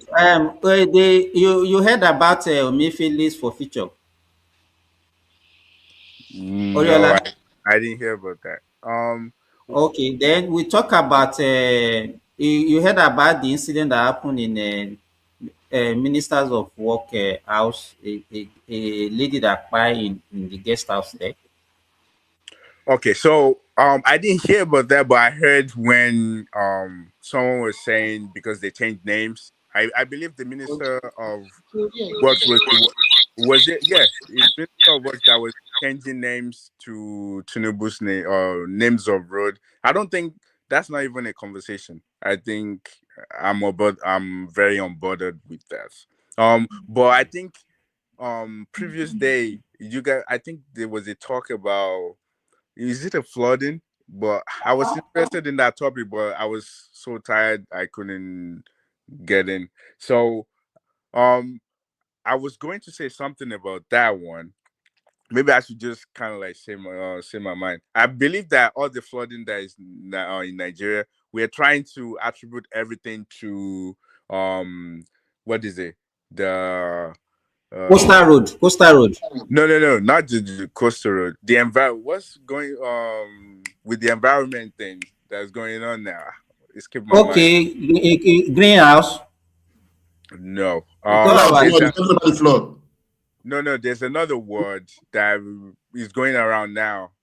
Global warming. Yeah. I think they try to attribute every single issue to like global warming. To be honest with you, I think Nigeria does not when it comes to our city, there's no city plan. I think that's basically what the problem is. Because when you go to Florida, go to New York, or you go to even Tokyo, we heard about these cities. Even I think Netherlands also, like, they have issues with flooding as well. That when it rains, you see like everywhere is flooded, but within 10, 30 minutes after flooding, everything is gone. I just believe that we don't have a drainage system. There's no city plan. That's the issue. And them trying to attribute every single issue instead of them actually making sure that the people in charge of Nigeria, when it comes to our city planning, are people that actually know what they're doing. We need to plan. We need to plan stuff. We need to have underground drainage. We need to have underground water pipe bonds. We need to have underground sewer. Why do we have all open gutters in Nigeria? It makes no sense. Like, if you and they are punishing people for no reason, it makes no sense. Like, if I see even the cleanest people that live abroad knows, like, anybody, even though if the cleans the road are clean, and some people still drop stuff on the road, but the thing is, by the next day you already see like the road is clean. And if you do it and the law gets hold of you, then you have to pay the fine. But I felt like just the way of monitoring people, doing this stupid surveillance. If you see one person, you try to make them a scapegoat. That's not going to resolve the issue. Just get yourself together, create a new city plan, make sure everything, water, drainage, sewer, everything is on the ground. And that way you mitigate part of, maybe close to 80% of the problem already. So this, like, we now gain ourselves together, and to be honest with you, we can't wait on government. If any of us, those who are civil engineers, put something together and show your governments, if they don't listen to you today, that doesn't mean that another government won't come in and listen to you. Waiting for this government to do everything, it just don't make sense to me. If you're a civil engineer, I'm not a civil engineer, so there's no way I can do city planning. But those who are civil engineers, put something together. The governments, if they don't listen to you now, I'm sure one day someone will listen to you. So that's all I would say about that. So you can move to somebody else. Thanks. Okay, thank you, Riola. I think the next person is Remy. Remy, are you there? Yeah, I'm here. Thank you. Yeah. Can I make my submission? Yeah. Okay. I think sometimes the kind of topic or the kind of emotional sentiment Nigeria attached to some issues, to me, I think is unfounded. It's just too sentimental for nothing's sake. For government is a continuum. And if you don't have enough resources, and if you build your books or build your books of account very well, and the lender see that you are keeping a very good record, you have opportunity to borrow money from them. So they can even borrow you at a very lower percentage. And that is exactly what Nigeria is leveraging on now. And we can all agree that that country lack a lot of basic infrastructures. Can you believe this is 1960, this 2020, over 66 years ago? We cannot mention that we have a kind of road that connects the north to the south or east to the west. So when you look at the map of the country, there's a lot of work to be done. So many things we have to do. And when you have the opportunity, you have to continue to do it. As we are generating more revenue from sales of crude oil, as we are generating more revenue from the sales of non-oil export, for the first time, we have a favorable balance of payment. So every available lender will see opportunity, and that is why both portfolio investors and physical investors are pouring into your country. When you're on board on a plane, you ask yourself, why are these Chinese, Europeans, Indians, what are they going to do in Nigeria? Because they see the opportunity. But we in Nigeria, we never see opportunity. We always believe in blaming game and all this kind of stuff. So, and when you talk about bank is just you deposit your money there and they make use of your money. Chicken, it's as simple as ABC. And there's also leverage in getting big accounts to their bank. So let's just assume that a lot of multinational corporations are using like Zenith Bank or Guaranty Trust Bank, like Dangote, Bua, and the rest. That's a lot of money coming to the bank every day. So you want the money to lie down there. So it is those one. That is why we know that there is difference between the rich and the poor, or the people that are very creative or they are smart enough. They use the opportunity to go and borrow money at a percentage, at a particular interest rate. And if their business prosper, then everybody smiles. So, but some people, they just rely on blaming game every time. I'd never see a country that developed in this world that never borrow money. Even the so-called America, they still continue to print their dollars. They are highly indebted because they need it for development. So for that, I don't know why we should be arguing about bank using depositor money for the rich to borrow money from them and then make more money for themselves. If you deposit your money in the bank, there's a lot of things you can also gain from them. If they see that you are also a very good depositor, you can also leverage on it and also borrow from the bank. Nobody is stopping you. It's only the problem in Nigeria that they will say that don't borrow money because it's not good. But if you can borrow and you know how to schedule the payment and use the money wisely, then you are on. Like if you want to go to agriculture, it's a single digit interest on it. So many opportunities in Nigeria, but people will not look at it. They always look at it's like an average Nigeria wish his country a downfall. Everything negativity every time. So that's for that. I don't want to waste my time on that. So I think on the issue about Isaac Fayose, I think everybody have a right to support whoever they want to support. And people castigating him for talking. I think the way some people say politics in Nigeria is that if I'm not supporting your candidate, or if you are not supporting my candidate, then I don't have anything to do with you. It's like I wish you death. I wish you all the agonies of this world. And that is not politics. It's just a game of interest. If your interests align today, you move on. If it does not align tomorrow, then you find your way. It does not mean that your interest cannot align in the future. So that is the way I say it. If as a Fayose want to move to APC or does not want to move to APC or does not want to support to be anymore, heaven will not fall. I don't know why some people are making noise about it. The guy is a smart guy. He's already a billionaire, continuing to invest. I saw his promo about his estate he's about to build and selling some land in Abuja.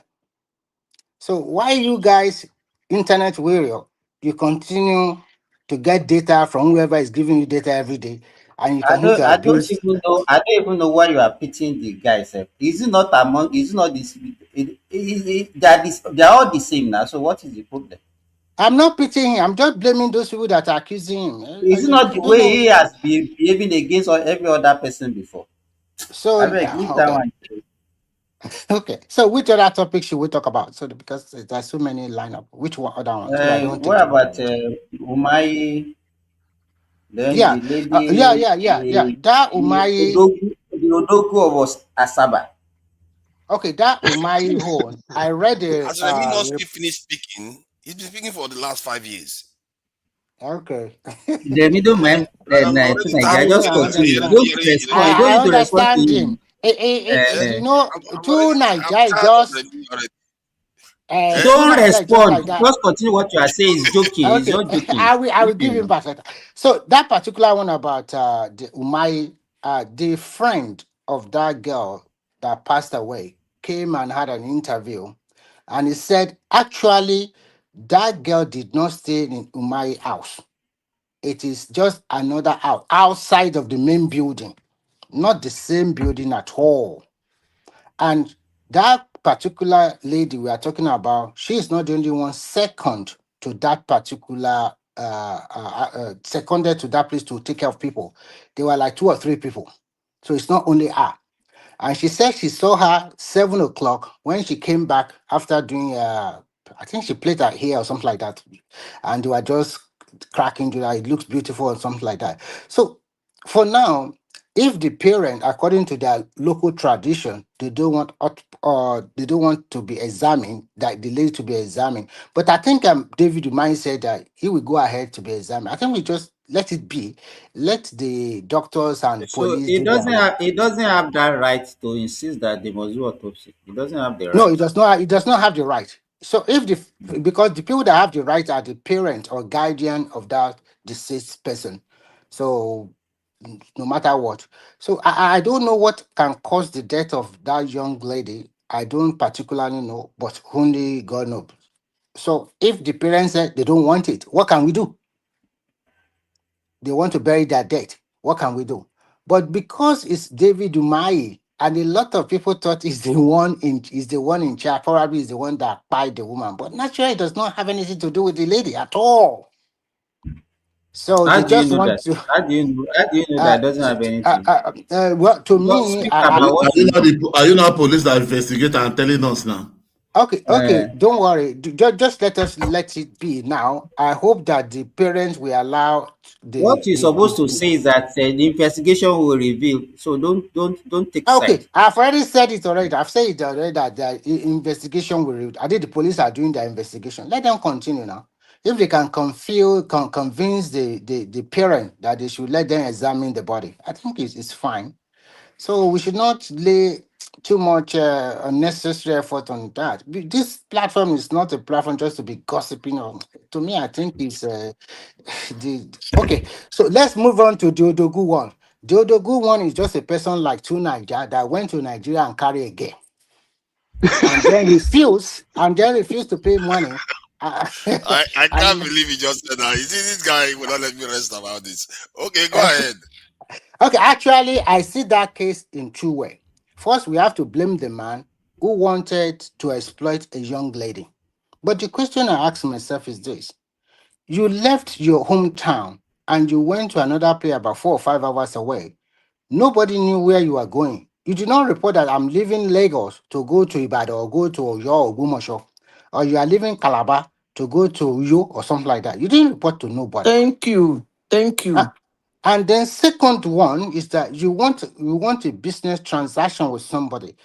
At least as a mature young lady, 20 or 21 or 19, whatever, do we normally do business inside hotel room? It's not even hotel lobby. Why can't you say it? I think we must continue to educate our young ones that if you want to meet a person, a stranger, meet them in public places, like a park, everywhere that people will be there. How come you follow these particular people like 2 night that to the hotel room? So what is the so what is the you won't let this rest, eh? You won't let this rest. Okay, no problem. Keep saying whatever I like about it. Since 2 days ago, to Niger, since 2 days ago, Remy has been looking for opportunity to fight back. Don't worry. I think as I'm saying, you can see that as I'm saying it, inside 2 Niger, he was happy, he was smiling and giggling. That's exactly what he has been doing, and that's what he did in Nigeria. So in a nutshell, let me continue. How come a young lady will follow a man to a hotel room? If we ask a question to all of us in this platform, what do they do in a hotel room between a man and a woman? Now, hold my mouth for follow and go room. We dey sleep there. Now man for follow and go room. So between man and woman can. Now man for carry go room, Remy, tell me. Now, I dey ask you now, make you guys. Yeah, you say what a young girl. So now man the man for carry go room. If for follow can carry man. No, Remy, They carry man to man. A man and woman can be in hotel room to be planning business. So it doesn't mean that we have anything. So how many business have you planned with another woman in a private hotel room? What I'm trying to say is that let me continue. What I'm trying to say is that categorically, 80% of people will tell you that once you enter a man, you and a man enter a hotel room, you as a woman, you already know what is in the mind of that man. So then the reason I will blame this man is that when you want anything Remy, that have to... I think what happened was it's like hook up gone wrong. That's what happened to that lady. What I read because is that why you negotiated, he said okay, you wanted 50,000, the guy gave you 10,000, and then you went back home. Then after several days, you now said because the guy did not pay you or whatever, you took your own life. From what I can deduce from what I can deduce from that, it clearly shows that this young lady we are talking about, may her soul rest in perfect peace. I think she's not clever or smart enough. Because unfortunately, we have men and women, or young lady and man. No. Let me tell you, Remy. I think. I'm talking about taking her life. I'm talking about taking our own life. You cannot. You are also a parent. Wait. You cannot. You are also a parent. I don't think you leave your girl to be going out without your permission. And I don't think even your daughter can tell you that she's going on that kind of surgery and you allow her to go. I think is to me is the problem of the parents. Parenting in Nigeria, I think is becoming a problem. We have a lot of bad parents out there. You are right. It's part of faith, but at the end of the day, I also think that this particular person we are talking about, she's not smart enough. How can you kill yourself for? Sorry, how is it a parental problem? How old is she? Is she not above 18? No. This is Nigeria. What are you saying about in Nigeria? Even as your word, even at 30 years old, you people have lost. Yeah, but the we are not living in America. This is Nigeria. But the law says if you're after 18 and you're an adult in Nigeria. Even if you say an adult, don't mind him. Even at above 18 years old, none of our friends know where she's going. None of our friends. Nobody knows. Remy, can I comment? Go ahead. You don't even know in Nigeria, Remy, a 20-year-old will still be doing. You see, Remy, are you there? Jump. Yeah, somebody said an 18, and you are saying that is an 18-year-old child is an adult. You see this thing you just said now, the person that said it, that was what caused catastrophic problem between my uncle and the child. The boy said he's 19, he's an adult, and then come to ask the father for money. The father said, no adult takes care of another adult now. How does that work? Yeah, he said that's a very good He said he should go, and he is an adult, and the son is an adult. He's working, he's making money. So there is no beg where they beg the man grew. First of all, it was rude for your father to try to correct you, and you shut him down and tell him that you are an adult, that he should not be putting his eyes in your matters. You are an adult, big and old enough to handle your matters. Then 1 week later, you come to him to ask him for money to pay school fees or something. But no. Adult know they pay fellow adult school fees. Sorry, let me continue, Madam Zita. I also look at the trend that Nigerian copy nowadays, because we are in the age of information technology and also globalization. So sometimes we tend to copy the lifestyle of what is going on in the Western world. How the country is so mesmerized that you can see an 16, 17-year-old girl, or even 17 or 18-year-old boy doing a lot of sort of rituals and illegal making money anyhow. that buy expensive vehicle. And a girl of 18 in Nigeria will tell you, what are you doing? It will say it's hustle. What is your hustle? You are doing hookup. You are even proud to say to his, I don't know. And when you don't condemn this kind of activity, what are you expecting in the future? Because of the poverty now, No. It's not. No. Please, I beg you. It's If not you say poverty. it's not poverty, it is what she wants. It's It's not greed. poverty. It's not poverty. It's greed. It is greed. Because if But you let me just interject. I think the greed comes from our own culture because, like I said before, the Indians, there was a time they were living on ration, the Chinese, but you never see them degenerate to this type of behavior. yes, You see what I it's the mean? It's a greed. cultural thing that we It's have just allowed the to. greed. Even as we are talking now, we still have a lot of young people in Nigeria that they learn a kind of skill like tailoring or like carpentry, like welder, and they are excelling very well because you guys are them. you guys are acting like an hypocrite, honestly. You can't pick and choose what suits you and what not suits you when it comes to certain matters.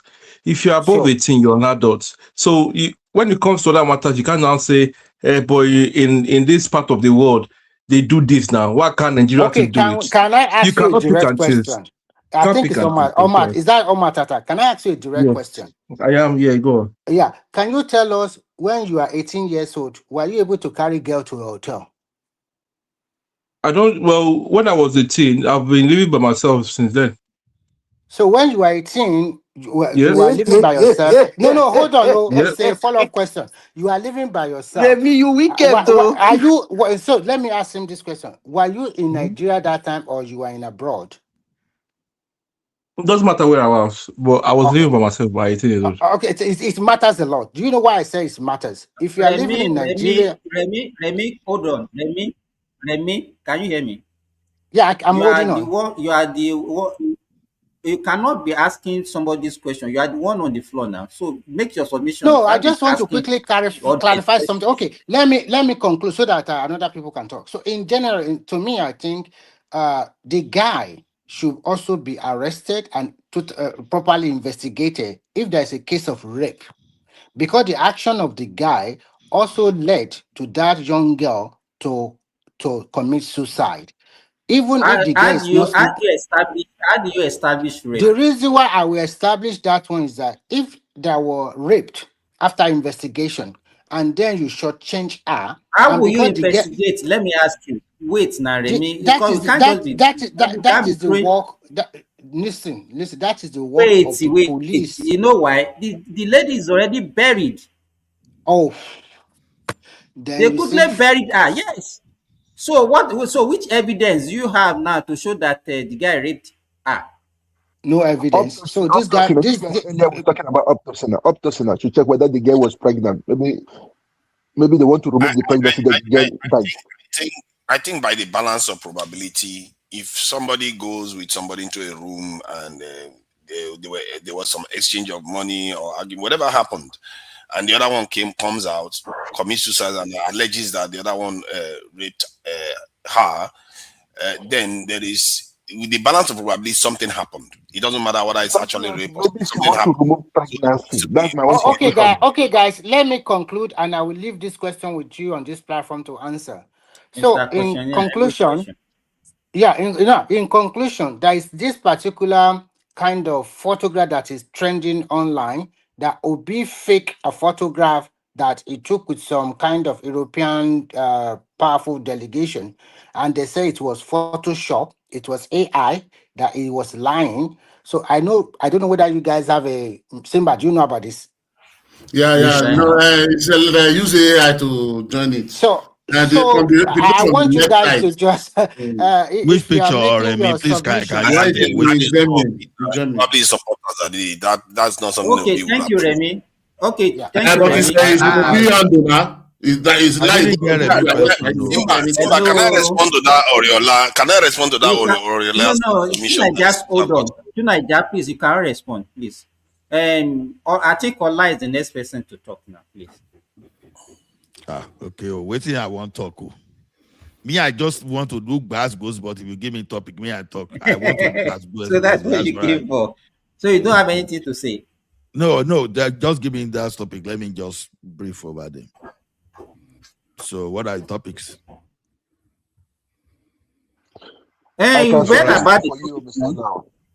We talk about all those things that we be discussing, the coastal road naming after Tinubu, Umahi, the problem, the Odogo Asaba problem, the rape of the so-called lady that we are talking about now. And then which other thing that we're talking about? That of that lady is too sensitive for me to talk about anyway, because anything that we implicate someone that is not a politician, I don't want to. And I know people don't like they don't like Umahi. So even if you're good now, shop poison now, we have to investigate Umahi. Anybody that is carrying portfolio that is carrying big money in that country, or a politician that they don't like, everything, just like people dislike Tinubu now. The only reason people dislike Tinubu now is just because, oh my goodness, I wish I'm the one in that position shopping that money. Nothing more. One thing is for you to dislike someone and you are able to give us valid reason, maybe his policies, maybe what he could have done, and whatever. So, and you are giving some kind of alternatives. So that would be fine. Well, like that coastal road, like I already said, if I built even ordinary borehole in my village, even if I use the money for that local government build them, I go put my name. So if you want that thing in your name so badly, you too go and build and put your name there. So gone are the days where some irresponsible leaders will not be immortalized just because he has been. See, let me tell you one thing. There are so many leaders in that country today that in reality they are supposed to exhume their corpse. You not take those cops to court, sentence those cops, and people will be immortalizing them. You understand? But you will see the one that maybe is doing something that you can see categorically that is impacting you positively, but just because you want to use some kind of ethnic blindness, you just want to pander to your ethnic group without even thinking of the benefit of what you are seeing, and you are saying you don't want it. Now, Okotiebo, under the colonial master, I know some people don't like that name here, you understand, was the first person to mention Lagos-Calabar. And I heard someone say Tafawa Balewa, okay, good. Because if someone is arguing that, okay, this is supposed to go to Okotiebo, maybe I will not even argue. But the question is this: how come you've not been able to do this road since that time? But Okotiebo was the finance minister under Tafawa Balewa. So it's still Tafawa Balewa. But he even said that in the 50s, not even in the 60s. That the idea of Lagos Coastal Road was, I think, around 1953 or 1954, thereabout. So you see, we've passed through how many decades that is not materializing. They were looking at that Lagos-Calabar Coastal Road as viable as far back as 50s. But today, for political correctness, some people are seeing it not viable. When you look at United Kingdom, you understand a very small country boasts of more road than Nigeria. But you now see Nigeria as big as it is. People are saying, oh, Lagos Coastal Road is not supposed to be the priority. What you make just makes sense now. But something that somebody conceived as far back as 50, and so people are now saying now that we don't even need it now. Something that they conceived since 50s. It makes a lot of sense. Exactly. Just to make sure that anything. Okay. I know this one is not part of the topic. Look at this insecurity situation in your state now. Man, this is a one-way train for the last 1.5 hours. Almost throughout the time this guy has been in position. It's like, no, I'm not even allowed to respond to anything anybody says. It's like, what kind of thing is this one? It's a one-way train. Am I talking? Am I directing my things to you only? Talk whatever you want to talk, but I can assure you that I'm not directing whatever I'm saying to you So I know you are not. If you can, hey, so because like I was going to even make example out of your state that we being semantical about this thing. Oh, rescue, release. How does that matter, for goodness sake? What matters in such situation, for example, is you don't pay and you got those people back. If they have not done, if the security men, if they not done what they did, would those terrorists have released those people? You understand? The thing is this: what I'm saying generally is this: an opposition may put pressure on the government. They may wish the government in power to fail, but not common people. Common people like us, we don't benefit from any government, even the worst government. We do not benefit anything from their failure. So we can't see the progress, and all of a sudden we start pretending that this is not the progress. That's why we are talking of that debt. Oh, we are not supposed. See, the question is this: the debt we are getting, are we taking that debt to finance assets? If you are taking, it's just like someone say, "Oh, have to ram any 70,000 in a year. Why should I take 600,000 to buy a house?" That's exactly what we are doing in Nigeria today. Oh, our debt. See, let me tell you, there are some things that you cannot afford. That whether you like it or not, you will have to take that thing because you are taking those money. You see, it is different from where Malami is after the entire EFCC does all the things they recover. Instead of using the money to finance assets, he is looting the money for private purpose. But if you are borrowing money, you are attaching it to Coastal Road, Lagos, Badagry, Sokoto, Lagos, Ibadan. Then if you are doing all things like that, you are just using all those money to finance assets. And that is what countries do. As you speak today, as rich as Saudi Arabia is, they are owing close to $500 billion. You understand? You can fact check. United Arab Emirates is not debt free. So it should be more. Saudi Arabia is owing about $524 billion. You understand? So the thing is, because if you do not borrow to finance assets, okay. Sorry, let me interject. Just 1 second. Do you know that the country I'm living now, they are owing 100 billion euro, a population of under 6 million. Use it to juxtapose with Nigeria. 100 billion euro. Because people don't understand the concept of debt. Concept of debt simply means that they call it foreign savings. You understand? Because it's like you are owing some people foreign savings. So whether you like it or not, at a particular point in time, those countries, they are not going to allow you to fail if you hold enough.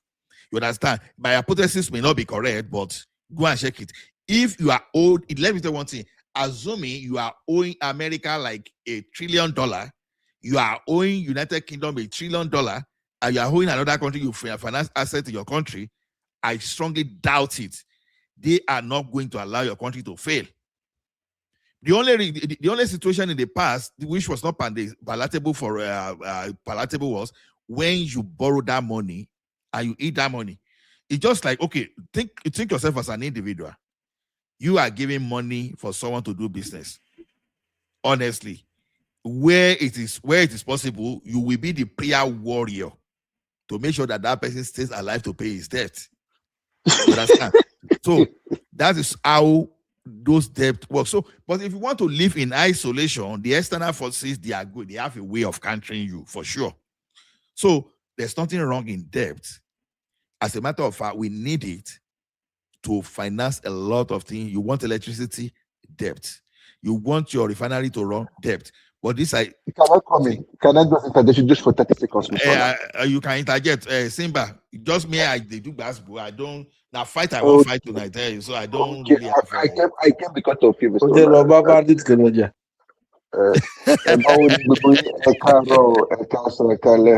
I greet you all. What is this that we can also live without debt? There's a lot of leveraging things without borrowing money now. Because of there's a way they do things now. If you don't have money, if you have any means a way to borrow money. There's a way to do things. When I came in, I sent a message on the comment section to Mr. Remy. I found that he did not read the comment section. What about our natural resources in the north? I don't came to cause another trouble. What are they doing about it? I heard that it's just few people are enjoying it. Are enjoying our mineral resources in the north. Mr. Traum, you are saying is it only in the north that people are exploiting our natural resources? I did my own research. Let me tell you one thing. Elisha, if they don't stand up to Elisha will be gone.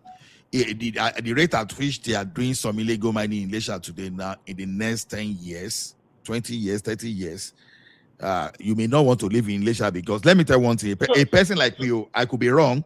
So other scientists they can just talk me. If I see where they are mining in Nigeria, I'll be far from that place, because I'm scared of radioactive element, because the way illegal miners, they don't care, they don't bother, they are destroying your farmland, they are building pits, something like they don't manage properly. Maybe in the next 50, 100 years, you start talking of a tremor and earthquake that you've never heard somewhere, just because of the silly thing they are doing in Nigeria. See, let me tell you one thing. I've always been an advocate against depleting our natural resources. Our natural resources should be emergency assets for the future generation. Our generation should not be behaving like rogues when we can use human capital. See, let me tell you one thing. There are more opportunity in human capital. There are more opportunity in services and manufacturing than for us to greedily to deplete our natural resources as we speak today. Now, a company like China that you see coming here, going to Nigeria to the airport, deplete our natural resources, they are preserving theirs. Ask yourself simple questions. Why? It is China that will go to Nigeria and cause deforestation, and they are planting billions of trees. They already Ask yourself why. They have turned deserts to forest already. So you understand? So me, sorry, I feel like solar. We can't hear you, Simba. We can't hear you. Simba, you sign out and you come back, eh?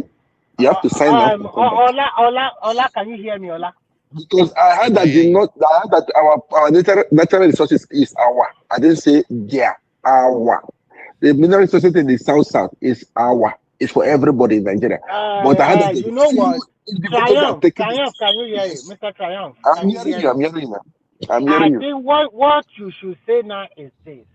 Because it clearly shows that some people are gaining more in that system. But the moment you should push for total resource control.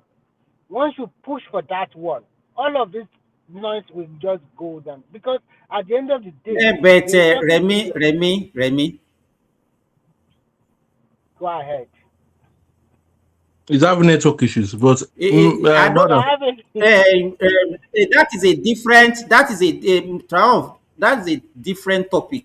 You understand? What you are saying is different from don't change the topic. It's a different topic that you want to take. Just 2 days ago, they were trying to build a plant in Zamfara State for, I think by French company or Danish or I don't know. When we finish, when we finish talking, there are some other people that have not even say a word. Omar Tata has not talked. Option A has not talked. So don't let us let's stick to our topic. If you want to continue, we'll talk after everybody has talked, please. Yeah, let's move to another person, because Akim is here too. So so that we can go and do a match. Okay, Nigerman. Match in the background. Nigerman, are you there? I'm here. Okay. Madam Zita, don't go. I want to answer a question. Okay, no problem. She was gone. Wow, you mean that question is still remaining till now? I still, they didn't let me come in now, so what would I do? I have to. And Simba, there is a way you are moderating this that is just a one-way street. It's not proper. You are not allowing people to challenge anything people are saying, except they are agreeing. Tunaja, sorry. Najaman, let me say something the other time. The other time you think we're trying to shout a woman down. No, it's not it. You see, this thing is this. And it's a trend that when you absorb for a time, sometimes you just have to. Ola, I will advise you to say whatever you want to say when she's here. Please, I beg you. No. Let it just slide.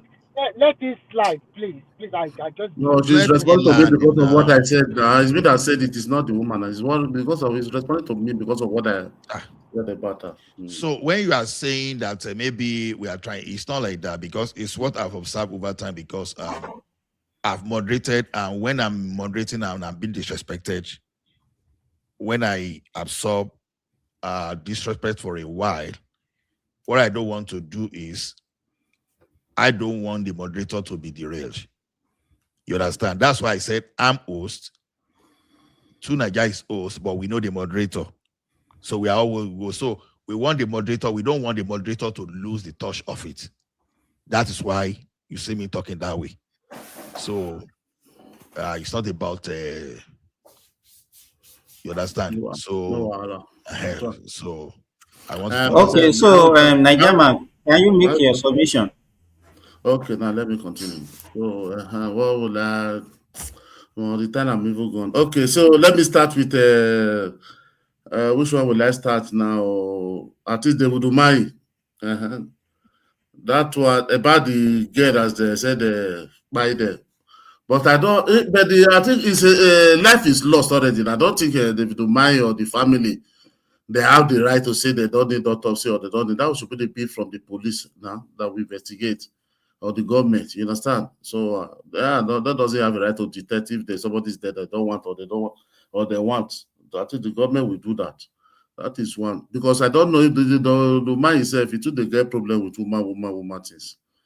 And two, this Peter Obi, this thing on his handle that he said they discuss this thing about politics in Germany. He went to Germany and the video is some picture is outside, and it was AI from the left side. They joined it, And when I watched the video when he was speaking there, he said they wanted to kill him. He said, repeat that word, that they wanted to kill him. Life is at risk or something like that. Let me put it right. Life is at risk that then they now ask him how the white people they ask him how. He said my governor Bevolo asked him if he want to come to Benin, he should tell him. And he did, and when he went to Benin, there was a shooting. And he used that word, but I don't know if Obi is playing, because what I believe, because when that thing happened that time, I believe Obi is playing this Donald Trump script. When he was campaigning, that shooting incident, he tried to maybe to get sympathy for. That's what Obi is trying to play. So I don't know who want to kill him in Nigeria, and he's not giving out any evidence. If he is a former governor, if his life is in danger, the court to go and sue the person or anybody, even if it's the government, and shame them and let all of us know. So all these sympathy votes trying to blackmail people, this one will not work. I've said it the last time, I'm still repeating it. That is for that. And the other one, and what again, Seth? What again? Well, I don't forget anything since I've just been here. So what is it again, please? Can anybody remember? That lady that Tunaja took to hotel. That lady that Tunaja took to hotel, and then the girl later passed. Okay, okay, the young girl, the young girl. I think they said global platform, say this thing, they will record it in future. Yeah, I'm just playing. Before they will want to type it on Wikipedia now. You now find it 20 years later. They are changing our history now. That girl, this is the problem. Even in Port Harcourt, you remember I think it's last year now. A girl that they still told to come and work, they give a job. online that he should come to Port Harcourt, and at the end of the day, the girl lost her life there after 1 or 2 happened. He said this. I think they said the guy said they should come, put something online. Maybe he want to be want to teach people how to monetize their page or something like that. And the girl went. Don't she have a family that will tell, see where I'm going, they will advise them. Even Nigeria don't even know what is going on anymore. Everybody just want to be millionaire overnight. Maybe she just went there, maybe think we'll be coming back. Maybe we'll be coming with a SUV, one SUV or one Mercedes overnight, because everybody just want, that is all this. I don't just understand what is going on in that country, honestly. I don't just really understand, honestly, man. To God. And this guy, Fayose, this is what I want to remember. This Isaac, he was on this thing last 3 days ago and Arise. When he was saying he's still obedient, you understand? Because when Charles was interviewing, he said he's still a full obedient. You understand? But now, because of his, they saw him with Tinubu's son. So the Obidient is now after him, you understand? So you see the problem I have with these people. This is the problem I'm saying. They have this problem. The two sides have it. It's not only Obidient that have it too. The Tinubu supporter, they too have it too. They have their own extremists. So if you go to all platforms, once you are not talking the way they want, they will shut you down. If you go to TikTok, the same thing. So that is their own way. The same way. And those Tinubu, they will insult you too. Cause they too that they cause family, they call Papa Toto, they call Mama Toto, everything the way Obidient call. They threaten you.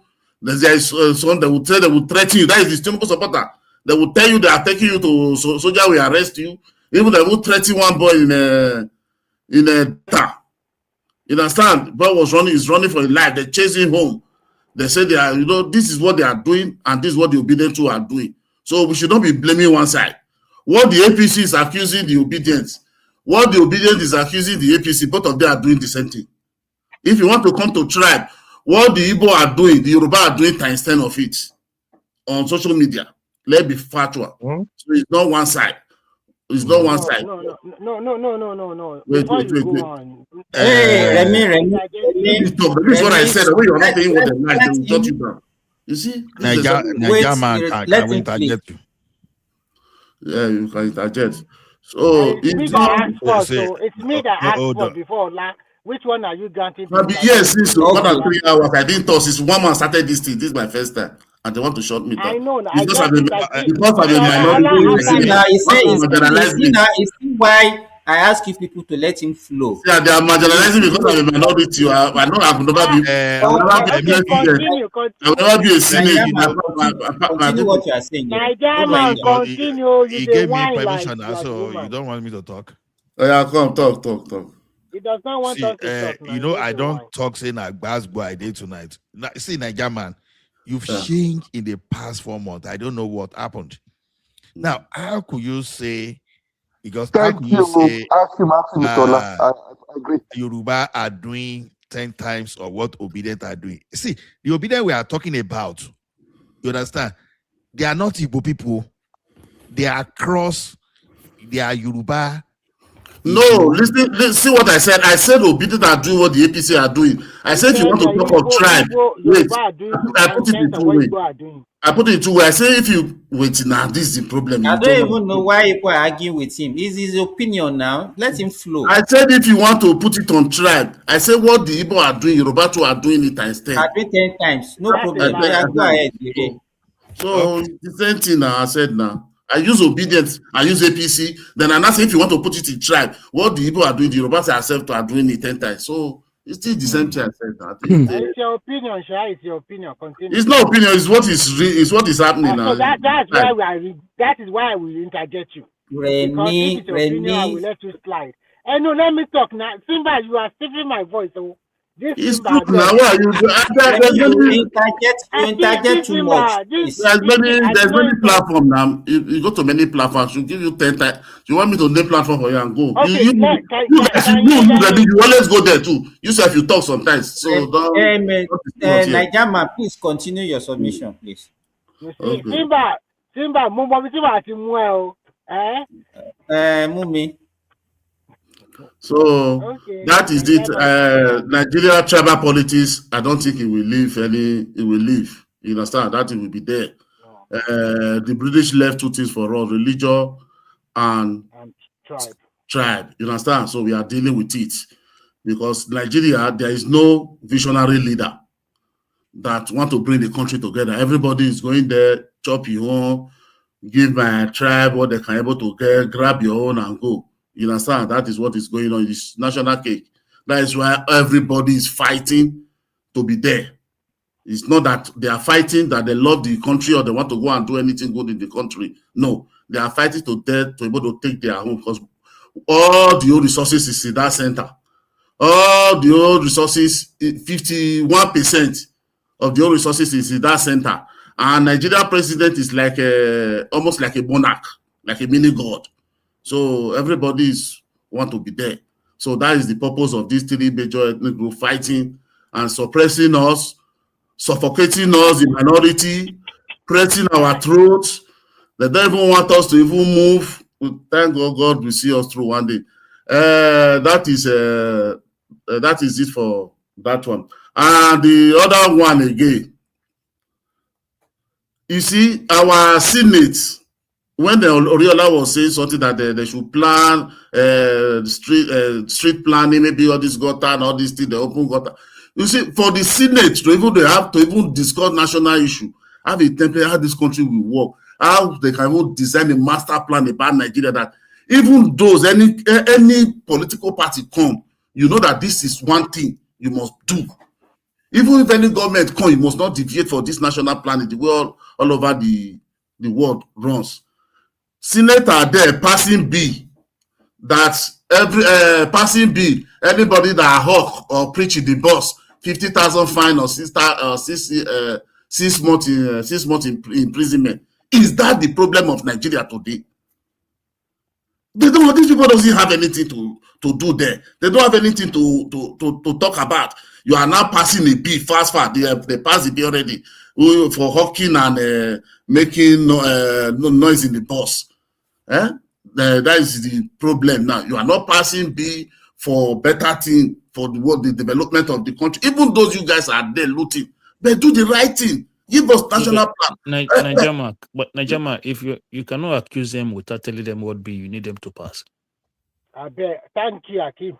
Can you just tell them, say, why not pass this bill? I'm not telling them. I say for them to plan something national for us. They are there planning, passing. I don't tell them what to do. I don't tell them say this is what they should do. I am just saying that for them to do something for us. You understand? Debating something serious, a national issue. Now, like master plan for they are now passing a bill of for hawking and preaching in the bus. How does that help anything? How does that change anything? But like Nigeria have different type of law, different type of act. Nobody to implement it. Who's going to implement those one? Just start from who's going to implement it. Are they going to send task force to each people's boss to be monitoring our boss from state to state? But hawking in the bus, are you seriously saying I'm preaching? You shouldn't be doing something about it? Huh? Hawking in the bus and knocking. It's not only hawking and preaching. Preaching in the bus. Hawking and preaching. Yeah. See, because you enter somebody and start preaching. Look, he did not see it. I think he does not see it as a problem. You can't blame me. He does see it as a problem. That's why he's talking the way he's talking. Najama, any other thing you want to say so that Nigeria is wait. If you are talking about preaching, in your area, in our area, in our streets, do you know how many churches in every street they are disturbing everybody? Why are they not facing those ones? Is it bad that is going next place on the road that even the bus, the noise of the bus alone, of the bus alone, you see, you can't take public transport in Nigeria and go and not take paracetamol. No. Option A for fraud. Sincerely speaking, now I took a bus, and maybe I wanted to sleep inside that bus before I get to where I'm going, and someone started disturbing me inside that bus. Are you saying it's okay? You got to understand what I'm saying. See, guys, please understand what I'm saying. You know, the one thing in this country, when we are listening to somebody, maybe, I don't know, we already have opinion on what I want to say. I said, see what I said. I didn't condemn what they are doing. I didn't say what they are doing is right or wrong. I said, for them to be discussing what will be national issue, or they are having time to pass B for hawking and preaching in the bus, why are they not passing like B for national issue, maybe like a national planning for the country, like see all this, what Oriola was saying about this erosion, all this thing, everything. How they should, opening gutter, this is dangerous to life. Do you know how many people that fall into the gutter? Do you know how many cars that drop into the gutter when it's raining, heavy rain, or so, when it's bushy? That gutter you mentioned is critical. I agree with you. But Nigerian, we are practicing we are practicing 3 tiers of government. So that's where the problem lies. Madam AI don't come back home. Make you know. Okay. So Nigerian, we are practicing 3 tiers of government in which the local government have to do their work. But the governors are not allowing them to do the work. I think the problem we're having in that country is that the people, most Nigerians live in the states and in the local government. If the government are not allowed them to do their work, what is the problem? If because they have joint account, the money is not going there. Why is it not the same Senate? Wait, Oga, no. They are still there. They are not changed. They are not amended that question. We just no. Don't lie, yeah, beg. I'm not lying. I want to tell you what is happening. You say I'm lying. They don't have amended this. They don't let me say. They're not amended that. Remy, hold on. Let me ask him about something now. Hold on. No, you will ask him. Let me just say this and continue. Simba, who is responsible for pulling those bus structure and planning those days? When they call them town council, it's not supposed to be local government. Yeah, it's local government. Exactly. I think since the era of military, we've lost out of government. So I totally agree with what option A fraud is talking from that angle, because I think we need to go back to that system. And that's how I got that truly, you understand? I keep saying that Nigeria, as we are now, we are planning for future ecological disaster if we don't start replanning now. All those erosion you are seeing in Lagos, it has never started. All those flooding you see, it hasn't started at all. So I want to say this, Ola. I want to. Mr. Ola, can I? Mr. Simba, can I just? You just come like that and you just badge like that. Sorry, hold on. Everybody, hold on. Okay. Let's You see, when we are growing. Okay, thank you very much. I don't know. Can you hear me? I'm still talking now. Just call me, just down. Not sure if you see, when we are growing, when you see them building road, all those walk lane, those people, that place, they cover is right from there. It's gutter. That is where the gutter is in under those walk lane. But today we see all state, majority of the whole state, go and look, they will build the open gutter. They open the gutter. I don't know where that idea came from. The all gutter is just open. That's why people will be able to go and pour waste bin inside. Even they will remove some. They will remove all the the sand, the sand inside. They will put it beside the road. Rain will rain again and wash them back into the gutter again. You will see vehicle coming. Maybe it will fall inside that gutter. Somebody will make mistake. All these old people who have maybe physical disability, you will see them fall inside gutter. I witnessed too when I went to Nigeria too. So you understand? Nigerian, can you hear me now? Sorry, I think I was having issues with my headphones. Aro, why are you coming? Wait. Now, why are you coming in to just come and bang on us like that? Because it's a shift now, you want to use the shiftancy title. I beg, Nigerian round up, Jerry. How many times? Are you? Oh my God. You talk 1 hour, nobody talk. I'll be here for more than 4 hours. I don't even know why I respond. I said you should continue. Why are you saying this? Let him continue. You got to talk. Your mouth is scratch, you talk. Me, I should talk. No, No, the let person me I want to know. talk about now, let him talk now. It's okay. Let me. No, Okay, I hold on, just no. want to, I just want to quickly Hold on. Simba should be the one please. to give that this thing. Remy, I, card.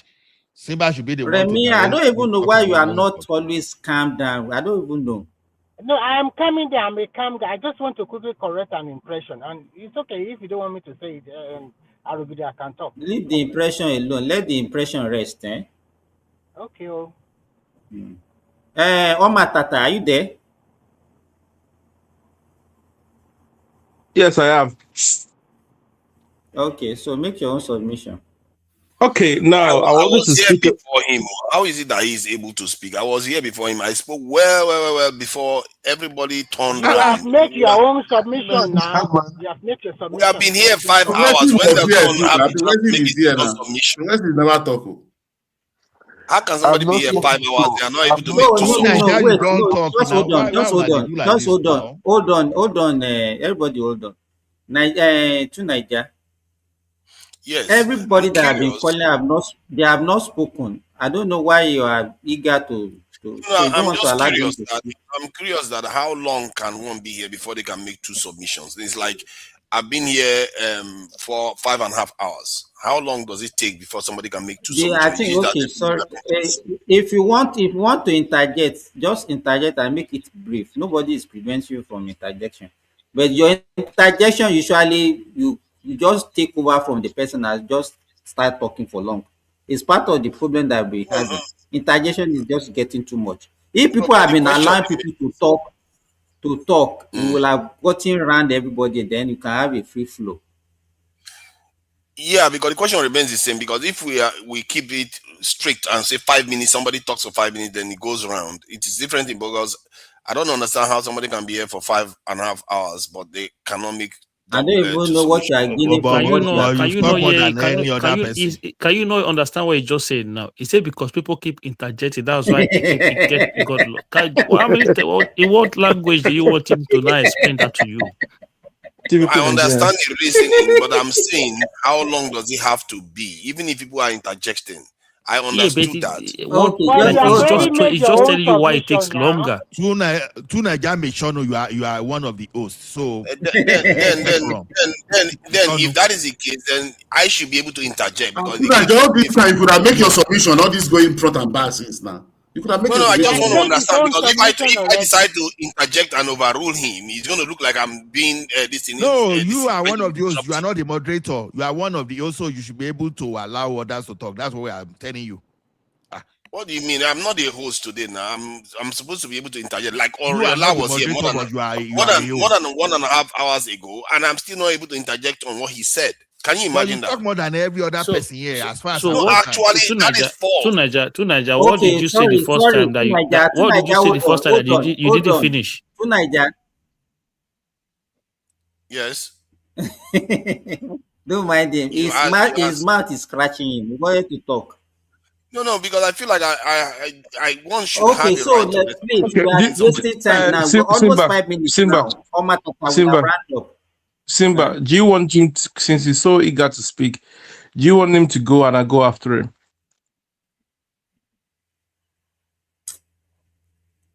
Who dropped? Somebody dropped now. So do you want him to go? Do you No, want him to Omar go and I Tata, go go after him? ahead. I Go think ahead, make your submission Arugiliba once. is the one Wait, that now Remy, Go I'm the ahead. one in charge here. Please, you. To Naija, okay, say what you want to say. Do your interjection, then Omata will come after you. Thank you for that. See what Arogidiba is saying about the finance. That's where I have an issue with him. I don't have an No, issue not with him saying so. Arogidigba. That's Oriola, not Aro. Oriola, yeah, thank you, sorry, thank you for the correction. You see, I do take correction.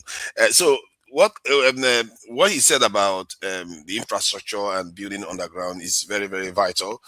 And I will take it further and say that we should build underground this in railways and underground structures just for the sake of it, because they do serve a lot of dual purpose. You can see that in most nations.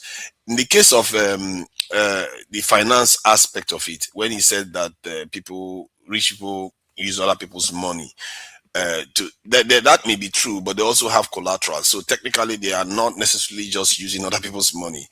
They are putting their own. They also have collateral because they are rich. They have things that the banks can take over if they decide not to pay. So they too are not, from that point of view, they are not technically just using other people's money. They are creating wealth and they are leveraging whatever they've got to get what they want. And in terms of borrowing money for the country, I think there's nothing wrong inherently with borrowing money. But the citizens have a right to also respond to institutions that are borrowing money, especially the type of institutions that are borrowing money that we know that they too have acknowledged that they use as debt trap for African countries. And the current president, the way he was going about it clearly shows he seems to be subscribing to foreign bodies. After all, our CBN governor was actually trained by the U.S. Treasury, and you can see their policies seems to favor them. And you all seem to have forgotten the so-called phantom ministry, and the name of that phantom ministry. What he talk about the foreign intervention ministry in Nigeria in the early days of this government. So you can see that the state of the country in terms of the finance, there's a reason why people have a right to critique it. And the way this government floated the currency was a problem. And the economic policy is a problem. I don't know why most people that support Tinubu don't track what Tinubu is doing financially. They only hear what people criticize. They don't track what he's actually doing financially. Most of them don't bother to check that Tinubu spent almost $8 billion last year. Is this an interjection or a submission again? No, it's a kind of submission. Can you just let him finish? If you want to speak, you can speak. If you want, just let him speak. Like anytime they just mention Tinubu name, it's like the thing trigger you. I don't understand why. No. I think you guys, you always deliberately do something like this. If you want to allow me to be the moderator, Remy. It's almost like anytime they mention Tinubu name, you all don't these jump things out. that we do. That is what wastes time. Thank you. If you allow it to flow, maybe in the next 2 or 3 minutes, we'll round up. I will be done. Exactly. I will be done. And it will be one of the fastest this. So you should track what he's doing with money. And when you see, don't pretend as if it's not there. Because it's real. When he spent almost $8 billion defending the Naira last year, it is real. And when we talk about foreign, this in our exports being has increased, it's because there is Dangote refinery doing a lot of exports. Can you imagine Nigeria right now without Dangote refinery? We'll be in serious mess. Petrol scarcity on top of this hardship that and petrol for 1,300 liters, this is 300 naira per liter. You will see a different country.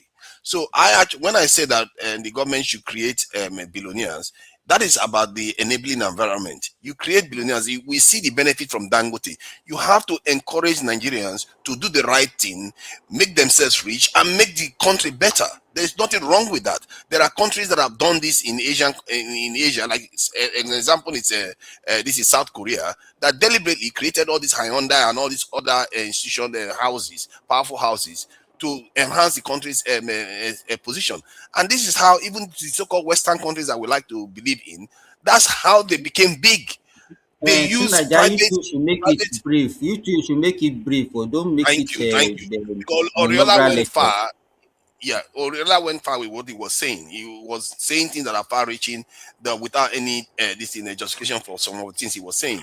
And I really wish he was here, because some of his conclusions, even if he was describing something that are accurate, like government it's a valid thing for government to borrow money, but his conclusions are wrong. He's blaming the people that are critiquing the government. There is nothing wrong with critiquing the government that you know full well when they borrow money, they don't create the enabling environment to generate enough profit so that we can pay off that debt and get more.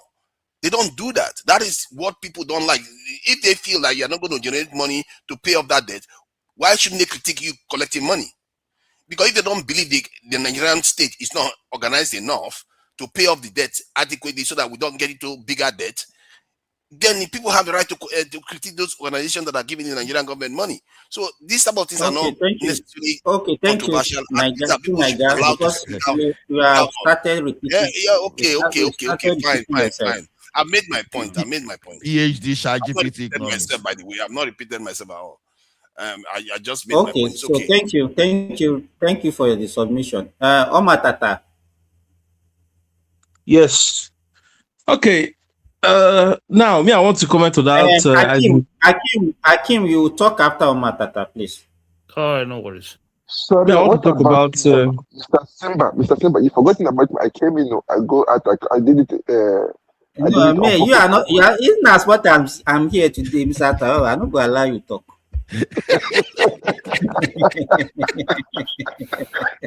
Thank you. Okay, I am Matata. Go ahead. So I want to talk about the Isaac Fayose. I want to tell him welcome back home, and we give him a full welcome, and we open our arms to receive him whenever he's ready to come back. And I think he's coming back slowly to his senses, because 2023 elections, when it was going on, we all knew that a lot of Yoruba people that was against Tinubu voted for Obi. And, and when the bigotry and so many other things start coming out, they start saying all the bigotries online, this is the same people, this is the same person we voted for. So because the guy didn't enter now, certain people from the East are now bashing them and saying Yoruba this, Yoruba that, and blah, blah, blah, blah. Okay, would get sense. So those people now eventually grew wings, and they actually have sense, and most of them came back home and say, right, this is our person, let's vote for our person this time around. We'll not vote for Obi again. And some were like Isaac Fayose, and he was pondering and saying this and saying that. But one thing Isaac Fayose refused to remember is Nigeria is, if you're not, is divided across ethnic lines, and if you're not wary about that, then you must be a foolish person. You understand? So now that he has supported the candidates, and he said he even gave his hotel up for campaign and this and this and that, that nobody ever gave him anything. And that's the thing with Nigeria. If you use your own money to say you want to campaign for a politician without collecting any money, you will lose at the end of the day, because all your effort will be in vain, because Nigeria does not work like that. You understand?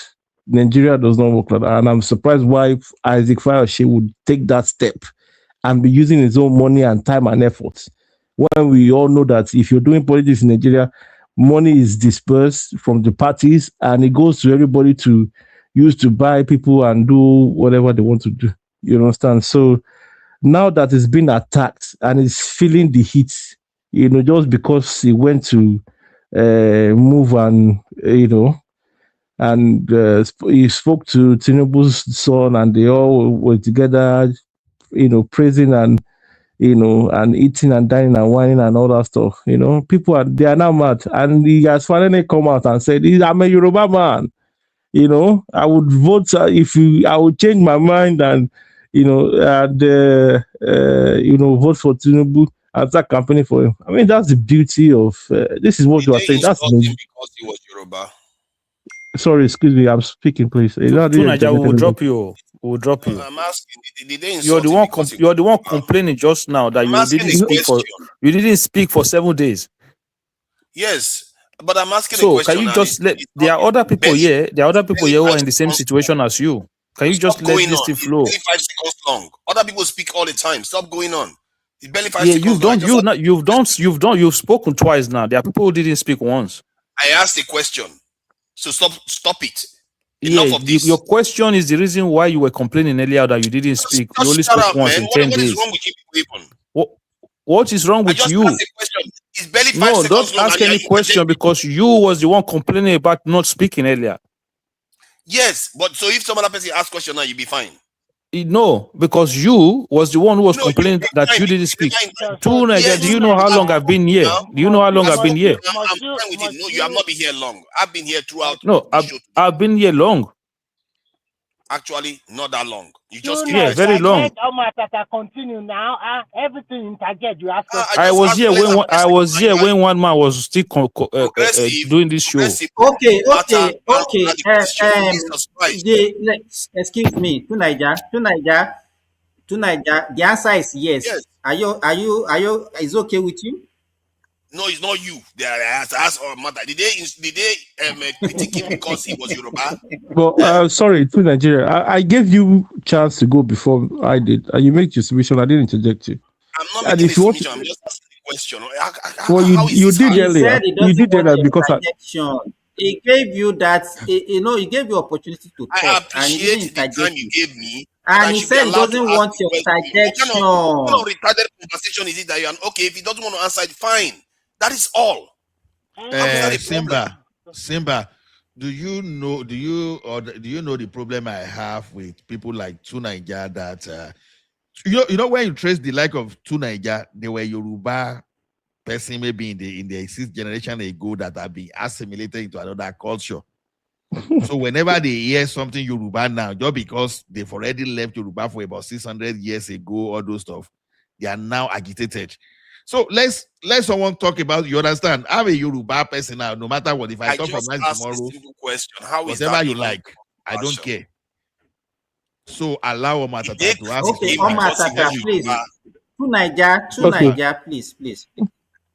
Now, so he came out. Even, I mean, so now he just proved that, okay, this is how Nigeria works. If you don't support your own, nobody will support your own for you. And this whole thing of bashing and this thing, I think it became worse in what's it called 2023, because people joined when PDP and APC and other people were going at it and other parties. It wasn't as bad as we have it. We didn't have no people threatening and saying a whole lot of stuff that we like we had before 2023 election, and still carrying on now. These so-called obedience, they don't even I just don't understand the way they think. Number one, you don't have any structure. And number two, you don't understand Nigerian politics.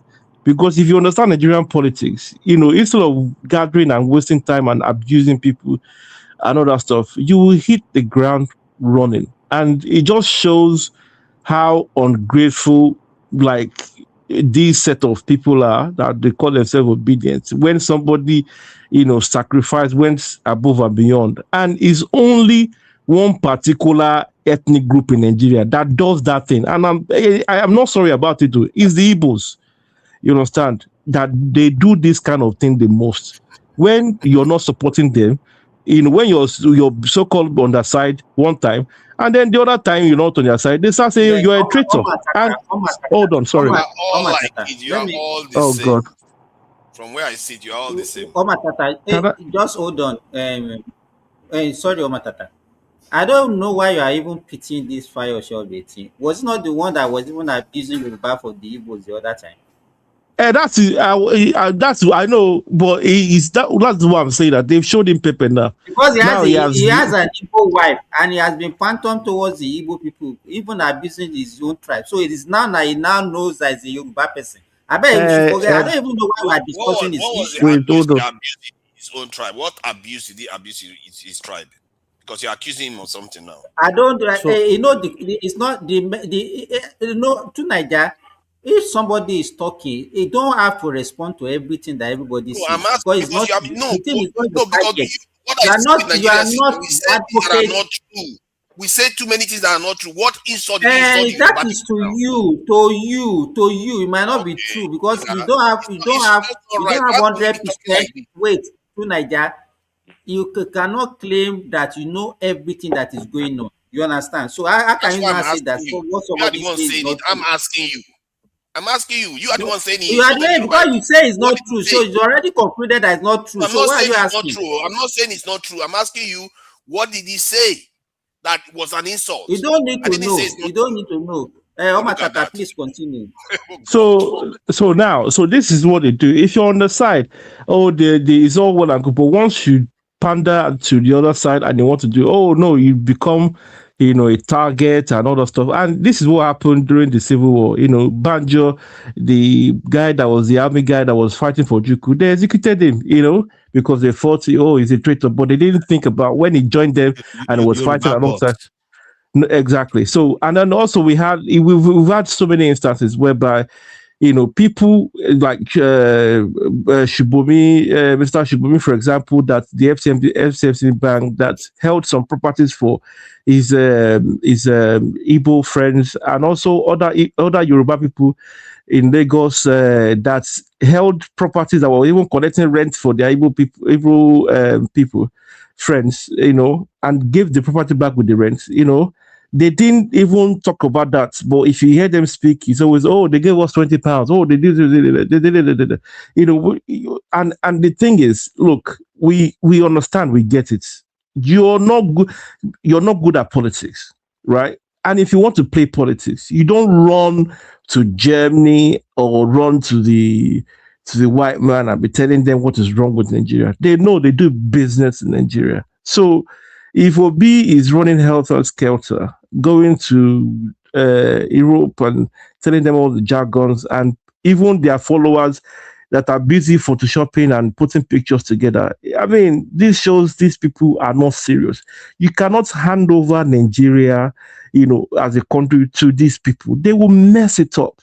And and it's just unfortunate that we give this Obi guy so much media coverage and all the stuff, and to me, it's a shame, And if you're not a good opposition, and you just bow out and just know that you made the mistake and you're wasting everybody's time because your followers are not even they've not got their heads screwed on, And then for someone like Adikfa Ashidina to come out and say, look, this is who I am. I don't know why you're bashing it. It's politics. This same Ojukwu that fought civil war. Ojukwu speaks Yoruba very, very well, right? So many of you don't know that, but he speaks Yoruba very well. And when they ended the war, he was dining and whining with those people that he fought, and he was speaking Yoruba, So all this, I'm this, I'm that. We don't want you. You're a bigot. You're a kineko. If you now know sabi politics, Nigerian politics, then you should bow out. And 2027 is coming, and they are still hammering and saying this guy will win, and this guy. They're not even complaining about the way the guy is parading himself and moving, instead of it to be putting in work and challenging the current people in power, and then you're going around and saying a lot of bollocks and nonsense, right? But for Isaac Farashe, he's welcome home, and I think he should use his brain well. No matter, even Atiku that is married to Igbo, Yoruba, and Fulani or Hausa, he still has a strong northern view and opinion. So just because you're married to an Igbo person or whatever ethnic group, it doesn't make you say because of that you now ponder to the other way. But I know deep down at heart, if she has reason, he has seen things and he has done mistake. So it's good that he has returned, or in his heart, I know he has returned, because he himself, go spend that kind of money to campaign for somebody, and collect shishi for inside in that Nigeria. You will run at loss, and it doesn't work that way, because you cannot compete with unlimited resources. And that's the mistake many of these other people that are supporting this other candidate that don't have any leeway or any way to even help Nigerians. No real problem-solving issues other than to just bash and bash. Even telling Tinubu that, don't do state police now, that's not his good idea. You don't do it now. They should do it after election. Like, come on. Like, it just shows the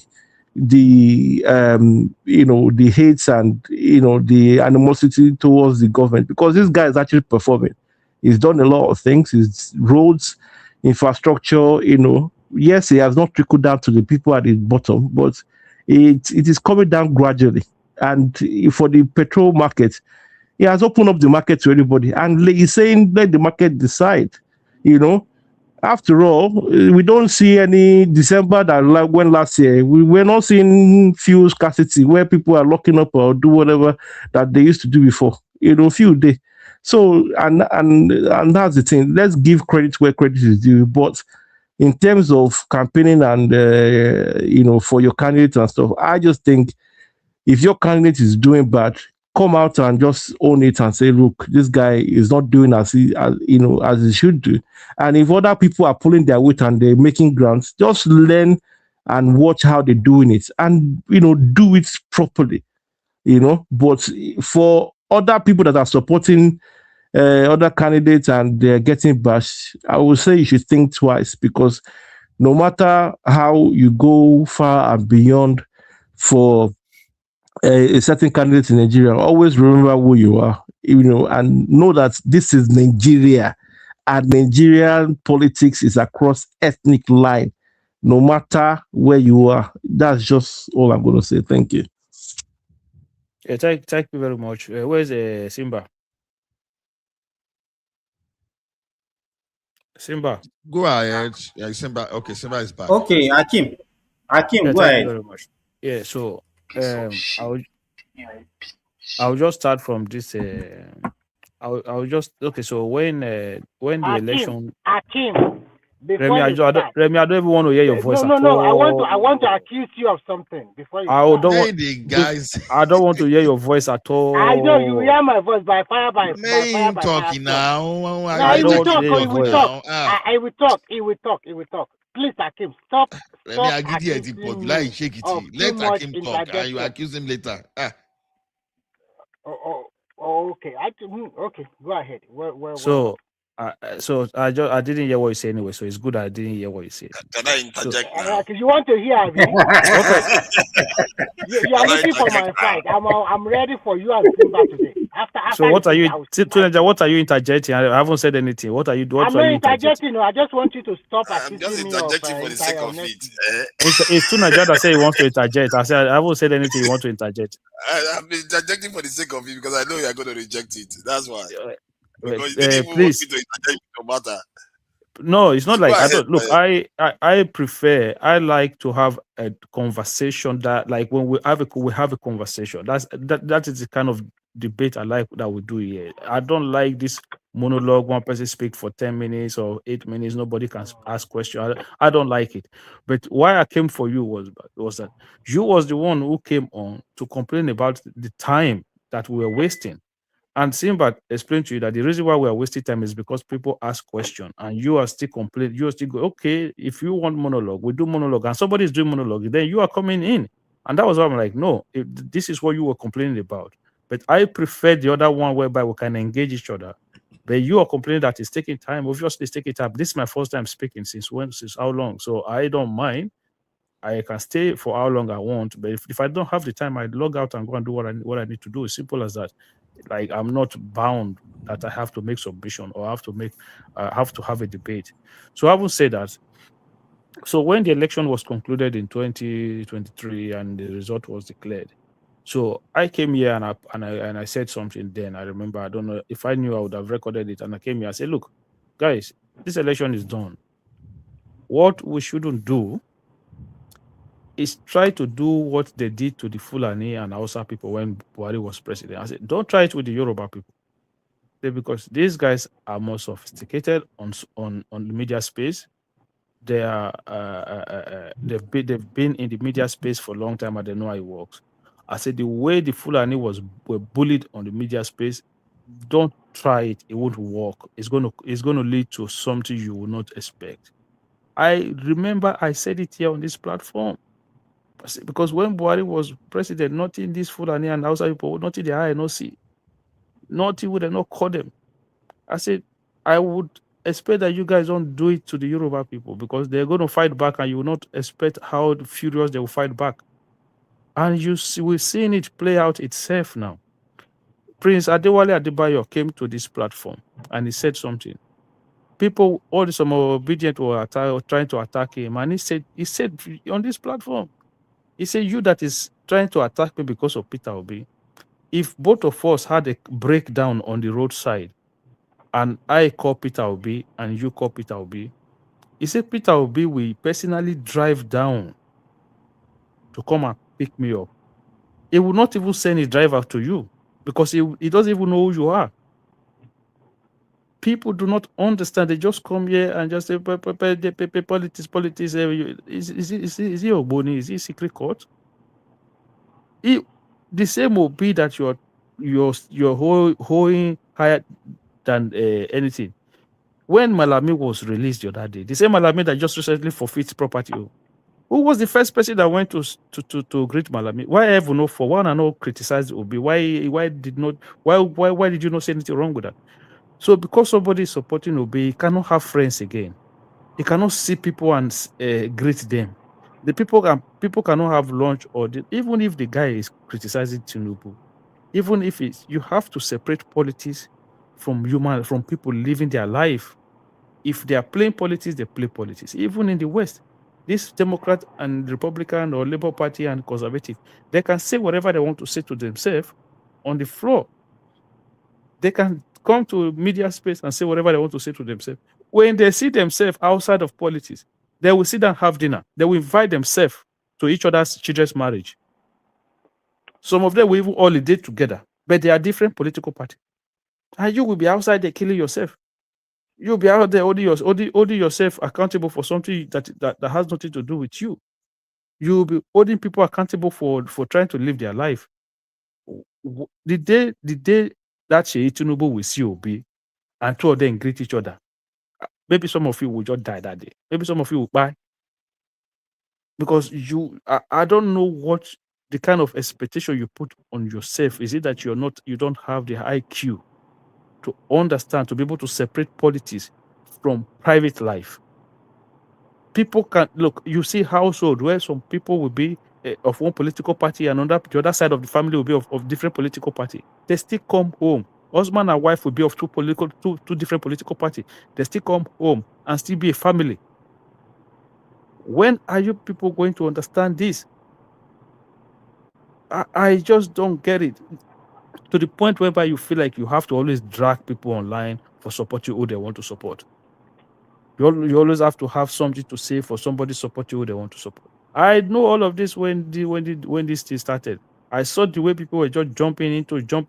Oh, why are you not supporting? I said, I'm not supporting Obi. Not because I have anything personal with the man.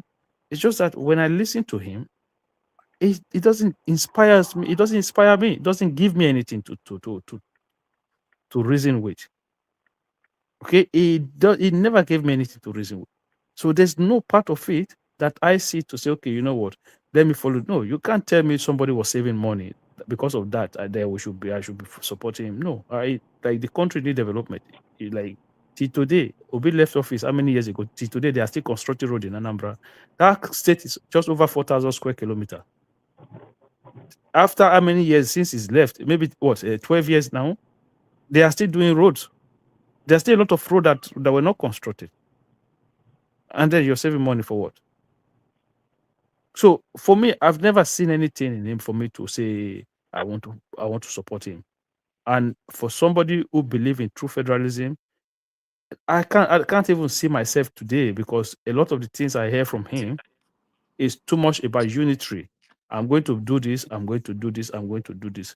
And that's not what I want to hear. I believe in decentralization of power. I believe in the central government reduction in power and decentralizing power to the state and local government. That is my own personal belief. So I would say that, which day I was on and I was very critical of Dave Umahi. So he came out recently to clarify certain issues as to his relationship with a young woman and also calling for autopsy to be heard and stuff like that. So there's a bit of clarity and understanding on this whole issue now. So it's not like the girl is like a runs girl. No, it's somebody that they know each other. So I that part of it I understand, but I still don't have any information regarding her being found naked or something like that. So I would still like to have some clarity on that side of the rumor that came out, because the rumor was that the girl was a runs girl. She came to do some runs, and so for me that was a no. but there's been some clarity from the man, and let's wait for further information. So when Cardoso was speaking, somebody was talking about Cardoso, the float, the naira. Listen, this man just won the CBN Governor of the Year, not in Nigeria, internationally. So I don't know. I don't know how you want me to listen to you on a one-man show when you are not an economist. Okay, and somebody is getting award recognized internationally for the work that he is doing, but somehow you that is not an economist, you know better. So there's no conversation there. I didn't like. Would you like me to interject briefly on that point? No, if you want to ask question briefly, ask question, because your interjection is taking over. Okay. So, do you think that if somebody gets information from experts too and shares it, it makes it any less valuable than somebody that is just getting awards? Yes, of course. Why? Because the person he's got information from is probably more educated historically than the one that is just getting an award recently. So the context to which you ask the question does not exist. Do you understand that part?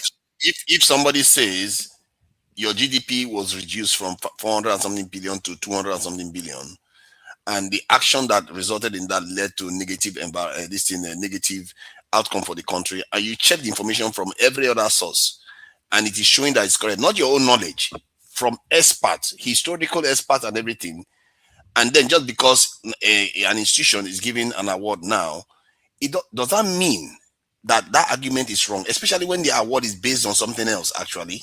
Of course, the argument is wrong. The argument is wrong. You've come with this your voodoo economy. I told you before to Nigeria, this voodoo economies. Your GDP was not what it was. It was assumed to be what it was then. Yes. Do you understand that English? It was not what it was. It was assumed that was what it was. And it was there because you was using funds that you're supposed to build schools for your children.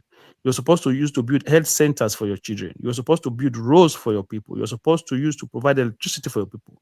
You use it to prop up a currency just to create artificial GDP for your nation. That you're not helping anybody. Do you understand that part? Do you know that every nation does this? And No. That's not true. Don't say every nation does this. Tell me an industrialized nation that does that is doing it. They accuse China of currency manipulation. Currency manipulation is different from pegging your currency. Yes. It's still manipulation. You are still choosing currency manipulation is different from pegging your currency. Of course this is different, but the exactly. effect So is tell me an industrialized nation today that is pegging their currency, that defends their currency. Nations that are relying on exports for their survival tend to peg their currency, like name one. Middle Eastern countries peg their currency. No, I'm not talking about these monarchy countries, man. I'm talking about industrialized nations. I'm talking about European nations that still rely on export. Exactly. You are talking about the most European nations don't rely on export. Tell me about European. Mention any country. Tell me any country in Europe today that is pegging its currency. They are not pegging it because they export goods. We don't. Who export crude? I live in Ireland. Look, I live in Ireland. Ireland is almost 90% import dependent. Not necessarily. Not true. Yes, almost necessarily. The only countries are not import dependent. The only thing they do here is agriculture. Where is tuna? What is tuna driving now? Because basically, I think the point he's making is that he's making a kind of contained argument. He's not looking at it holistically. That he's saying that the Nigerian currency was artificial because somebody had the policy. I didn't say it. It was the fact. What are you talking? I didn't say it. It's the fact. Okay. By that I didn't say it. That's the fact. No. If you say it's a fact, then by that standard, why did the government defend the currency with 8 billion last year? Why didn't they just leave it The to keep government did not defend any currency with 8 billion. What is wrong with you, to Niger? They did. They released information Yeah, themselves. Akim, you're just Information wasting is your time. online. The government did not defend the currency with 8 billion. So, to Niger, listen to me. I want to explain something to you. To Niger, I want to explain something to you. To Niger, hold on now. To Niger, hold on. Because every time this thing happens, you people will be saying, it's Dangote refinery, it's Dangote refinery, it's Dangote refinery. Okay, let's speak. So, when this government came in, Dangote refinery was already functioning, producing diesel. I want you to know this now. They were already doing diesel. The only thing they were not doing at that time, they were already doing all the products that were not subsidized. The only product Dangote was not doing at the time was PMS, which was the one that was subsidized. At that time, they were not doing. They were already doing diesel. I want you to listen to me now. So why did Dangote refuse to go into PMS production? Why Nigeria was still subsidizing petroleum at the time? Why did they start producing petroleum immediately? We remove subsidies. Actually, they removed the subsidy because it started producing, not the other way around. No. It's the other way around. The government came in because Dangote was doing diesel. So let me explain something to you to Nigeria, because you every time you come up with this GTP, they did this, they did that. Let me explain something to you. Look at the country today, right? And look at the country before. The government before, right? The only thing they were subsidizing was PMS. I want you to put this in mind, though. But in that same period, the government had to go into ways and means of over 20 trillion. The government could not repatriate over 7 billion of airline money back to those companies, to the point whereby those airlines stopped operating in Nigeria. The government had a net reserve of, not gross now, net reserve of $3 billion that could barely last you for your import for 1 month. They have a gross reserve of over 30 billion. So our debt to GDP rate, right? We're using 90% of our revenue to service debt. So all of this problem that we had, what do you think was the cause? Because our main source of income, which was crude oil that we were selling, we take nearly all the money and even more, to the point whereby we have to print more money to be able to pay for both fuel subsidy and to also subsidize the dollar. Okay, state governors now that are no longer borrowing money today to construct road, to do infrastructure, are to resort to go and take loans to be able to do any project they want to do in their state. Today, those states are not only not taking loans, they are not paying down the ones that they've already taken.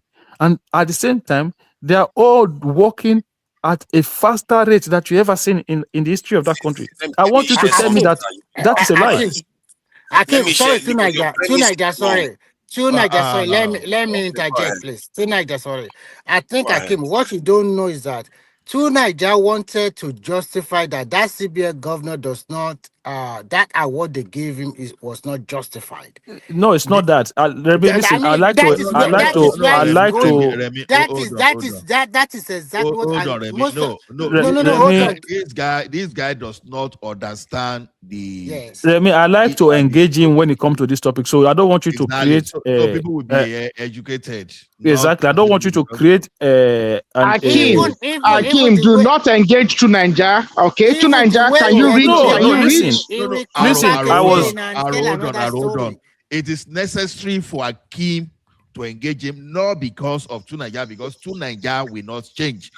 Akim is too brilliant to waste his time with Niger now. Niger can learn. He's a functioning illiterate. Because of the audience, not necessarily Niger. Not necessarily Niger, because these things, every time he says this thing, people just let it slide, and you start to ask. No, we have to engage Akim, Niger. Last 2 weeks ago, I did the same thing with Niger. I flogged him and we exposed him that he actually has no clue about simple monetary and fiscal policies. This was exposed 2 weeks ago, and he's back doing the same thing. The man is a functioning illiterate when it comes to these matters. Why are you wasting your time with him?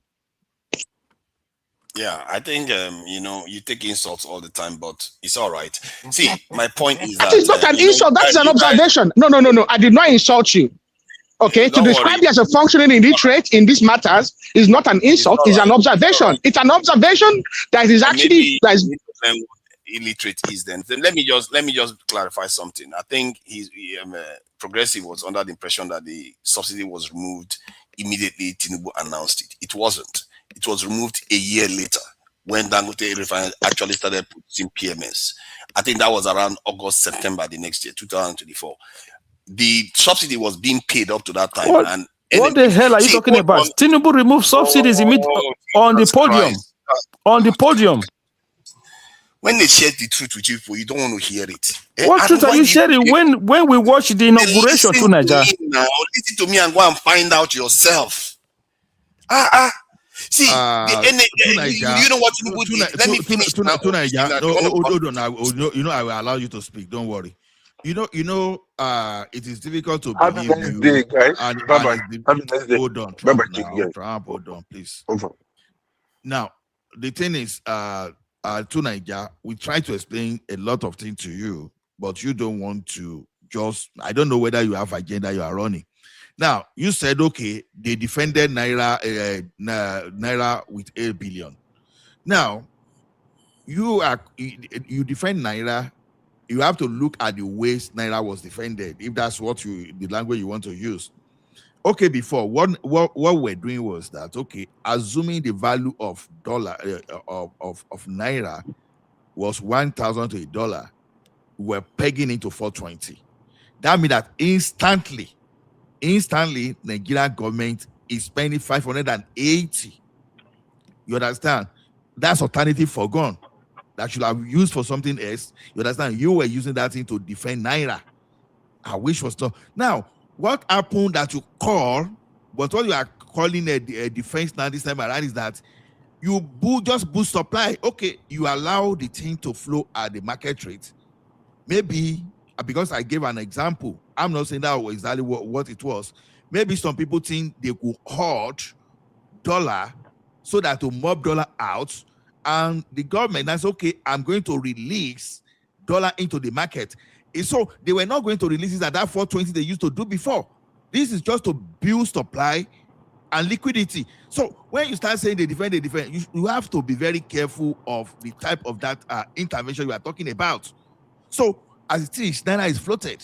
If you think Nigeria is still pegging Naira, it's not true. Nigeria is no longer pegging Naira.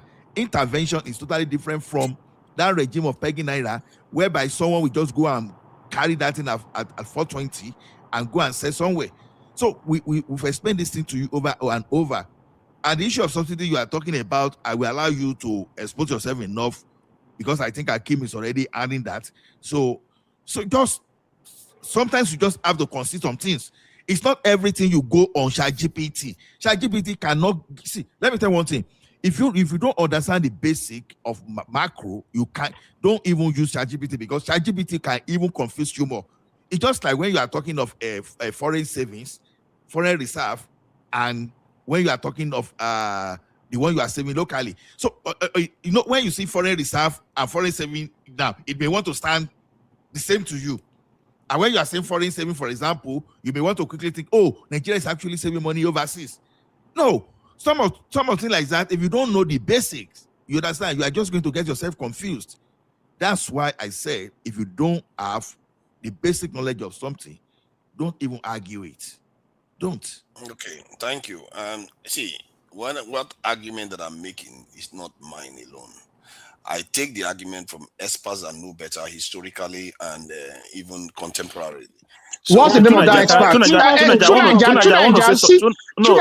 you want to quote experts, can you tell us the name of that expert? God bless you, Aro. God bless you. That was the question I wanted. That was what I wanted to say to Tunaja. Please, Tunaja, when you want to quote the source, can you please quote the name of the source because I want to review. I want to review that as well, so I can have a better understanding. Quote the sources where you get your information. Also quote the sources of those information. The name of the person that. Also, God, sorry. In addition, earlier on when Tunaja was talking, He was saying that he knows more about it. I don't know when he became a doctor. That I was saying that the adults are likely to buy more than the children. That there is no likelihood that the children can die suddenly. I don't know where you are going. So tell me the expert that told you that also. Yes, Simba. Let us Simba, not. please, are you not a pediatrician? Are you not specializing in kids? That's what I want to know. I want to know So what he knows. two Naija now knows more than you. Someone that's been a doctor, a director. Simba, are you not a director in Nigeria? Are you not a director level in Nigeria before you left Nigeria as a civil servant? So to Naija, you are telling me that you know more than someone that was running a big hospital, no, general hospital, because Simba would have been at a level to run a general hospital. So you know more than a consultant level in Nigeria, a pediatrician at the consultant level. You to Nigeria, you know more than me in medicine. Aro, don't let him go anywhere, please. Please don't carry him to us. No, I want you to respond to that statement. You as an illiterate, a functional illiterate in medicine, just like myself, are telling me that you know more than a level 70 consultant. All right. Let us give us names. Give us names. You see, the reason why I do this is just to show our people certain truths. You know, you can pretend as if reality doesn't exist, but it's still there. It will always snap back to reality, no matter what you believe. So my point originally about the Dangote, the removal of the subsidy, that you are going back again. They say I need. See, hold on. The sources are with your government have the sources. You can just check Google. Your government have the sources. Let me finish what I'm saying. Let me finish what you say. Finish what you say to Nigeria. See, I was in Nigeria just around August 2024. I was in Nigeria during that time, so I saw that was not last August. That was not last August to Nigeria. 2024 now. Yeah. I corrected it by saying 2024. Jesus Christ. Okay. Calm down. So I was there, and the petrol price was around 600, 700, and I saw it start climbing up around September, and that was the time Dangote refinery fully came online in terms of PMS, and the Nigerian government completely shut off the subsidies then. By that time, it was almost around $6.something to $7 billion they've already spent on petrol subsidies. Go and check the NNPC records. The government passed it to NNPC. So, Tunaja, can you repeat that thing? Can you repeat that thing again now? What I just said now is concrete facts. Yeah. Can you just repeat it again? Repeat it again, please. The Nigerian government moved the subsidies to NNPC books. Go and check it. You are going to find that information. No, Tunaja, the same thing you said before. Can you repeat it, please? Exactly the same words that you said before. Just repeat the same words. The Nigerian government did not remove the subsidy immediately. Which one do you want me to say? No, you said to us just now that the Nigerian government, you went to Nigeria, fuel price was around 600 or 70 something. That's what you was. This is your own words, around right? 2024 August, yes.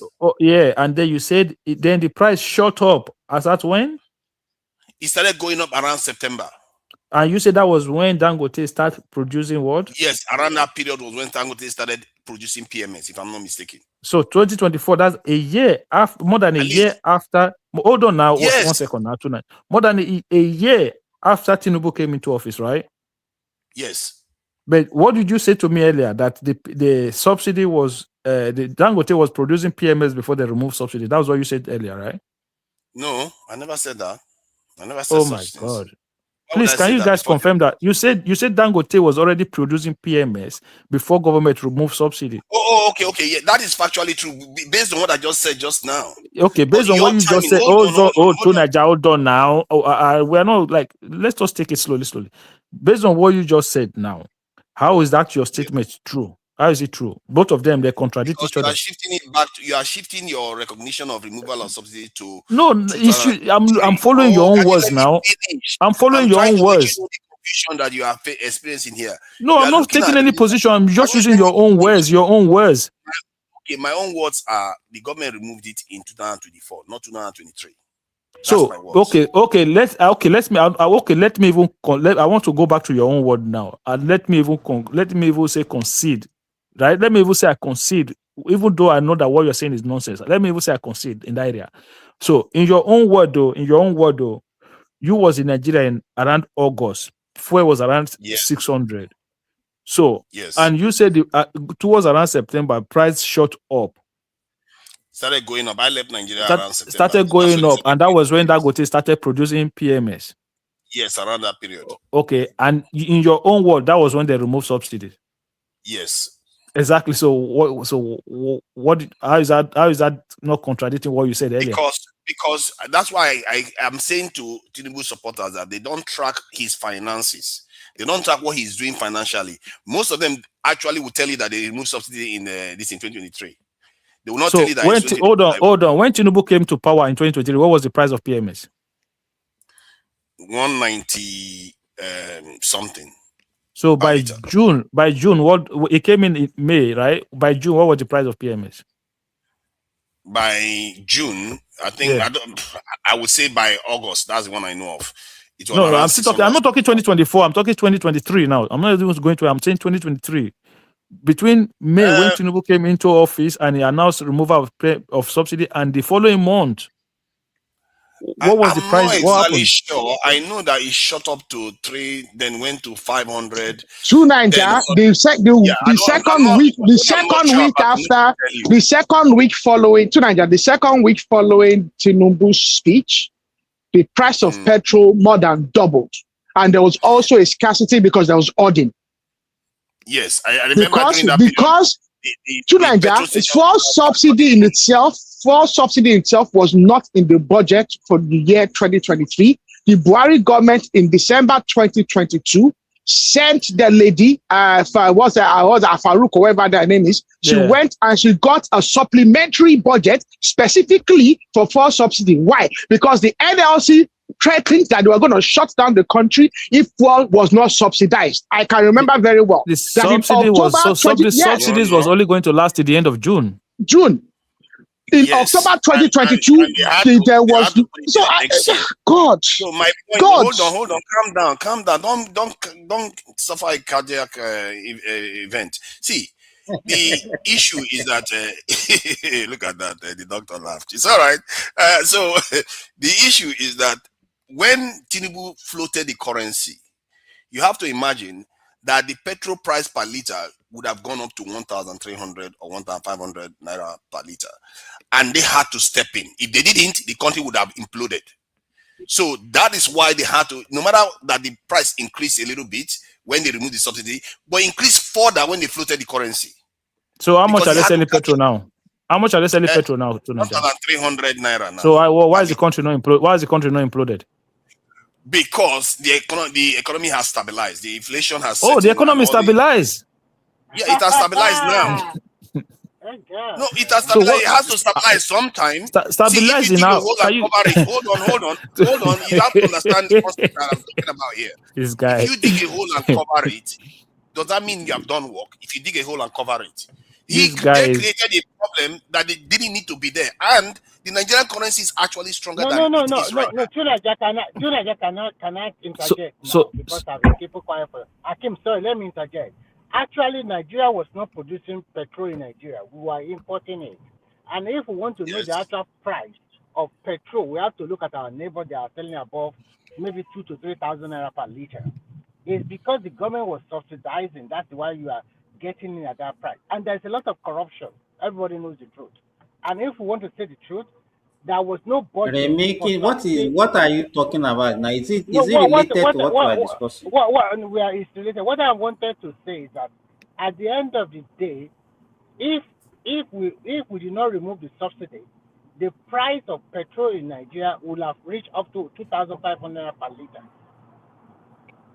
So tonight, I want to ask you one thing. I want to ask you one thing. Serious problems. Tonight, I asked you a question earlier. You couldn't tell me. Like I said, name an industrialized nation that is pegging their currency. You couldn't name one. So, and that tells you. Hold on now, 1 second. Akim, the question you asked him, he didn't answer. Now he didn't name the expert. It does not have experts. It does not have any. It does not have any experts. Maybe it's ChatGPT that is the expert. It doesn't have any experts. Hold on. It's like saying that if somebody quotes Pythagoras' theorem, you are saying that, oh, go and get me the experts. It's a established fact of this is the maths now. So my where point did you get the source? Now you are not an expert about this. Give us the sources. and we're going to verify you like your boss. So why are you Okay. afraid not to give us office now? Are you Everything I've afraid to said give to us you, office? you can. Yeah. Tunaija, are you an engineer? Please. You will stop this nonsense now. You stop it today. Are you an engineer? Are Aro, you he an won't stop engineer it. Oh, for we you just to have be to continue telling to me that engage him. Oh. Pythagoras theorem is a basic theorem? Okay, it is not a statement of opinion. Okay. It's a So if you know standard. that, if you know It's the like fact that it's like saying someone has to quote I Bernoulli's worry principle. about I the do not need to worry about reference anybody. If I wait.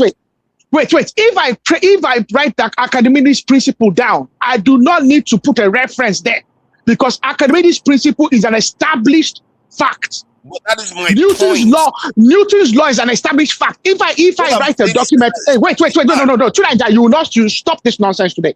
If I write Newton's laws down, I do not need to put a reference beside it and then reference it in the bibliography because that is Newton's law. So do not use Pythagoras theorem in that you said that you are referencing experts. We want to know the name of the expert because the expert is talking about something that is functionally social sciences.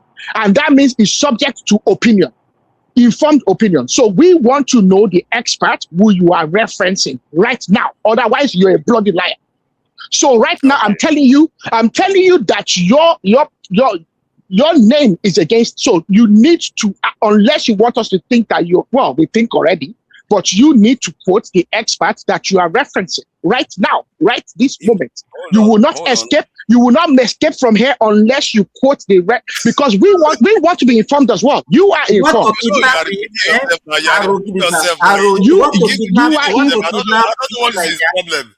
You are informed. You are informed, so you need to inform us. Simba, Aro is correct now because we told Tunaija that this man was given an award.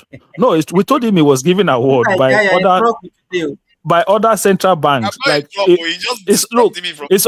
Tunaija, you know what they call Premier League Footballer of the Year. Like other footballer will vote to say this is the person we think is the best among us. Okay, other footballer and I vote to whether they play football together and I can't vote. You can't come now. Say, what if I can't go bring them Pele, them Zito, where they offer play football? You not even mention their name or you didn't mention anybody's name. You say, what if I go and bring some expert footballer from somewhere? You didn't tell us any footballer that tells you otherwise, whether I will believe you. That is what you are doing. I just told you the man was voted best central bank by his own fellow central bank governors. Right? Okay, so you now say, what if you go and bring whatever from anywhere? I don't know whether it's from Afghanistan. You brought your, I don't know. I don't know. Akim, is it saying that the guy is no good? Are you saying that our central bank governor is no good? Is that what you are saying tonight? That's what he's trying to insinuate. insinuate. The major problem. It does can not we believe calm in down? him. I'm not. It thought I that think people are hearing things I didn't say. You know this. Tunaija, hold on. You will talk. Hold on. You know what you are doing here? To be frank, it's not good. They ask you good questions. Give as you that always run to Google and the rest.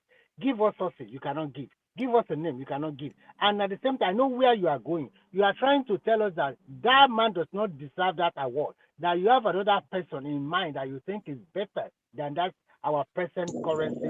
Remy, it is morally dishonest and is ethically abhorrent. That's what you want to prove. Hold on. Can I just say something? We are still waiting for the name of your experts. Give us a name. Now let me give you an expert. We want to be informed. Give us a name. Hold on. Let me give you one expert. There is Guillermo Calvo and Carmen Reinhardt. And can you please post their I want to post it. I want to read it myself. Let us read it. Make a proper quotation. I want you to quote them word for word, exactly their statement. Quote it. We will listen. We will listen. You guys, okay, fine. Sorry, you guys. I think at this juncture, I want to shut down. No. Shut down. We are So, over but 6 hours. don't close. Oh, don't close. Oh, just go backstage. No, we are not closing. Everybody will be at the background. Anybody that wants to come Tuna, and just stay join where our you are. Oh, Let's just Tuna, change just the stay where you topic, are. Jare, because Tunaja is just God. wasting our time. To be Tuna, frank, just stay where you Look at are. this Oh. one. They're wasting everybody's time now. This one No, was stay so. where, This one stay was where you We are. really Just stay where you are. Don't move. Then sorry, I want us to, because Tunaja is just wasting our time. He's not even enjoy. So let No, us enjoy. no. Listen, I'm giving Simba. you information. You people Today, here. I have time for Tunaja. So put Okay, us on let me backstage. I just but it's shared it boring in the now. It's chat. just I wasting shared it our in the time. chat, and let me get more. Tunaja, I shared it in the chat. Tunaja, hold on. Yes. You hear about Atiku rejecting his VP offer? Do you people hear about that? That he rejected Is what? it. He rejected the vice president position that the Atiku offered him. Offered Amechi. who? Amechi. You mean Amechi? Amechi. Yes. But his name is already with INEC now. No, his name is. They already upload their names now. Okay, that was what I heard. Lazy change it now. They can change it if they desire to. That was old news, Simba. You already accepted now. What do you think? That man is just another. Well, then this guy that borrowed money and he refused to pay First Bank the loan that he took. Who?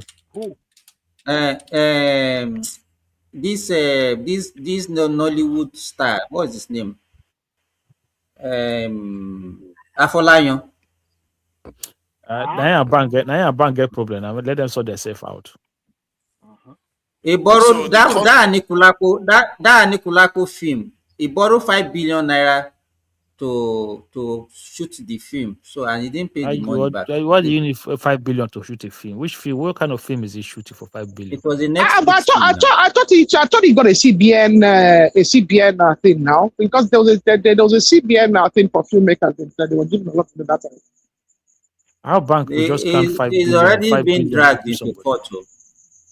Really? What kind of bank just gives somebody 5 billion like that? But Fem is ruthless. No, First Bank were a bit, to be frank, First Bank were very reckless. And Femi has come on board now, and Femi is very ruthless the way he's going after debtors.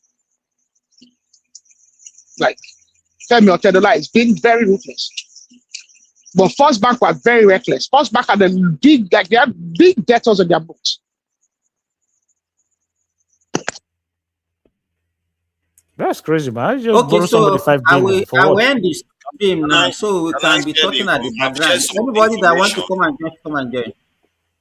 Yeah, I've shared some of the information that they are asking for, because if your economy is relying on imports, you want to reduce the amount that you are relying. That's your currency needs to be strong. Otherwise, you are not going to have the power to buy from overseas. Can you imagine if our currency was 500